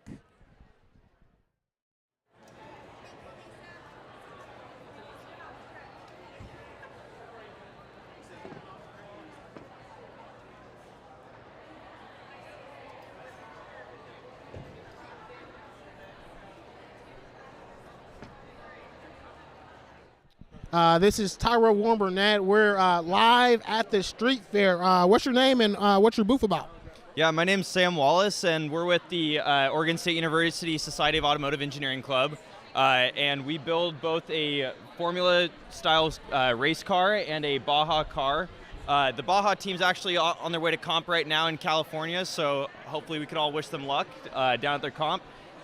We basically design, test, and build a new car every year. And the Formula team, we race all across the world, both in America and in Europe. And we're one of the few teams in the world that has we're one of the only American teams that has a autonomous racing car over in Europe. So yeah, anyone can join, and yeah. That's pretty awesome. Can I test drive one? Sadly, they haven't even let me drive one yet, so I'm still waiting on my chance. But so you're designing it, but you don't have the keys to the car yet? I've got the keys to the car, but I don't trust myself enough to drive it. That's fair. Tell us a little bit about what Damn Proud Day means to you, and what are you fundraising for? Yeah, so Damn Proud Day is just it's a great way for the whole community to get together and raise money to support students and the school as a whole. We're fundraising for the College of Engineering clubs and in particular the Society of Automotive Engineering Club. And our goal is just to help raise money to put to miscellaneous expenses that it takes to build our car, and then also tools and equipment to help the club out, and then also fundraising money to help offset the costs for students to go to competition as well. Thanks. Go Beavs. Yeah. Damn Proud Day 2024. Ron Callan with you. And yeah, one of America's greatest wrestlers and wrestling coaches sitting right next to me here on the stage, Chris Pendleton. For 4 years at Oregon State. Time flies when you're having fun. Hey, you're still my best hype man out there. I love all the introductions you give me. Well, listen, this wrestling program, I mean, it's so highly regarded. Obviously, there's change in the wind because of conference realignment and all that. How do you think you guys are going to fare in there, or does it change anything? Honestly, I think that's a question that's being asked quite a bit. I don't really see it being an awful thing for wrestling. I think when the dust settles, you're going to look at a really strong conference with anywhere from 6 to 12 teams, which is more than we had previously. So I'm not losing any sleep on that. I feel very strongly about our leadership with Scott Barnes and the direction that he's pushing us and all the work that people behind the scenes are doing to keep us afloat and keep us moving forward. I mean, afloat's probably a bad word. They have lofty goals. Thriving, and they're pushing hard. thriving. Because Yeah. you guys have been thriving, especially in the win-loss column. Talk about when you got here, what your expectations were, and how excited are you? How you've helped this program continue to grow. Well, when I got the job, one of the things that we had to present was like a good business plan, good model, and we had a 1, 2, and 5-year plan. Well, obviously, COVID made us crumple up the year one and just go, but honestly, the buy-in from all the athletes and the support from the community and just everybody pitching in to it's not like we were rewriting anything. Oregon State wrestling traditionally has been a national power since the early 1900s. So it was just kind of just getting us back to a position to compete nationally, win big matches, and to make our community proud. You know, all of these different departments and athletic programs, they all work together, but today's kind of a competition. Yeah. You know, you want to pick up the most money, right? You brought up to me there's a gift to unlock. Talk about that. Yeah, we're about 60 donors short. It doesn't matter how high you want to donate. Just people taking the time to just give to the program. 60 unlocks a pretty substantial gift to us. So I hope for everybody, take 5 minutes out of your time, pull out your phones, hit the links, just give. We know where the money goes. It's incredibly important. And as far as a competitive standpoint, we've historically have done pretty good, and that's put a big target on our back that people are coming after us. Wrestling fans are passionate. You've had some great big crowds in the past couple of years. It's been amazing to see those events. But I want to know, when you go to a high school meet, how long does it take, Chris, for you to see a wrestler and say, he could wrestle at this level? Does it take a long time or not? That's a very loaded question. The eye test is pretty fast, but one of the things that we do is I have to remind parents and recruits all the time is the eye test is great, results are great. Our first thing that we look at is our academics. Right. If we can have a balanced student athlete that prioritizes all aspects of his life, those are the kids that are the people that we want in our program that we believe in. And I think you've seen off the mat, we've been absolutely just crushing it. I think it was a couple weeks ago, the NCAA just announced we led the nation in academic All-Americans with 9 overall, 3.3, 3.4 GPA. So it's trending upwards. And as you trend upwards with your academics, everything else seems to fall in line because you have people that are like-minded that want to achieve highly. Out of the 7 All-Americans that we've had in the past couple of years, 6 of them have been academic All-Americans. So that's one of the things that we really attract us about those high-achieving student athletes. Last thing. Every program has financial need. What are some of the things you need to get fresh new money to help your program grow? Well, unfortunately, this year is probably the prime example of it. Wrestling's a very brutal sport. It's a contact sport. It's not a sport on if you're going to get hurt. It's when you get hurt and how bad you're going to hurt. This year we had about 4 season-ending injuries that really altered the trajectory of our team, and we really want to focus our priority on the recovery and making sure that our kids have access to a high-level recovery units that's going to help them come up, wake up, grind it out, take care of their bodies, and it'll help us in preparation for next year. Chris Pendleton, always a pleasure to talk to you. I wish we had more time. There's so many more questions I have. No, you got me by the food truck. It smells too good. Get over there. Oh, man. Anyway, Chris, appreciate the time. Good luck to you guys. Go Beavs. Thank you. Chris Pendleton right here on Damn Proud Day. Lots more coming up. We're going till 4 o'clock, so stick around. We're at the Student Experience Center. It's a pretty awesome location, so come on down, say hi. We've got, as Chris said, there's good food here too. We'll be right back.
Ron Callan with you, Beaver Sports Network. But today we're talking about every department at Oregon State on Damn Proud Day. It's going great. Grace Atebe, she's in charge of international services. That's student athletes and others who come to this school to garner an incredible education. Grace, thank you so much for spending time with us here today. Thank you very much. I'm very glad to be here. Thanks for having me. Yeah, so I've met a few student athletes from other countries over the years who played football, women's basketball, but it just runs the gamut. And when someone comes from another country, what are some of the big challenges to get them up to speed? Well, as you can imagine, when students come here from another country, they absolutely are coming into a totally new environment. They're leaving all things that are familiar to them, whether it's family, familiar foods, and all that kind of stuff. And so suddenly you're in a new environment and you've got to figure out how to adjust into the new environment. So it's anywhere between the academic setting and understanding the U.S. academic system. It's finding cultural foods that you enjoy, which I think is pretty important for settling in and feeling like you belong in a new environment. And sometimes it just goes to as basic as walking into a grocery store and finding whether you can find the things that are familiar to you, because the brands are different, names are different. So it's just very overwhelming, and just kind of helping students settle in into a new environment and find their step and get on with their success. So that's normally the initial basics of adjusting to the basic needs. I think adjustment's the big word. And, you know, I know a little bit about this because my son Daniel, who lives in Spokane, he teaches English as a second language. And he has classes of 25 kids from everywhere, from Ethiopia to Mexico to Canada to, so he's seen these challenges. He feels the passion of these students who want to learn the communication aspect of their life in the United States. Well, that is very true, because I think language basically is one of the ways that you feel like you belong in a society. If you cannot communicate effectively, whether it's because English proficiency is still being developed or just spoken English is very different from written English. So the slang and things like that, people just get thrown off. So it's really a point of just feeling some level of empathy, and where people feel like they can still understand what you're saying. Whether it's even just the accent that is different, and so people seem like not to understand anything anymore. So I think it's all those things of trying to make sure that we are welcoming, we are encouraging, we realize that there are differences. Those differences just make people unique, but not necessarily unsuccessful. So the point is, how do we welcome, encourage, embrace the students, and just encourage them to explore the new environment and start fitting in just like anybody else. So it takes a lot, but I think it takes a brave soul to come into that scenario and try to make an adjustment of that sort. But it takes all of us to help make sure that they get to that point of adjustment and comfort. And Grace, one thing it takes to help out all these kids is money for your department. And that's why we're here today. Tell everybody what, the donations they make to international studies, how do you put it to use? Oh, absolutely. Well, hopefully things don't fly off. Well, some of it is basically looking at programs that provide for spaces where the students are able to engage with each other in terms of build community, spaces where they can engage with other American students and kind of find a place to start building new friendships. And as we know, they're not immune either to emergency situations, and even if you came with adequate funds to support yourself, something happens, a medical emergency in your home, the primary provider, parent maybe has some situation, funds become short for a period of time, so they need some temporary assistance to then be able to continue their education. So the hope is that people are going to give, and we can be able to meet the students where they are and support them when we need to support them, and make sure that they graduate from OSU with a degree that is like none other. Grace Atebe, appreciate the time. By the way, how long have you been at Oregon State? You? I came to OSU in September 19th, 2016, and it has been a blast. Wow. All right. Hey, go Beavs, right? Go Beavs. Please give if you already haven't given. This is a great opportunity to make a difference. Join us and make a difference. Let's go Beavs. Stick around, everybody. Thanks again. Grace Atebe with International Studies. We'll be right back. It's Oregon State's Damn Proud Day 2024. It continues. We're with Lauren, the head women's soccer coach. Heard you had a pie in the face last year. How was that? It tasted great. It tasted great. No, it was fun. It was a competition to see how many donors we would get before I went live, and my team accomplished it, so they got to pie me in the face. So. Is there a competition this year? There's always a competition. What is it? In the athlete world. Well, if they get 300 donations before practice, they get an ice cream party as a team. So they love Dairy Queen. So that's part of it. But then we have our team split into 2 teams and a staff team. And the team that collects the most amount of donations then gets taken out to dinner. That's great. You've been like an integral part of Damn Proud Day the last 3 years. What's been the key to your success? You crush it every year. I don't know if we crush it.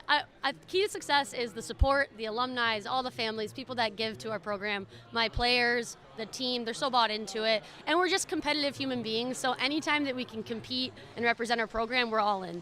Thank you, Lauren. Go Beavs.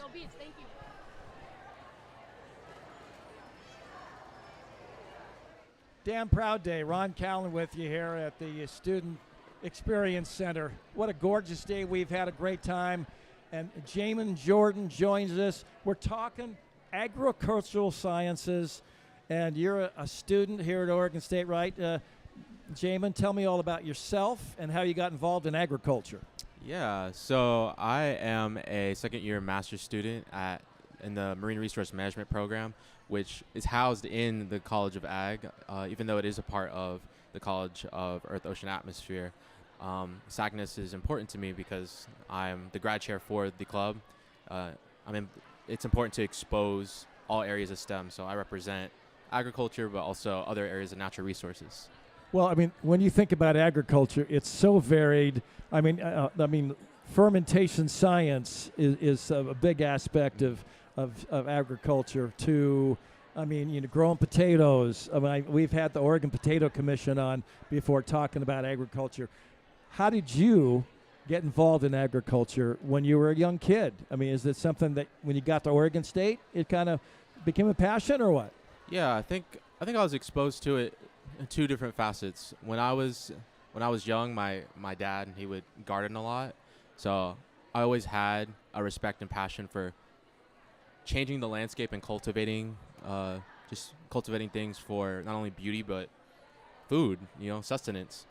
And when I got into my undergrad, I was exposed to minorities in agriculture and natural resource-related sciences, and that was a very important community for me at the University of Georgia. There aren't a lot of black students, so that was a place I felt really comfortable and at home as a fisheries undergrad. Yeah. So, Manners, MANRRS. Tell me all about it because it's important. Tell me why. Yeah, so there are two orgs that are dedicated to fostering the diversity in the College of Ag at Oregon State. You have minorities in agriculture and natural resource-related sciences, which you'll hear from another person later. And there's also the Society for the Advancement of Chicanos and Native Americans in STEM, SACNAS, and I serve as the grad chair of SACNAS. And yeah, it's really important that we have these spaces for underrepresented students to not only have a place that they feel comfortable, but also to give them access to resources and professional connections and networks that they wouldn't otherwise be aware of. And SACNAS specifically is the host of the largest diversity conference in STEM. Wow. Yeah, the national conference this upcoming year will be in Arizona. And you're going? I will be there. I plan to be there, yeah. So for people who are watching right now and they're thinking about giving a gift, what would a gift of Manners do to help all of the students involved in that program? A gift to Manners would mean the ability for more students to attend these conferences. It would mean more resources to come out to events like this and set up tables and resources and have gifts and create more outreach and exposure opportunities. And it would just mean more advancement for a cultivated diversity of students in ag, which is necessary moving forward. I love that. I love cultivating, some new looks, some new attitudes, some new ways of doing things to help the world of agriculture grow and thrive. I agree wholeheartedly.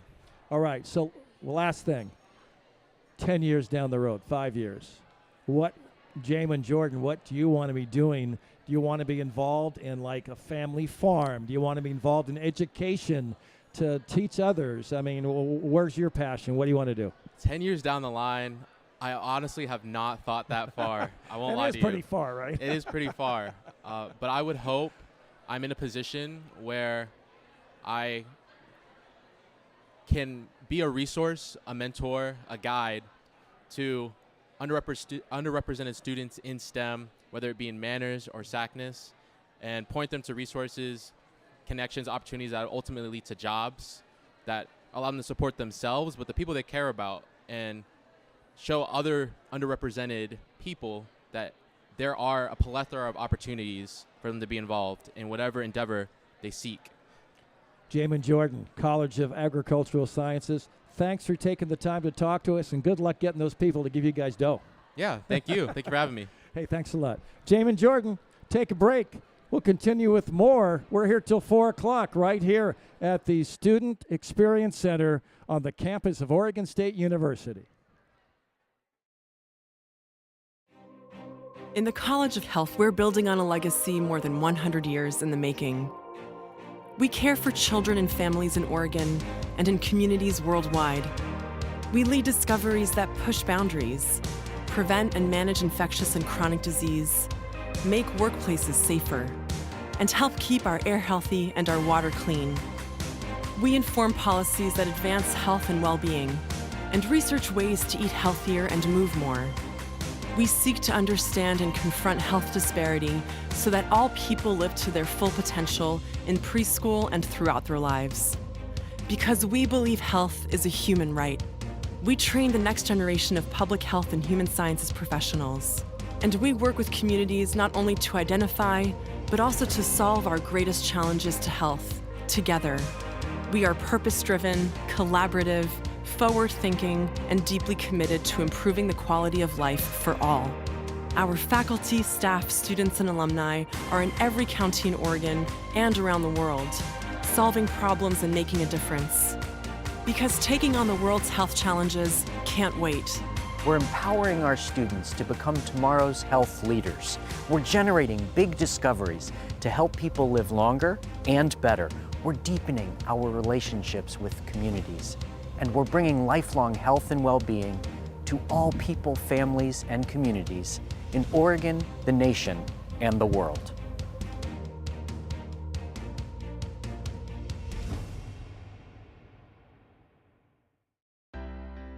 IMPACT stands for the Individualized Movement in Physical Activity Today program.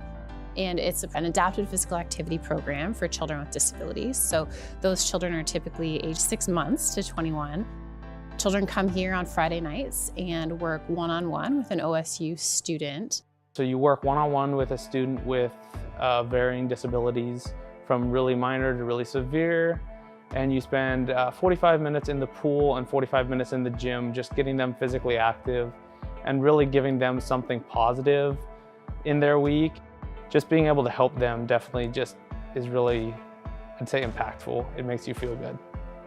Working with this program, it's a really great opportunity for volunteers to just hone in on their communication skills, on individualizing programs, on working directly with children and their families. It's an opportunity also for the participants to learn from students who are sort of at the cutting edge of doing their degree programs in adaptive physical education. So they're up to date on the science, on new methods, on new technologies, and really new pedagogical approaches.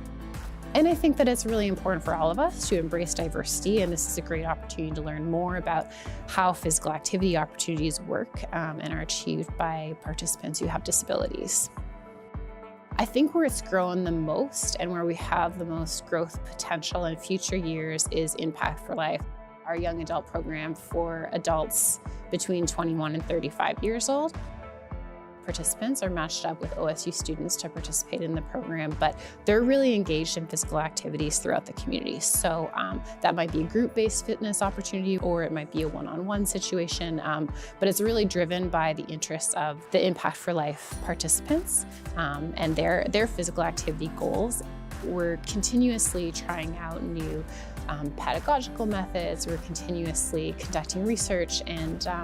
And just learning more every day, learning not only from the research that we do, but also the students who are training in the program and learning from their experiences, as well as the participant, their leadership experiences and their general experiences with the program.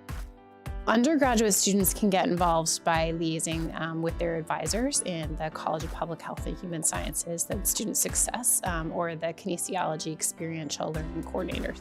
Graduate students can also be involved in various ways. So we have our kinesiology program has a PhD in kinesiology with an option in adaptive physical activities. So our PhD students are often involved through that avenue. And then we also have a Master's of Adaptive Physical Education. They're doing a lot of hands-on programming, but the administrative part is typically the PhD students who are involved. Directly, the community can get involved by sponsoring our program, and to make a financial contribution, they can do that through the OSU Foundation. But more holistically, the community can really get involved by adopting holistic approaches to accessibility. Our ultimate goal with all of these programs is that they're so successful that maybe we don't need these programs anymore, because the community is inclusive, which it is, but leaning more and more towards inclusion so that participants have opportunities to engage in physical activity in the communities. If you can tailor stuff to individuals, you can do the entire population without much issue. And everyone deserves that fair and equal education. There are so many participants where over time we just see their growth and development and their leadership. And I think that those are some of my favorite moments to see, in some cases, like participants taking leadership responsibilities in their group physical activities and demonstrating and teaching new participants who are onboarding into the program how it works, or sharing information that they've learned over time. And I think that is, the community that we ultimately want to embrace. That's one of the reasons why I want to continue doing this program and why I'm involved with this program. And I think for students who are training in this program, so whether they're undergraduate students or master's students or PhD students, they're going to take what they've learned from this opportunity to their future career goals too. And I think that that's really the bigger picture.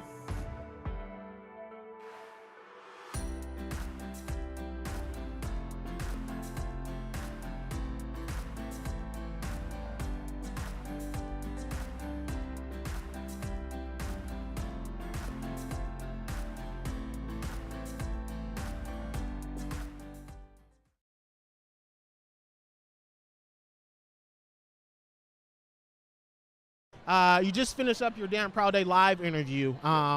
What did you like about it? What does Damn Proud Day mean to you?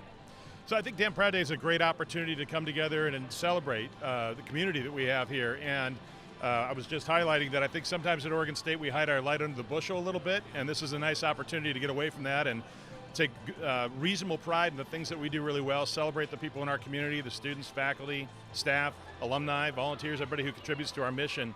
And I like that Damn Proud Day gives us an opportunity to do that.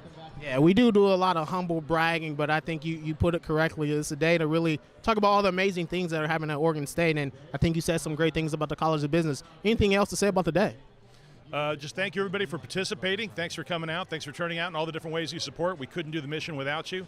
So gratitude for everything you do. We take great pride in representing Oregon State and being part of this community. Thanks for everything that you do. Go Beavs. Go Beavs.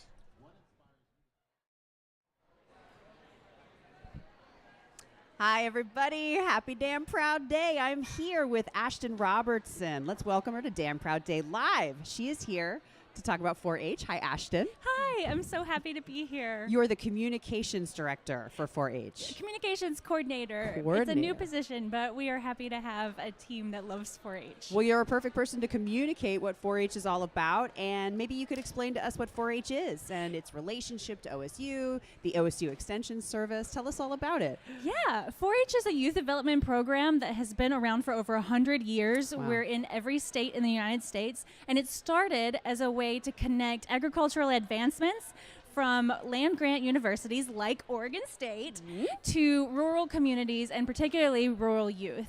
So a long time ago, that may have been something like, who can grow the most corn in an acre of land? Wow. Or who can share the best recipes for preserving tomatoes? But today we let people, or 4-Hers can use all kinds of different skills and learn lots. So it's moved beyond gardening and animal husbandry to what other sorts of things are available through 4-H? So 4-Hers can fly drones. They can build robots. We've got 4 championship teams headed to Dallas, Texas this week to compete in robotics championships. They're from Hood River and Beaverton and one more. But yeah, so 4-Hers can learn all kinds of things, including sewing and making mascots. And in the background, you may see a 4-H project dancing around. Oh, hello. Look at that gorgeous little... Now, the 4-H's on this clover are for head, heart, hands, and... Health. Health. Oh, I was going to say happiness, but health is happiness. Health is happiness. Absolutely. So is this a part of the 4-H project, is designing this amazing costume? It's not mandatory. The cool thing about 4-H is that 4-Hers can choose to follow their passions, and whatever sparks their interest is what they're getting to learn as a skill. And is this is an extracurricular program in addition to other studies at Oregon State? Is that right? That's true. So 4-H offers after-school clubs, community clubs, summer camps, and in-school programming all across Oregon. Fabulous. And now this wouldn't be Damn Proud Day Live if we didn't talk about the challenge gifts that are available through 4-H today. Tell us all about them, please. We have several challenge gifts specifically for the 4-H Summer Conference Fund. 4-H is fundraising today specifically for Summer Conference, which is a flagship event that has been going on for over 100 years. I think this is the 108th Summer Conference.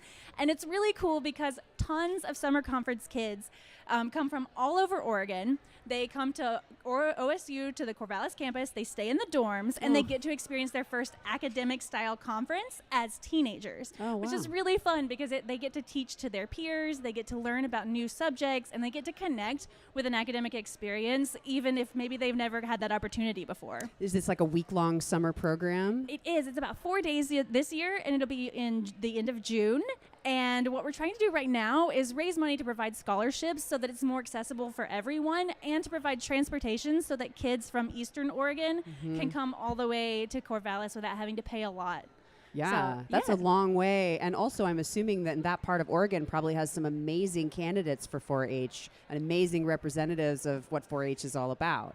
So we got to get those folks to Corvallis. Absolutely. And one of our challenge gifts that we've already unlocked today was from our director, Dr. Kathy Haas, that was encouraging faculty and staff to donate, and 15 faculty and staff already donated to this program. Oh my gosh, that's great. I'm a faculty member. Maybe I need to get off this conversation and go meet this challenge gift so some folks can come to the 4-H Summer Conference. Is that what it's called? That's what it's called. Oh, that's great. Is there anything else you'd like to say to the people watching right now about your amazing organization? Yes, I'd love to say please go ahead and donate, especially after 4 p.m. or after 7 p.m. because both of those will unlock challenge gifts and let us provide even more in funds and scholarships for this program. Okay, challenge accepted. Well, it was so nice talking to you, Ashton. Thank you for coming to Damn Proud Day Live. Next up, we are going to have the Chief Diversity Officer, Scott Vigneault. He's going to join us and talk about the Office of Institutional Diversity. Thank you so much.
Hi, everybody. We're still here at Damn Proud Day Live, and I am so excited to be with the Office of Institutional Diversity's Chief Officer, Scott Vigno. Hello, welcome. Hi there. Thank you. Happy Damn Proud Day. Yeah, happy Damn Proud Day. Very excited to be here. Tell us all about this really important institution here at Oregon State, the Office of Institutional Diversity. Yeah, so our office opened in 2016.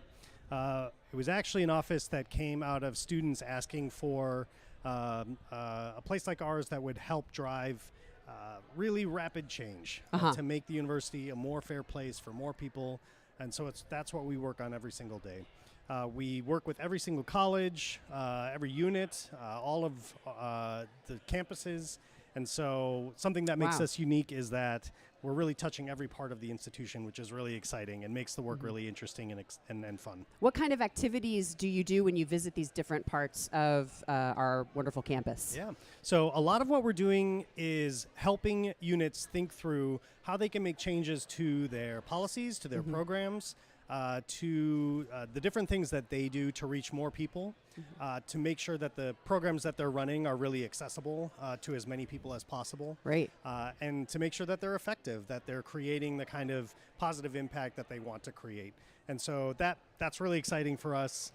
It means that we get to look at all sorts of different things, everything from what this work looks like out on a ship in the middle of the ocean to what this looks like in Eastern Oregon on farms and ranches. And you're working with not just faculty members and administrators, but also students as well? That is correct. Yep. So we work with different student organizations, different student groups. We've had opportunities to work with groups like OSU as they've really considered what their role is. And so both students and employees. Great. You know, it's got to be so meaningful to think. I've never really thought about it that way, that like, yeah, you need to think about accessibility and issues of diversity, equity, inclusion when you're on a ship or when you're in the field, not just when you're in the classroom or when you're thinking about our incoming classes or what new faculty we want to welcome and make the experience special for at Oregon State. So it's a really big sounding job. It is a big job. We're actually a pretty small office, and so the only way we get anything done is by having really awesome partners. And that means great deans, great faculty, wonderful students that are excited about thinking about doing their work in new and more inclusive ways. Okay, Scott, so how can we help? I know you've got a challenge day all prepped, and we're really ready to join in and take part in this big project. So tell us what we can do. So there is a challenge that's up for the Office of Institutional Diversity right now. I think we need just a couple more gifts to unlock that challenge. Nice. And then any amount over that is obviously welcome and really helps us make the impact that we make. One thing that's a little bit different about OID is that oftentimes the funds that we're raising through events like Damn Proud Day, we're actually using to bolster the programs and the initiatives of other parts of the institution. And so think of us as like we're the multiplier. If you give to OID, we're helping multiply impact in lots of other places. You're the supercharger. That's right. So those challenge grants, when they are met through the Office of Institutional Diversity, they're going to go to various parts of of our great university. Yep, that's right. Big help. That's right. Well, what about you, Scott? What inspires you to give? What about Damn Proud Day Live is particularly inspiring to you? Sure. So the thing that I really, really like about Damn Proud Day is it allows a lot of people to get involved in a very tangible way. Even $5 makes a big difference. Those $5 add up. And to me, what that says is even if you don't have an opportunity to be doing this kind of work every single day, you're contributing in a way that is really impactful and meaningful. And so I'm so appreciative of all the gifts that we give for really everyone that's participating in Damn Proud Day. It's such an important opportunity for us to really cultivate this culture of giving and of supporting each other's work. That's beautiful. Yeah, and I agree. You know, like there's nothing is too small to make a difference, and I'm always looking for an opportunity to do so. And this seems like such a great pathway. Yeah. Thank you so much, Scott. You're very welcome. Yeah, thanks for having me. Happy Damn Proud Day as well. Yeah, thank you. Thank you. Next, Allison Myers will tell us about the Extension and Engagement Program, and maybe I'm going to get some of that free ice cream back there.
Hi, everybody. Welcome back to Damn Proud Day Live. I am so excited to be here with Allison Myers from Extension and Engagement. Happy Damn Proud Day to you, Allison. Thanks very much, Elena. I'm really glad to be here to talk about the AgriStress Helpline and the Rural Mental Health Endowment. Yeah, tell us all about this Rural Mental Health Endowment. This is the first time I'm hearing about it, and it sounds absolutely fantastic. It is fantastic, and I hate to be a little bit of a downer on such a happy day, but I think it's really important for folks to know that suicide rates in Oregon are among the highest in the nation, and they're particularly high among our ag and natural resource friends. Wow. Farmers, ranchers, fishers, foresters, folks in the timber industry. And so what we did, a big group of us got together last year, and we launched the AgriStress Helpline for Oregon, which is a 24/7 number for folks who are feeling out of sorts, in crisis, want some referrals. They can call it. It's a befriending line. What does that and mean? It means that sense of connection and somebody that gets where you're coming from, is trained to understand the environment in Oregon, is right there 24/7 by phone or text on the other end of the line in 160 languages Wow. if needed. And so we're really proud of it. It's a brand new resource. We're one of 9 states in the country and the only university to have put this line out. Wow, the Yeah. only university in an already limited number of states that are providing this statewide service. Yes, usually it's in the Department of Agriculture, for example, that hosts the AgriStress Helpline. We put it through as part of our Family and Community Health Extension program at the OSU Extension Service. It came out of a need. I would Yeah. say it's, as a health educator, it's a dream come true when you have a group of folks who want an evidence-based solution and you can get the legislature behind you. Thanks to Senate Bill 955 last year, we started the endowment. That's what folks can contribute to today. We've got current use funds as well. We're just plugging away, trying to make sure people know the line exists. Okay, well, let's circle back to that. What we can do today. I know we have a challenge gift specifically for this rural. Can you tell me again the name of it? I can. It's the Rural Mental Health Endowment on the Extension and Engagement page. We're also with the College of Health. We have a challenge gift of $1,000 that came from friends of the helpline.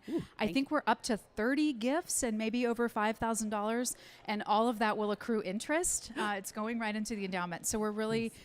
I feel supported. There are folks already who are, saying, Allison, when are you live? Will we get the clip? Can we talk about it? So it's a tough topic, but one that we can work on if we shed a little light.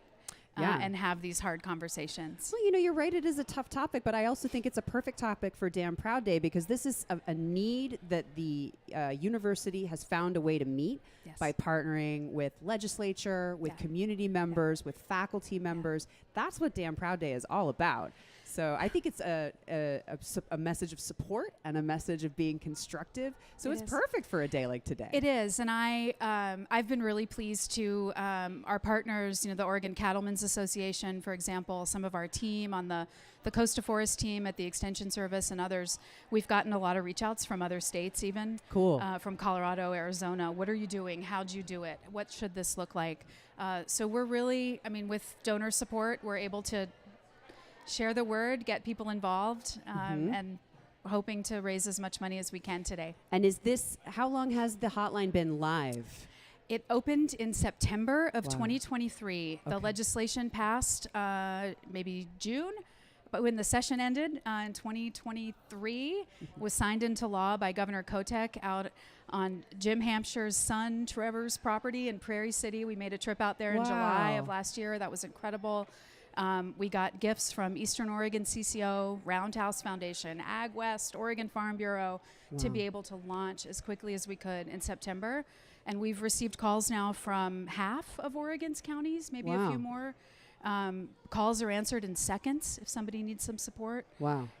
We had one person that spent quite a little while on the phone, and we were just so grateful that somebody had the courage to dial the number and got the support that they needed. Wow. So That's great. What a wonderful example of Oregonians helping each other, of Oregon State helping the state, and of all of the different communities in our university, the communities who are making great strides in the agricultural space, mental health professionals, organizational leaders. They're all coming together to provide this kind of vanguard service for our citizens. You've got it exactly right. We've got faculty members in the College of Ag who are part of it, folks in agricultural extension.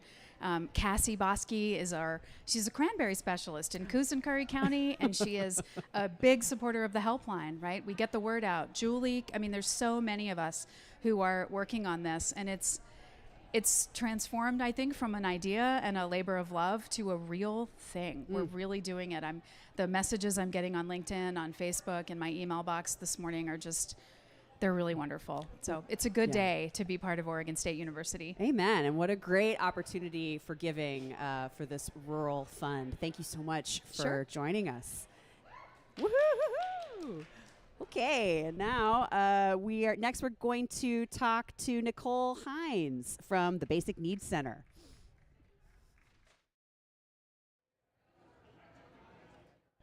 All right, we have JT. You just finished up the first hour of Damn Proud Day Live. How did it feel? You know, it felt good. I'm kind of sad that it's over, to be honest. It felt good. I felt like I was kind of getting my rhythm. But it was really, really cool to see great people doing great work and talking about Beavs rallying together. And it was really, really, really cool moment for me. We can get you back on stage if you want. I think we can do another time slot. How do you feel about that? I got some work to do, but I would do it for you. But it was great. It was a great opportunity. I think, just the passion, the energy, the excitement that the panelists, the folks who we're interviewing have for the great work we're doing is really, really cool to be part of. Well, thank you for your service. A damn proud day. Go Beavs. Go Beavs.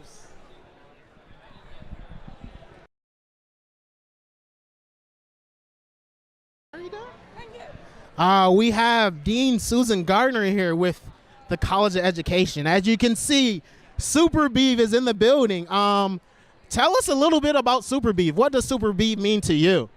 Super Beav is about recognizing all the superheroes in the College of Education that we prepare. Superhero teachers, superhero counselors, superhero higher ed professionals who go out and change the world. Oh, that's amazing. Every year, Susan steps it up in terms of her outfits. I think she's outdone herself with this one. Teachers need love too. Go Beavs. Hi, everyone. I'm here with Nicole Hines and Roman. Roman, what's your last name? Roman Quick. Roman Quick from the Basic Needs Center here at OSU. Okay, I need to know everything about this organization and the services you provide. What can you tell me?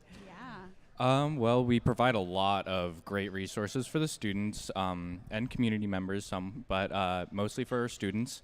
And we have a lot of great food resources, housing resources. Wow. And, free coffee bar and snacks. So that's a great way to just get students in the door and introduce them to the many programs that we have available. Free coffee will get me to do Absolutely. a lot of different things. So a student comes in, an undergraduate or a graduate student comes into your building, which is right down at the, what is that, the south end of campus? Champagney-Vu Lodge, yeah. Some folks know it. It used to be cooperative housing, and they renovated that quad a number of years back, and so there's some great special programs there.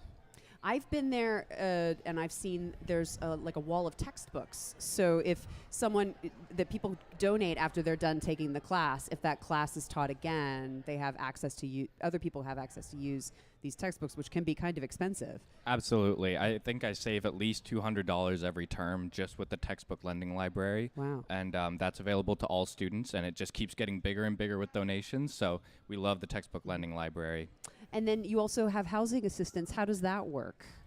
Students will come in with, a housing issue, and we like to personalize every person. So they'll come in with their unique challenge, and we'll use whatever resources we have available to meet their challenges, and that sometimes includes emergency housing. And it's great to have that personal touch. Every time people come in, they can talk to a real person about their issues and feel heard and hopefully get a nice solution to their problem. Yeah. Well, a real student, like who a lot of the folks you work with have lived experience with these issues. And so they're not meeting with an administrator behind a closed door. This is students just like them, helping them with what are really everyday challenges at this point. This is a student, maybe not run, but student-powered institution. Yeah, Absolutely. and we aim toward being student run. So, Student run, great. Yeah, we really invest a lot in our student leaders like Roman. They do excellent work, so they have a great peer-to-peer model. They plan cooking classes. They put on a great big welcome week event this year that had over 600 folks come out and jump on bounce house, different things. It was a great way to show folks that we're here when you need us, and if you're not sure if you need us, come check us out anyway. And cooking classes is something that counts as a basic need or a necessity that can be a part. It could be a boundary when students are here. Absolutely. There's tons of overlooked basic needs that the Basic Needs Center is really involved in, like cooking classes. We're also very very particular about helping build community. So we have a lot of events. Every week we have a great event that invites students in, and hopefully we'll get them back in another time. How many students pass through every academic year on the average? I think it's about 400 individual people per month. Per month? Per month. Hang on. Is that It depends on what you come by a student. So we'll have 400 people come by today to shop the food pantry, which is mostly what our donation supports. Right. On a monthly basis, depending on the time of year, we might see about maybe 200 to 300 come in for a SNAP application or housing support. Oh, nice. Or another thing. And then, a couple dozen come in for events and checking out textbooks. And yeah, it kind of builds from there. Okay, so tell me about the challenge grant that you have today here at Dan Proud Day Live. We are so lucky to have 3 challenge gifts today. 3! And 2 of them we've already met. Yeah. So we had a challenge gift to raise $5,000 that I think the hose generously supported, and we met that. We had a really generous matching gift to, I think the first one was like 50 donors, and we hit that as well. Fantastic. And then the last challenge gift that we've got is with from the generous Lebec family. And so when we hit, I think 80 donors, we will unlock another $10,000. $10,000 for 80 donors is the final challenge available to help the Basic Needs Center today. Last I checked, which was 2 minutes ago, we were at $17,000, which is huge. Wow. That is most of a month of running our food pantry. Wow. And then when we hit that challenge gift, that will really help us get to the next level. Okay, I feel like we've got our marching orders. What a wonderful way to show your support at Dan Proud Day Live. Thank you so much, Nicole and Roman, for telling me all about the Basic Needs Center. Yeah, so glad to be here. Thanks everyone for supporting our work and being a part of this. We couldn't do this without the generous support of our community. Yeah, this was a wonderderful day. Yeah. Woo! Go Beavs. Go Woo. Beavs. Next up, we have Tuba Ozkanhaler from the from OSU. Woohoo!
Hi, I'm here with Dean Tuba Ozkanhaler From the College of Earth, Ocean, and Atmospheric Sciences, or CEOS, welcome to Proud Day Live. Excellent. Thank you for having me. Such an exciting day on campus. Is this your first Damn Proud Day? No, it is not. It's actually my third Damn Proud Day, and I am Nice. damn proud.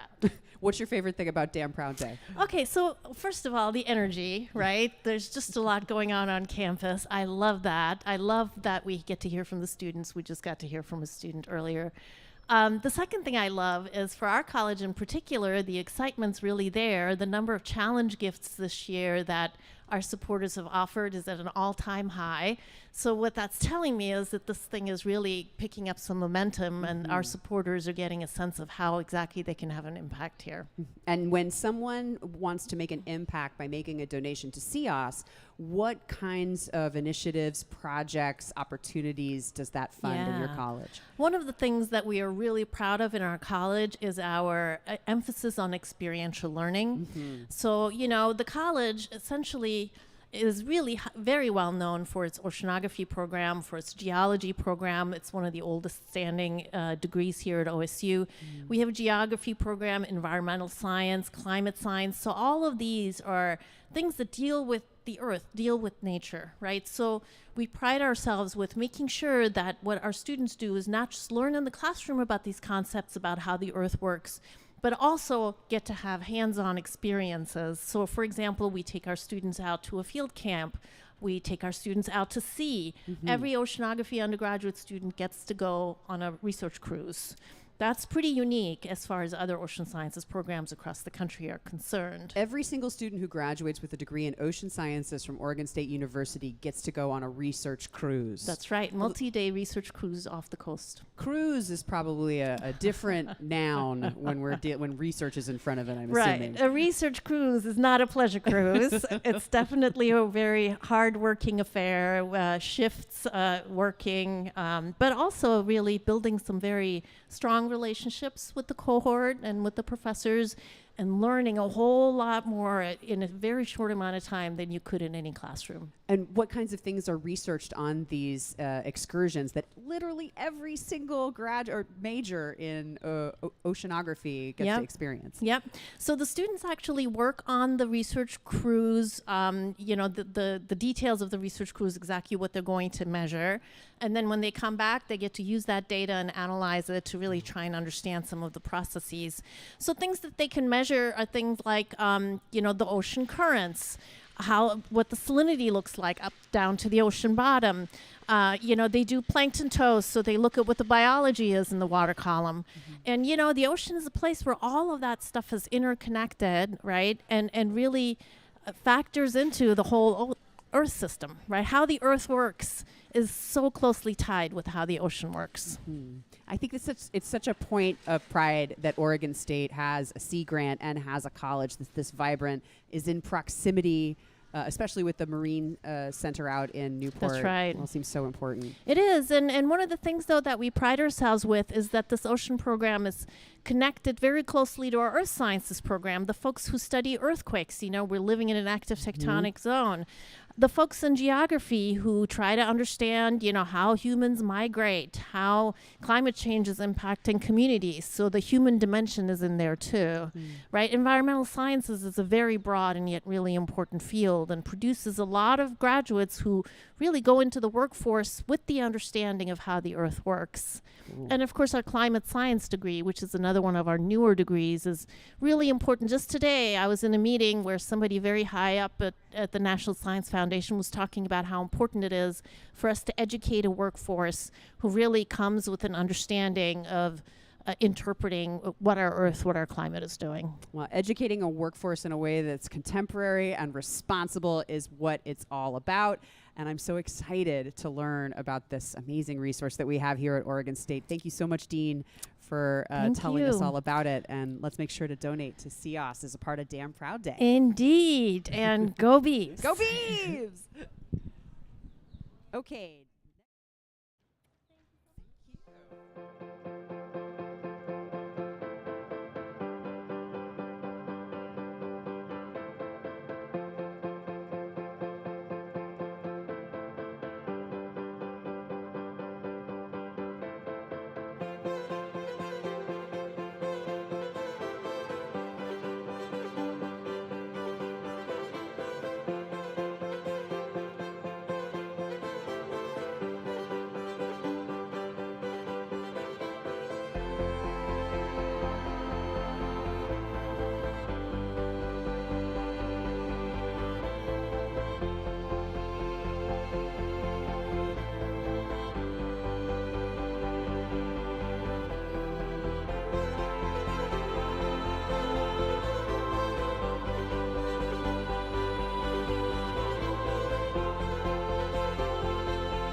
Hi, everybody. I am here with Dean Stacy Simonich of the College of Agricultural Sciences. Happy Damn Proud Day to you. Yes, Damn Proud Day, one of the best days of the year. Can you tell me some things that you're proud about your college? I'm sure there are millions, but maybe a couple of bullet points. Well, maybe first I'd say what I like about Damn Proud Day the most. Sure. The silliness. I mean, did you see Super Beav? Is Super Beav great or what? The competition is, I'm always into a little bit of competition. So right now, the College of Ag Sciences is the #1 college at OSU based on both dollars and gifts. And then just letting our students know how much we care, that we're willing to put our money where our mouths are. So those are some things I like about Damn Proud Day. But some of the great things about our college is, we're across the state. We're in every county with extension, 14 experiment stations across the state. Wow. And we're doing the work that agriculture and natural resources needs throughout the state. So every day we serve, like the land-grant university in Oregon State does, our college serves the entire state every day. You said something about 14 research locations across the state. Can you give us a highlight of one or two of those locations and what they do? Right. Well, actually, it's exciting this Damn Proud Day because we now have 18 different funds people can give to. It used to be at only 2 or 3, but now we've got 18. Wow. And actually, some of those experiment stations are some of the funds people can give to. Oh, cool. So, for example, North Willamette Research and Extension Center. That's in Aurora. And if you use that station and you feel connected to it, you should give to that fund.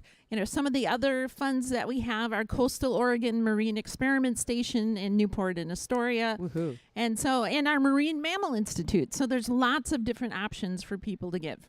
Nice. And you can concentrate your giving to your favorite part of the College of Ag Sciences. Absolutely. And we're a very broad college. Everything from marine mammal research to organic agriculture to production agriculture.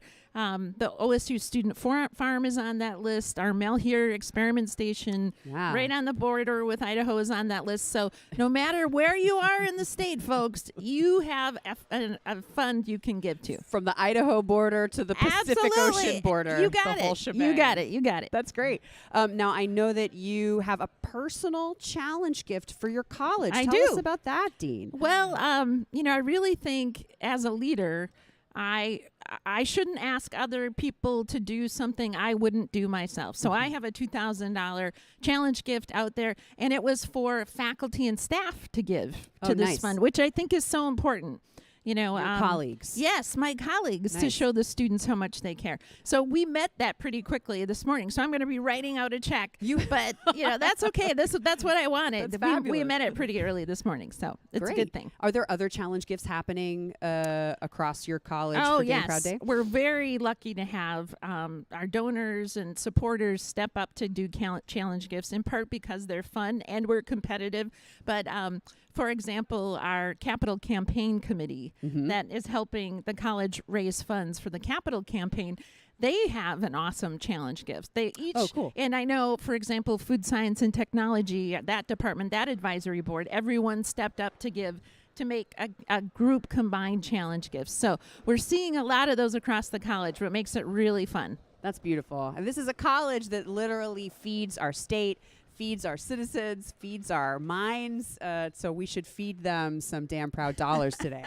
Makes sense to me. Absolutely. Is there anything else you'd like to tell us about your fine college and all the work that you're doing, or about Damn Proud Day? Well, one thing I wanted to point out, the Beaver Classics truck is gone, but you might have seen it earlier. That's our college, right? Okay, say no more. Yes. The and ice cream college. Yes, exactly. It's our students who, are milking the cows, literally, out west of campus, getting the milk in, making the cheese, making the ice cream, putting together the business plan and the marketing for Beaver Classics. So I was hoping the truck would still be here and I could point that out, but that's a pretty cool thing. Yeah, no, it's always exciting when an ice cream truck shows up anywhere for any reason. But Absolutely. It's great to take a moment to stop and remember that ice cream truck is Oregon State through and through. And the College of Ag Sciences and Food Science and Technology. So what a great reason to continue giving to the College of Ag Science. Do you have a favorite flavor? Oh, wow. There's a new coffee flavor. Ooh. But then there's a Thai iced tea is also my favorite. So there's some really interesting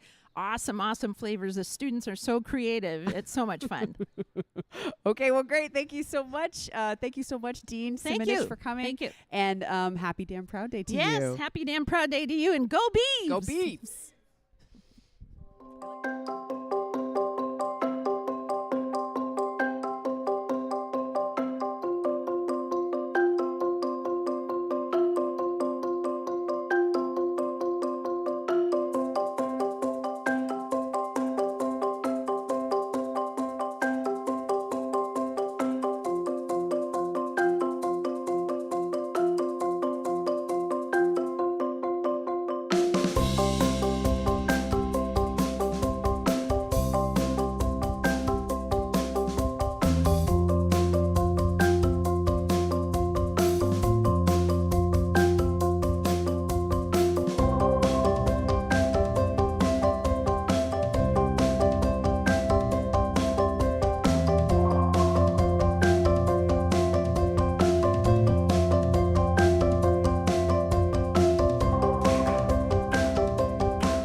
Hi, I'm here now with Maya Johnson, the Assistant Director of Student Athlete Development here at OSU. Maya, hi. Hi, thanks for having me. Yeah, welcome. It's great to have you. Can you tell us a little bit about Beavers Without Borders, the program? What is it? Who participates in it? And what do you do when you're a part of it? Yeah, so it's our marquee event that we have for our student athletes and staff in the athletics department, and it's a global service trip that we take every summer. So we usually leave the day after graduation, and we take about 20 student athletes and staff to abroad to a community who needs some support, and we work in collaboration with the community or the organization that we're going abroad to work with. Cool.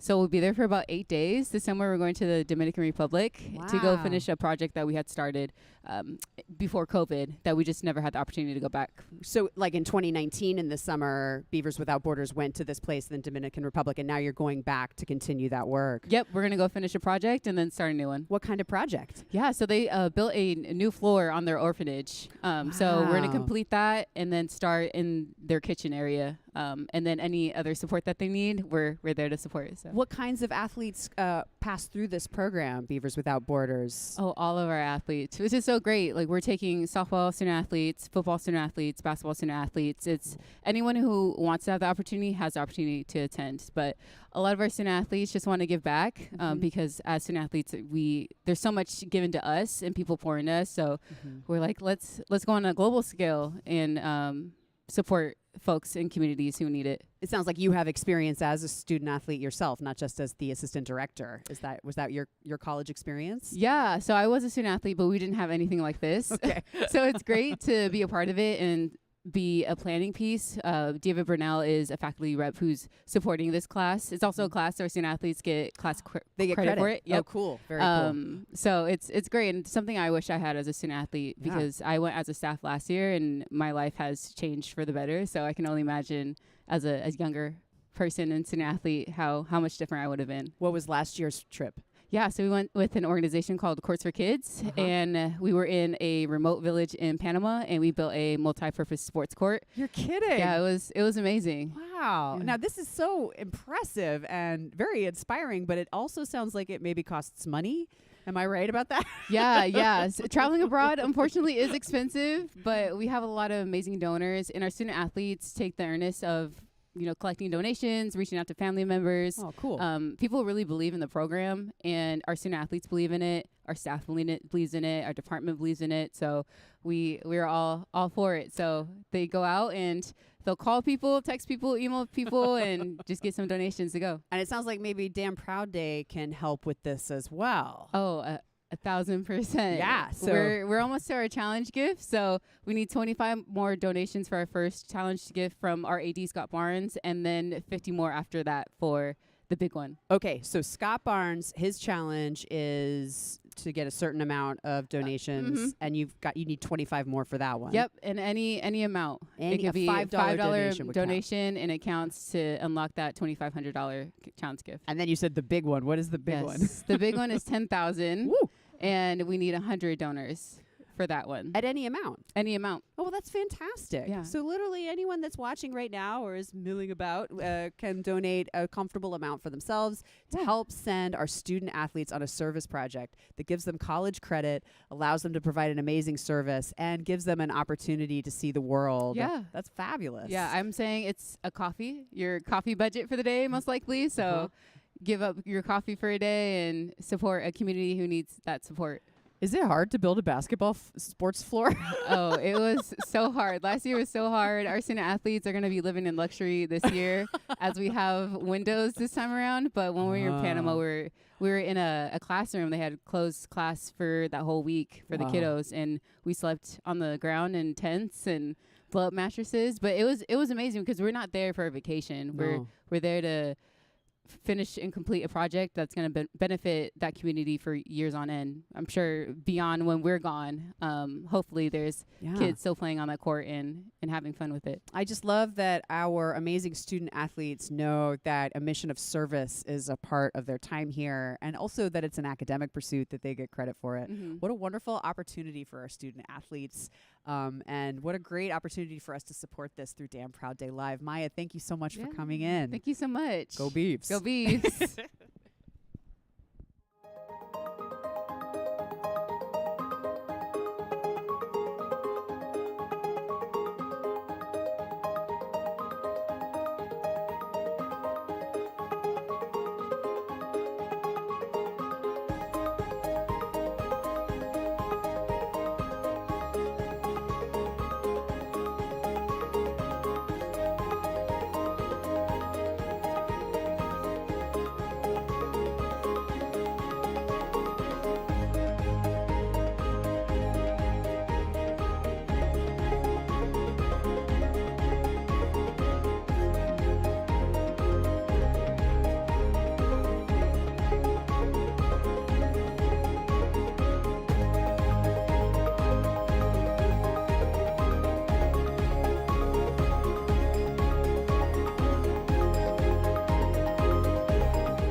Hi, we're back, and I'm here with Daniel Gonzalez from Minorities in Ag. Welcome, and happy Damn Proud Day to you. Thank you. Pleasure to be here. I feel like you are damn proud, but because before we even started, you were just making sure that your logo was like straight to camera. I don't think it's. Let me switch my hand right here, so it's in frame. Beautiful. Okay. And written on the bottom is Manners. Is that right? MANRRS. Can you tell us a little bit about that program and what it is and why it is bringing you here today? Yeah, of course. So Manners is a national organization promoting minority students in the field of agriculture and natural resources. Okay. Manners is an acronym which stands for Minorities in Agriculture, Natural Resources, and Related Sciences. Okay. They host national conferences and regional conferences every year. Through Manners, I've actually had the opportunity to attend these conferences, cool. which has helped me a lot through my not only my professional development, but academic development as well. So are you taking, going to panels for these conferences? Are you presenting? What do you do when you when a Manners conference happens? Yeah, so Manners partners with a lot of big agricultural industries, such as like John Deere, the USDA, Forestry. Wow. You know, a lot of big names. I've heard of those. Yeah, a lot of big names, and they offer scholarships. They offer internships and potential employment for students looking to pursue an education in agriculture. And now, how would a gift to Manners, this is the OSU chapter of Manners. Yes, you can give to it as a part of Damn Proud Day. What would that fund or help or support if people were to make that donation today? Yeah, so it will help support minorities in agriculture, attend these professional conferences to support students in their academic and professional career. It will help, so these students, normally they wouldn't have an opportunity to go to these conferences due to like funding. It's expensive. So, yeah, I really mean, expensive. Really, just leaving your house is expensive nowadays, let alone traveling, because these conferences must be in different parts of the world, right? Yeah. So I think our next conference, national conference, is going to be in Tennessee, Memphis, Tennessee. Oh, that's and- far. Yeah, and our regional conference is going to be in Colorado. So even the region is far away. Exactly. Yeah, a lot of spending, but these donations will go in support for these minority students to be able to attend these professional conferences. Cool. And now, what about you when you're studying here at Oregon State? What's your specialization within agricultural sciences? Yeah, so my major is bioresource research, which is a long name. For me, I really like research, so learning about, ecosystems, like soil science and stuff like that. So it's kind of teaching you to become the researcher that you'll eventually be, presenting at conferences like the Manners Conference, and maybe bigger, like all over the world. Exactly, and they do. They also offer like scholarships for students who present their undergraduate research or their graduate research as well. Are you doing an undergraduate research presentation? Yes, hopefully. Oh, nice. Hopefully, I'm right now. Fingers crossed, I will be in a research lab this summer. Oh, so. Fabulous. And so this is a great opportunity to support Daniel and all of the other ag science students who are looking to make the most of these amazing opportunities that are available here at Oregon State University, one of the most impressive agricultural science programs in the world. And we want to make it accessible, available, and fun and cool for everyone. Yes, Anything that's the else goal. that you could tell us about, like, what giving today to Damn Proud Day would mean to you? Like, yeah, so first of all, I would like to thank our sponsors, AgWest Farm Credit and Tillamook County Creamery Association for their continuous support and their generous donation that will help fund minority students to go to these professional conferences. Great. Yeah. And let's keep supporting and join those sponsors in offering our support here as a part of Damn Proud Day Live. Daniel, thank you so much. Thank you.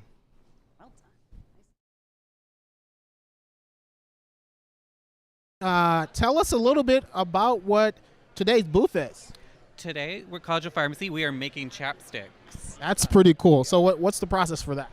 Process for that is you make a label for your little chapstick container, add whatever flavor you want. It can go like normal, like cherry, peppermint, or like lavender or rosemary if you're feeling adventurous. And then you'll draw up the melted wax, put it into the tube, let it solidify for a little bit, and then you got your own chapstick. Nice. Well, what do you like about Damn Proud Day? Is this your first time out here? First time out here for me personally. I guess just seeing the college come together like this, because we're usually, separate. So seeing everyone together is kind of fun. Great. Thank you. Yeah. Hi, everyone. I am here with Christy King from the Family Resource Center. Welcome and happy Damn Proud Day. Thanks. Thanks for having me. Okay, tell us all about the Family Resource Center. What is it, and why is it particularly important to our OSU community? So the Family Resource Center is here on campus to advocate for families, to provide programming and supports for families. And in particular, for Damn Proud Day today, we're really focusing on our student families. So students that are here on campus going to school and parenting at the same time. So what kinds of services would the Family Resource Center provide that particular kind of student here at OSU? We have early care and education centers on campus that they're able to have their children in care while they're going to class, doing research, studying, homework, participating in events. And some of those, our little village in particular actually provides free care for the children. The students don't have to pay to access that resource. That's funded through their student fees. We have opportunities for connection. We know community is important, and being able to connect with others and feel that I'm not the only student on campus that's parenting at the same time. So offering like weekly connection groups and just other opportunities to connect.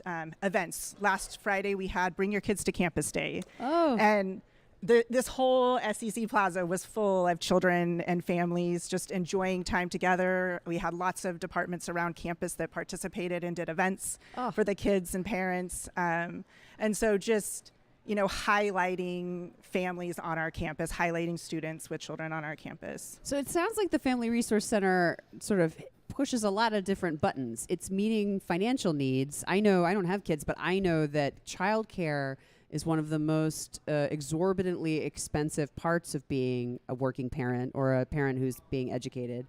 So there's financial needs, there's emotional needs with those connections that you make, and there's also like celebratory needs where parents just want to party with their kids and have that be a part of the ways in which they're visible at Oregon State. Yes, That's great. for sure. What's your favorite part about working at the Family Resource Center?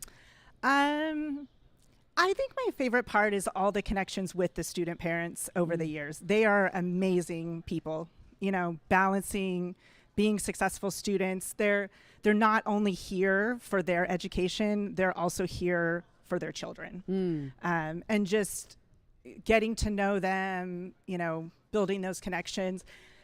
I won't say how long I've worked here at OSU, but it's been a while. And I'm at the point where now I have students coming to OSU who come in and say, my parent was a student here and I used to come to our little village. Or oh my gosh. My mom or dad told me about how they used to get, financial assistance from the Family Resource Center. So and now they're students. And now they are students.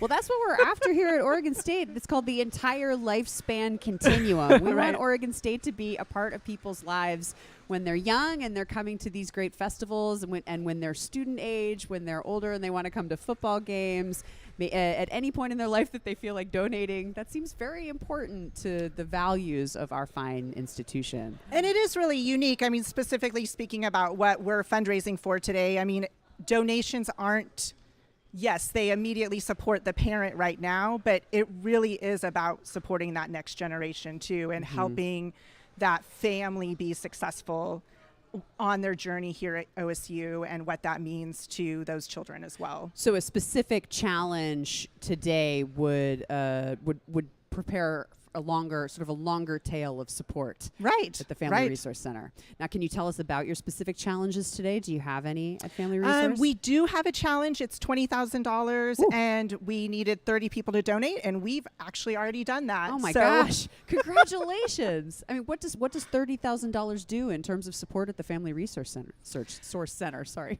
Well, I mean, we'll use this fund to help students, maybe with unexpected need or emergencies. I mean, not all of our student parents are able to live here in the Corvallis community just because of the housing costs. And so they may be commuting. So what happens when their car has car issues and, they have a tight budget. They're figuring out how to pay for tuition and childcare and basic needs for their, food, housing, all of that. And then something unexpected happens. And so being able to, really meet students where they're at and, hear and see from them like what's going on, what are your needs, and then supporting them in that way. So can be unique for each individual student. That's great. So. Yeah, it sounds like it's a problem-solving institution as well, not just a resource-providing institution. Yeah, I can't think of a better way to support or show your support for OSU's mission than to donate to an institution like this. So bravo, Family Resource Center. Bravo, Christy. Thank you so much for coming to Damn Proud Day Live. Thanks for having me. Thank you.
Hi, everyone. I'm here with Lisbeth Goddick, who is the department head of Food Science and Technology. Hello.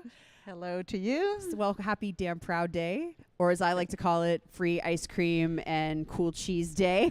Cool cheese day, and a lot of people had ice cream today. Yeah. So your department is the place where all of the delicious creamy goodness happens, it sounds like. That's right. It's our students who make the ice cream and make the cheese and then sell it in a food truck and other places. What other things happen in your department in terms of what students do while they're here at Oregon State? There's so much. In fact, every single one of our students can get a job in our department, not just making and selling the dairy products, but they can help in brewing beer, they can help in sensory analysis, they help in testing of fruit and vegetables, and so many other things. So it sounds like a real hands-on major or minor or path of classes. That is right, the right way to describe it, because actually all our classes have labs, and the students learn the science behind how to make wine, for example, but they also make wine.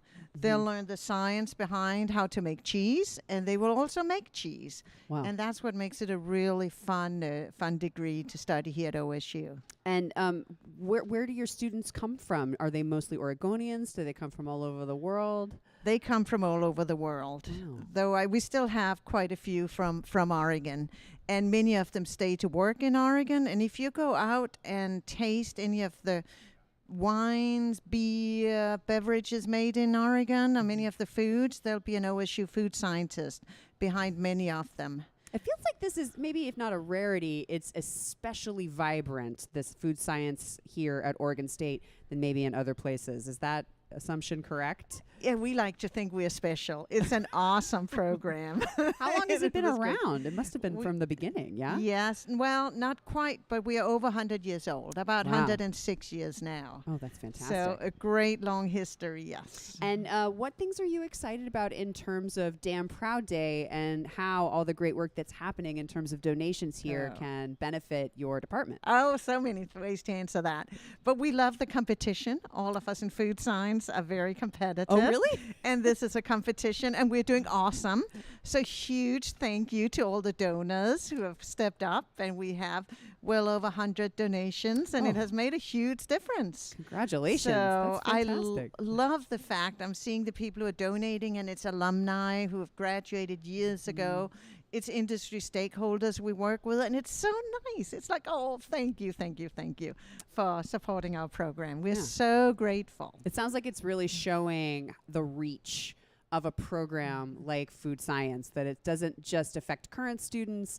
There are alumni who are still very much holding this program close in their hearts, and institutional places, the places where our students are going to go and get jobs and change the world. They're also paying attention to Damn Proud Day. Yeah, they are. Why do you think food scientists are particularly competitive? I mean, I would think with all this cheese and ice cream, you'd be pretty chill. Well, and wine. Well, I don't know, but we are. And one of the things that kind of shows up too is that many of food scientists many of our alums are entrepreneurs. So they go out and start up businesses. Oh, yeah. So I think it takes a certain level of competitiveness also to have the courage to want to start up a business. Yeah. And there's a lot of companies in Oregon and elsewhere that started up by our graduates. Sounds like initiative as well as competitiveness. Yes, So and skill. Initiative, skill, and competitiveness. Well, speaking of initiatives, are there particular challenges that you would like to highlight as a part of Damn Proud Day? Yes. Every single dollar we've raised, and we've raised a lot, so thank you, will go to renovate. We are renovating a new teaching lab for food science. Oh, wow. Where we'll have our brewing classes, our wine classes, our dairy classes, and our product development classes will be taught in this lab. But we don't quite have enough money to finish the renovation, but with the money donated today, we can finish it. So it's really exciting. When you renovate the lab, what new opportunities are going to be available at said lab? Well, first of all, it's food grade. In our old building, we've had so many chemicals around that we can't necessarily make a product and eat it. I see. But now it's only going to be food grade, so we'll be able to produce the foods and sit down around and eat them afterwards. So that's fantastic. A detail, but a really fun detail. Kind of like not a fresh start, but it's that location will only be used for food grade production and education. Yes, Oh, yes, absolutely. It'll be the coolest place on campus. I'm so happy to have learned this, and I'm so happy that we have this opportunity to support this renovation. Thank you so much for coming in, and happy Damn Proud Day to you. Yeah, thank you. And again, thank you to everybody who's donated towards our project. It's awesome. Go Thank you. Beavs.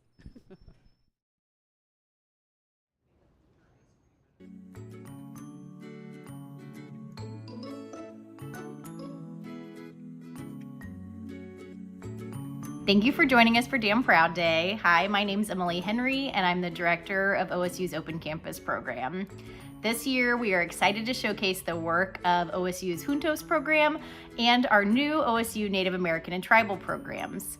You'll hear more from the directors of these amazing programs about the work they do, the communities they work with, and ways that you can support this impactful work. Was established to address the disparity between Latinx high school students and their white peers. The Latinx graduation rate was 60% compared to their peers. Today, we now see that the students who go through the Juntos program average about a 90% graduation rate. Juntos is a multi-component program designed to empower Latinx students and their families surrounding education. We work to remove barriers, such as there is no cost to the family who participates, meals are included within the program, and we provide child care activities for children under the age of 7. The programming is delivered in Spanish and is designed to be culturally responsive. The intent of Juntos is to bring families and educational institutions together in order to achieve our first goal of graduating high school and the student then moving on to participating in post-secondary education. Since 2012, the Juntos program has grown to serve 34 communities in over 100 schools and in 21 counties. Till this day, we have more than 10 Juntos statewide coordinators across the state. The Juntos program has now served over 7,200 students and family members across the state, with nearly 100% of those students graduating high school and approximately 92% accessing post-secondary education. We support them by guiding them through the education process or the education system here in the United States and how that process works when they apply with financial aid and other issues that they may come across. A couple of the key impact stories I wanted to share with you today are one of a family who went on our Juntos family college visit to Oregon State University in Corvallis. The mom walking away feeling like this was a life-changing experience in which she, before going on the visit, felt like she was the barrier to her own son going to college because she felt like he wasn't ready to leave home. But after seeing this experience and all the other college students on campus that were just like him, learning and growing from this experience, she felt like this was the safe place for him to go and the right place for him to go. This inspired her to pursue this as an opportunity for their family. And it goes beyond Oregon State University. We've had students go to all sorts of colleges and universities across the state and around the country. My favorite Juntos story is from a student that I've most recently worked with, Jessica, who is a first-generation student from a farm working background, high need. After one-on-one mentoring, Jessica was able to secure admissions to 4 public universities, also able to secure scholarship money, and is actually one of the 4 finalists currently. In the last 9 years, Open Campus and Juntos has reached thousands of families with college access programming offered in Spanish in our communities across the state, and we are continuing to grow.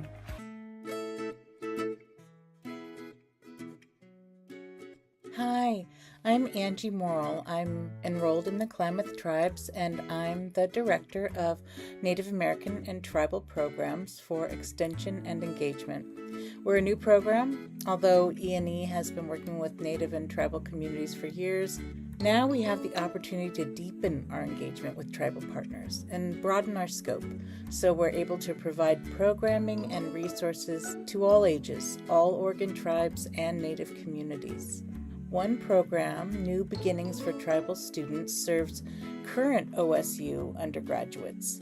Working with a mentor, students accept a summer internship for 8 weeks and receive a stipend. We also serve high school students who visit our Corvallis campus for a week in August and stay in the dorms. They do experiments with otters in the ocean, they canoe down a river, and travel to sites around Oregon to learn about careers in the natural sciences. The students receive a stipend as well and work with amazing educators. These two programs offer educational opportunities students may not have access to. For example, if an undergraduate has to work during the summer, the stipend will offset the loss of income. Our high school students have fun and learn. They build relationships with their fellow students and educators from all over Oregon. These programs are successful and fun, but we need to do more. We need to bring in more students and provide programming for younger students and for adults. You've seen the incredible impact of Juntos, and we are following in their footsteps, engaging families, working with communities, and reinforcing OSU's commitment to all Oregonians. Help us make an impact by donating to Damn Proud Day and share in our mission and in our success.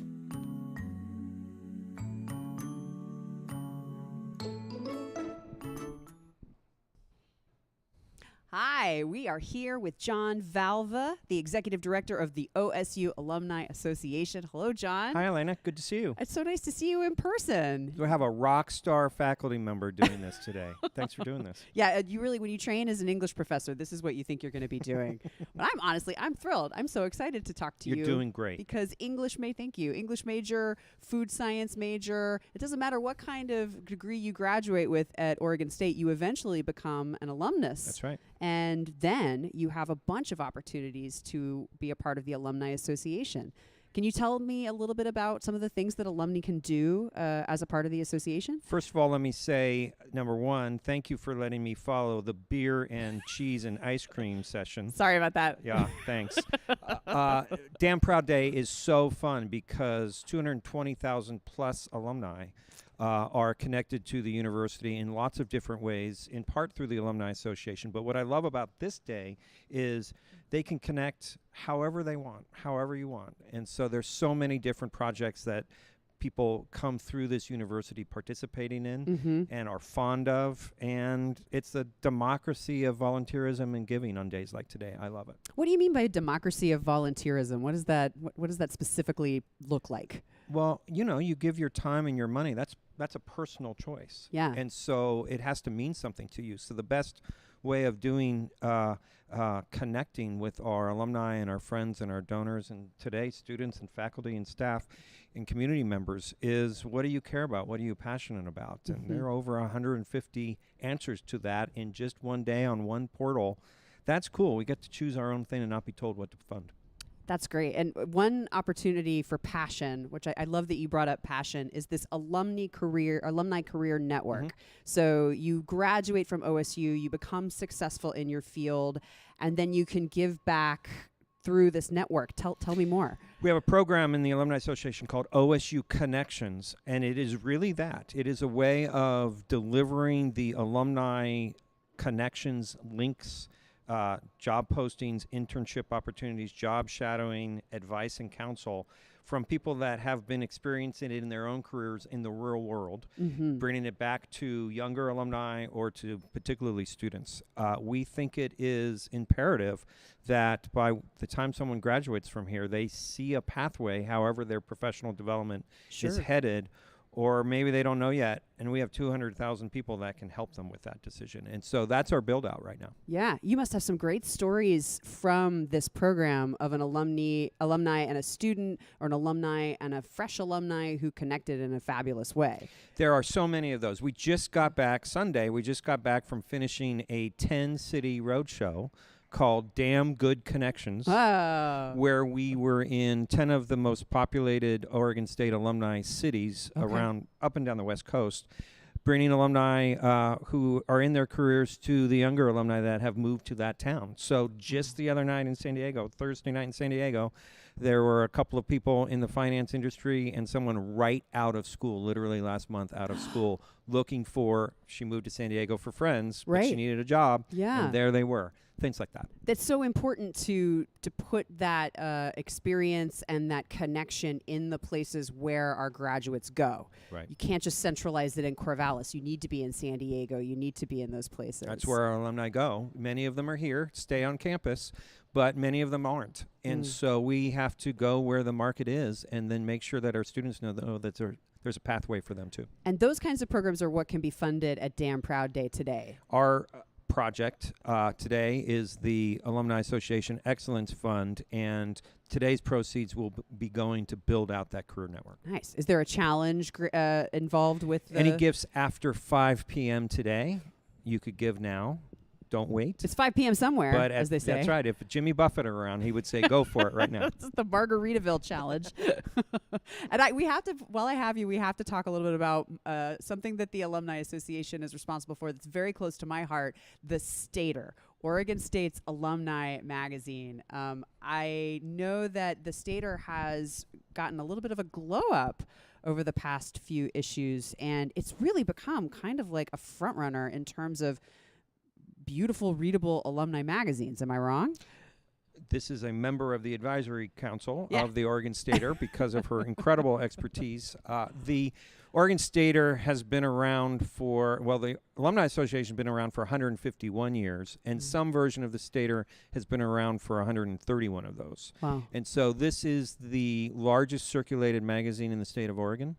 Is that right? Yeah. And we are honored to be a voice of everything that goes on at Oregon State out to the community.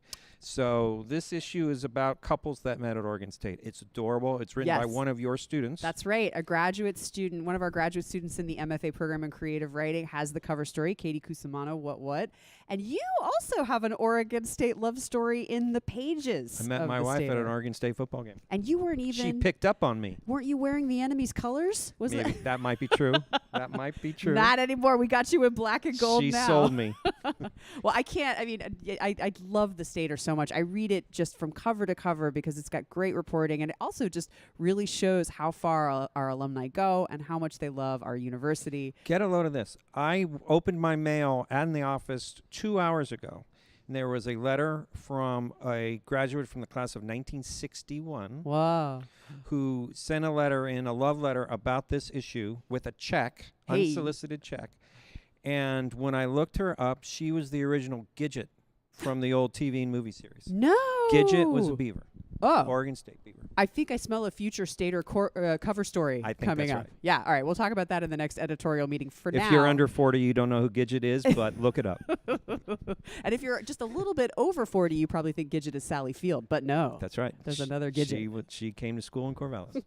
Well, Gidget's aside. That's the cool stuff that we get to do in the Alumni Association. And so we definitely want to keep supporting this so more That's cool right. stuff can happen. John, That's it was so nice to talk to you. You too. Happy damn proud day. Happy damn proud day. Go Beavs. Go Beavs.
Hi, I am here with Chris Elliott, who is from the OSU Extension Service. Chris, what is your specific position at the Extension Service?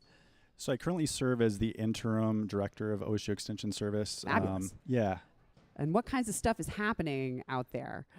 Well, that's a great question. One of the toughest questions we get, actually, because Really? there are so many things happening across the state. So the Extension Service as a national system, as a land-grant university, actually started in 1914. OSU being an innovator, we actually started Extension in 1911. Really? So we are 3 years ahead of the national average. But what Extension does is bring the great things that happen at OSU, at a land-grant university. You've spoken to so many different people today, and there's so many unique things happening. We bring those things to every corner of the state. So all 36 counties in Oregon have extension programming. You've heard from some of our youth development programs. We have agriculture, forestry, public health.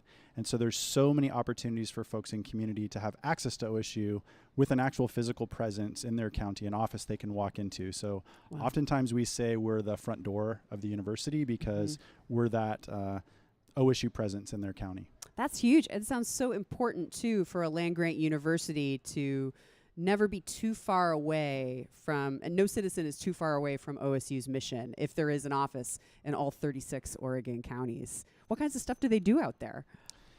So again, so many different options. And what's cool is each county can sort of tailor the extension service presence that fits the needs of their community. So certainly a lot of areas of our state, we're a big agricultural state. So agriculture in all the counties, and that agriculture varies based on where you're at. So it might be, you know, more wheat production in the eastern part of the state. And here in the Willamette Valley, so many different commodities are grown there. But also our youth programs exist in every corner of the state. So you've heard from Juntos, you've heard from Kids Spirit, 4-H. We also have the statewide outdoor school program. So we impact just under 100,000 youth every single year in our state. So all of those programs are under the umbrella of Extension Services. They are. Wow. Yeah. Fantastic. What is the farthest most extension office you have personally visited, and what did you do there? Oh gosh, probably Ontario, because that's the farthest east, so probably one of the furthest from campus. Wow. So when people from other parts of the country talk about our state, it's so big. Oftentimes to get to that office, you might fly to Boise to get to that office because it's the quickest way to get there. But each of our communities have such tremendous faculty and staff doing work, living in those communities, doing great things. And that's why days like today are so important, because those faculty and staff certainly are passionate about the work that they do, and if they had more, they could do more. And so really the programs that we're asking folks to support today are about access. Can you tell me a little more about those specific programs that we can help support today? Absolutely. So you've heard from Kids Spirit. Again, amazing program, and that fund, the Tomlinson Endowment, is going to help families be able to attend and have their kids attend that wonderful program here on campus during the summer. 4-H Summer Conference, again, providing scholarships and access for students to be able to attend that amazing program. The Juntos and Native American programs, fantastic programs in communities providing college access and helping students be more successful in getting into higher education. And then you heard from Allison Myers, my colleague in public health.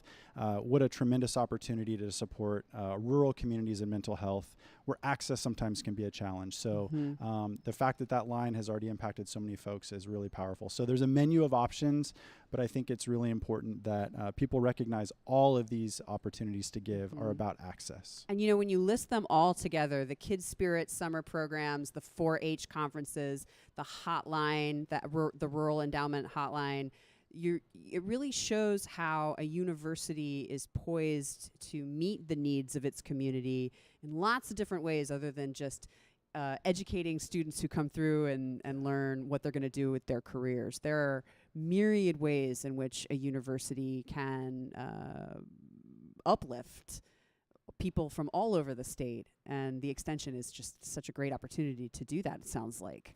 Absolutely. And one of the other cool things about our work is we can't do what we do without the thousands of volunteers across the state. Many of them are alumni, and so those folks will help us extend access and programming in communities. And you know, Master Gardeners is one that comes to mind. They train folks in their community how to give back and serve other people. And so it's programs like that and the giving that happens on days like today that really helps us reach so many people across the state. Well, thank you so much for showing how specifically the giving can go so many different places and make so many different kinds of changes all across the state. It was really nice learning about all that. And absolutely. Thanks, Chris. Thanks for having me. Go Beavs. Go Beavs. Happy Damn Proud Day. Happy Damn Proud Day.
here with Kelly Howard, the Executive Director of Student Health Services here at OSU. Hi, Kelly. Hello. Good Happy afternoon. Damn Proud Day to you. Happy Damn Proud Day. Okay, can you tell us about a couple of really specific programs? I know Student Health Services encompasses a lot of different services to the people who are enrolled here at OSU, but we're here today to talk about CAPE and collegiate recovery.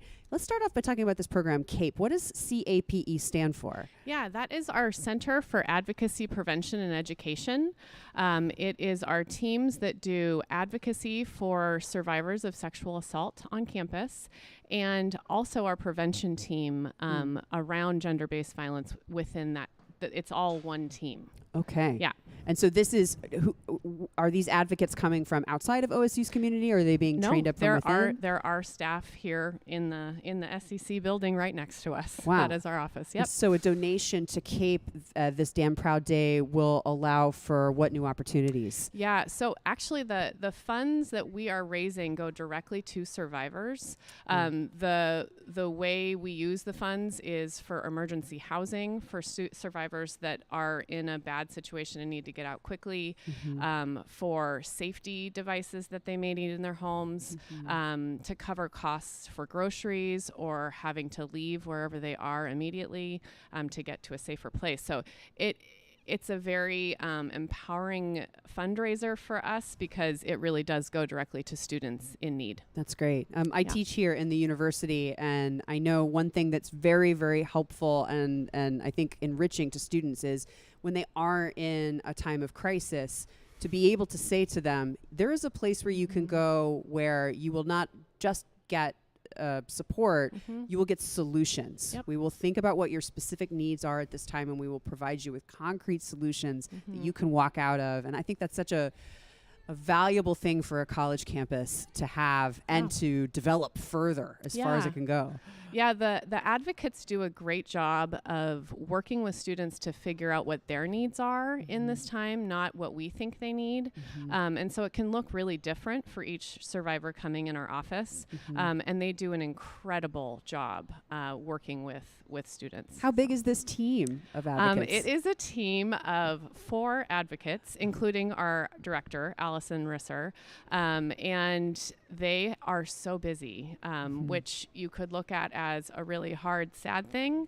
But I choose to look at it as we're here and we're able to make a difference for those students and the things that they're going through. And asking for help is never a bad thing. Never a bad thing. So it's always a good thing to do. Yep. Okay, let's pivot to this other program, Collegiate Recovery, also offered by Student Health Services. What can you tell me about that? Yeah, so we have a collegiate recovery program, and that encompasses a fund that we have used for scholarship as well as program needs for students in recovery. So students that have dealt with addiction and are in recovery. The fundraising again today is going directly to those students to help them cover the costs of their education, help support them with housing, help support them in their growth as a student here in recovery. So it sounds like that's also got to be really personalized too. Yes. You need the resources to be able to meet people where they are and support them at this sometimes quite vulnerable part of their journey while they're also going to school. Yes, a lot going exactly. on. It's so enriching and it makes me feel good. It's very inspiring to know that this kind of support is available for the students here at Oregon State that I love teaching and I want to support in as best way possible. So thank you so much for telling us about this, and what a great opportunity to support Student Health Services through Damn Proud Day. Kelly, it was so nice to talk to you. Thank you very much. Go Beavs. Go Beavs.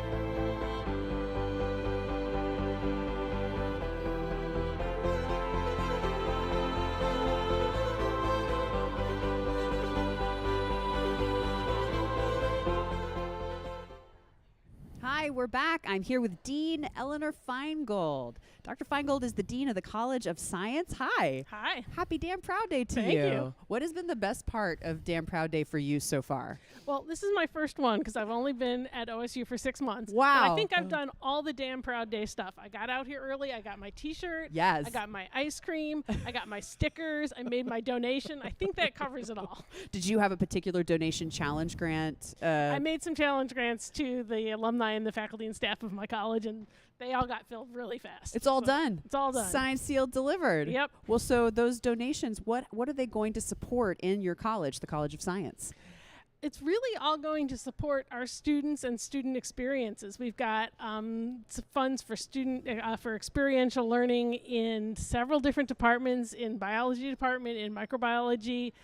In fact, the microbiology one I'm really excited about, even though it's not exactly our students. We run a camp for high school students who want to come learn about microbiology. Oh, cool. And we host them every summer, students from underrepresented backgrounds, and give them a taste of what it's like to be in microbiology and in our labs. And so we've got a lot of donations coming in to support that this summer, as well as to support things for our own students. So it's like a week-long summer camp where they stay in the dorms, I'm assuming, or something like that. Actually not sure if they stay in the dorms. They stay in Corvallis. Yes. And they get to be lab rats. They get to participate in lab activities, and I'm assuming microbiology involves a lot of looking through microscopes at small things. Probably, yes. That's great. Does that must have an impact too on enrollment?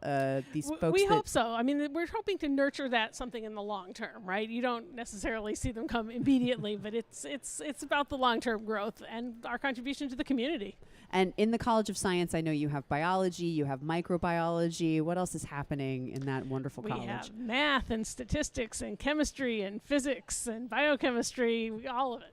And all of those programs have very different needs, I'm assuming. They do, although some of it's the same across the college. Students have a good time and do better when they have experiential learning opportunities. So an awful lot of what we're trying to do on Damn Proud Day this year is aimed at making those kinds of opportunities for them. Well, then you have to tell me about another experience. What are some other experiences that are available? The integrative biology students get out and do field work. They're out on the coast looking at, or sometimes in coasts in other climates entirely, looking at corals or looking at marine life, looking at effects of climate change on those things. There's all kinds of stuff. And, I want to point out that it's actually not even just for College of Science students. Since we're teaching the basic science courses for the entire university, this stuff benefits every student at OSU. We give them that foundation that they take into their majors and take through the rest of their academic careers. That's right. We're not just talking about majors here. It wouldn't be Oregon State if you didn't graduate with a degree from our school, not having participated in the sciences in some ways. That's the right. sciences Exactly. are so strong. Yeah. And also, I'm assuming you could be pre-med, or you could be an English major and still be taking a minor or multiple classes in something like math or biology. Absolutely. Or something like that. Many students do. Yeah. That's one of the cool things about education here, I think, is that you can really make not only a well-rounded student, but a student who has been in experiential classes across the different colleges. They haven't just taken classes, they've experienced the field through these programs like what you're talking about. That's exactly right. And that's, again, since I'm new, I'm still learning about this stuff, but that's one of the things I've noticed is that there are tremendous opportunities here for students all across the curriculum to do really cool things in their major, outside of their major, at a certificate, at a minor, there's so much variety in what the students are doing. I've always wanted to know this, and I'm so excited that I get to talk to a dean now. How do you stay in touch, especially in your first year, with students when you have a position like dean? In what ways do the students interact with you? Well, I try and do at least a quarterly sort of lunch with students. We collect some people who want to hang out and get a free lunch, and we all sit and talk for an hour. But it's the even more informal ones that are more fun, right? When I show up at a poster session and ask them about the research they're doing and get to meet them, or poster sessions are great, yeah. Or now that Prax has opened, I've been 2 weekends in a row and have actually met some of my students at shows, which was very cool. Yeah. That's great. So there's all kinds of cross-campus interactions going on that are such an important part of the culture here. Well, congratulations on getting those challenge grants met, but that doesn't mean that the giving is over. People can still donate to the College of Science and to the students who are really all students who are participating here at Oregon State. Well, it was so right. nice to talk to you. Very good to talk to you. Happy Thank you Damn so Proud much. Day.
Hi, everyone. I'm so pleased to welcome Dorian Smith, who directs the Dr. Lawrence Griggs Office of Black and Indigenous Student Success here at Oregon State. Hi, Dorian. Happy Damn Proud Day. Hi. Thank you so much for having me. It's great to meet you here, and it's a damn good day today. It is a damn good day. Well, let's talk about what's specifically damn good at the Office of Black and Indigenous Student Success. What is that program?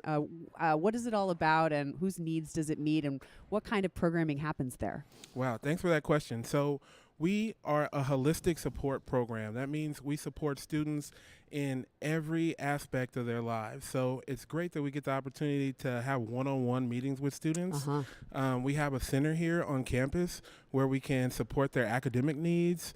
And we also have a living learning community, so students can feel like they have a really strong sense of community the moment that they step on campus. And we also do outreach and try to create access to the university so we can increase the number of students that we have here on campus too. So when a student shows up here at Oregon State University, there is I've walked past this place in the MU. There's like a center that says the Black and Indigenous Student Success Center. What's in there? What can you do there? So you can do a little bit of everything. We have some professional staff in there that helps with kind of one-on-one conversations or academic counseling that's on top of their advising that they get in their college. They have peer mentors that they can come and speak to that have been in those situations. We have tutors, so we figure out what classes are specifically challenges for those students, and then we buy time with tutors just for those classes, so students can come in and we can eliminate a lot of those barriers that students have faced in the past. So it sounds like one need or one exciting thing that's happening at the center is the minute you set foot on campus as an OSU student, you know that there's a place for you to find community. Exactly. And it's centrally located right in the middle of campus. Yeah. And it's right by where the food is. Exactly. So you can come right on in either before or after lunch, grab some snacks, and you can be around a really strong community. And it sounds like another thing so there's that, that seems very important when you show up in a new place to know that there's places where you can go, where you feel seen immediately. But it sounds like another thing that offers is once you're here, you're going to run into some challenges because that's like the life of a student, right? And so to make sure that those challenges can be immediately met in a way that keeps students successful. Is that right? Most definitely. And we want to make sure that we let students know it's okay to ask as many questions and ask for help. Yeah. Because I was a Beaver. I was a double Beaver, so I'm really proud to be a Beaver, but I remember what it was like being a student, and you don't know what you don't know. So having somebody who works here that you know has your back and will help you kind of navigate those challenges is so important. And whether you're comfortable talking to a peer or talking to a professional faculty member, such as myself or some of our assistant directors, it's so helpful. And saying, I don't know what's going on, but I just want to talk is the start of a lot of help for students, because during those conversations, we can figure out what resources that you can go to and not just tell you to go, but we're going to walk there with you and make sure that you get the help that you need. And you might not know this hidden curriculum or hidden language that we have here at the university. Yeah. So we're going to be there to help you to navigate that and to get all of your needs met. It sounds like navigate is kind of the verb, like when you get here, you're going to have a guide, you're going to have help, you're going to have an opportunity for somebody to guide you through. And if that person's a double beaver, that must be really helpful too. That means you're an alumni twice? Alumni grad twice. And undergrad? Yeah, I came here as an undergrad and played football for a few years and came back to coach and got my master's. So I love Corvallis and I love Oregon State, and every day gets to be a damn good day here in Corvallis. And I'm lucky I get to help students every day. You're making more alumni. As an alumnus yourself, every day you're helping these students who show up make it all the way through and become the kind of alumni who are hopefully watching today and considering supporting Damn Proud Day in lots of different ways. Most definitely, that's the goal, is to create as many alumni as possible, make sure everyone had a great experience like I did in my undergrad, and that you feel like your needs are met, whether that's something like coming into the center and saying, I don't know how I'm going to pay my rent because X, Y, and Z happened, or I'm not sure how I'm going to pay my bill because my car broke down.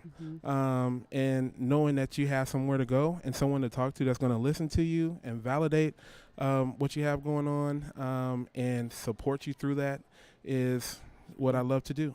And it's great, too, that at the high school level, we're telling students through the Black and Indigenous Studies Center, this is what it's going to be like for you when you come to Oregon State. If you would like to apply, here are all the ways in which we are going to give you specific support that you need. Exactly. We want to make sure when you apply, you're comfortable doing it.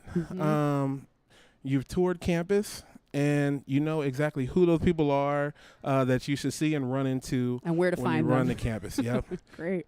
Well, that just sounds like a wonderful place for our support, and also just something to celebrate every day at Oregon State University. Every day celebrate centers like yours, and the fact that we have a double beaver running it is just extra special.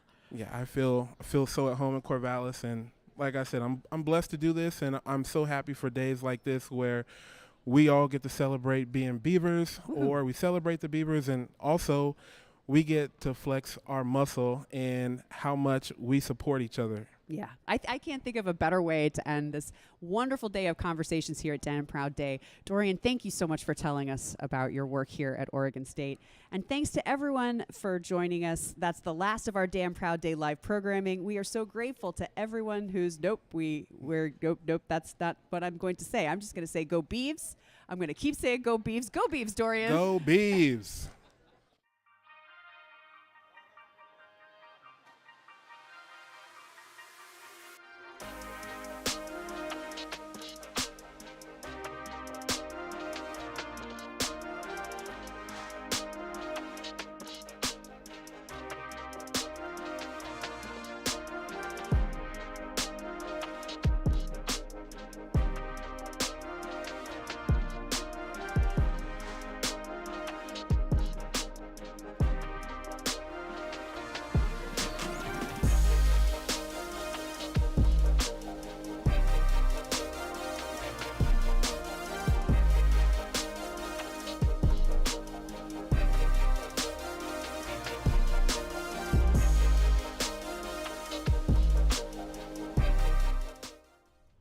Welcome back. The last segment, Damn Proud Day Live.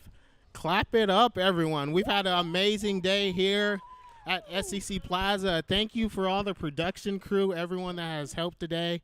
All of our moderators today. You did amazing, by the way. Thank you, Tyrell. So did you. Thank you for bringing me into this. Thank you. Wonderful Thank you. show. We needed a closer. She can do it. She can do it. But really want to thank everyone today who participated in any shape or form.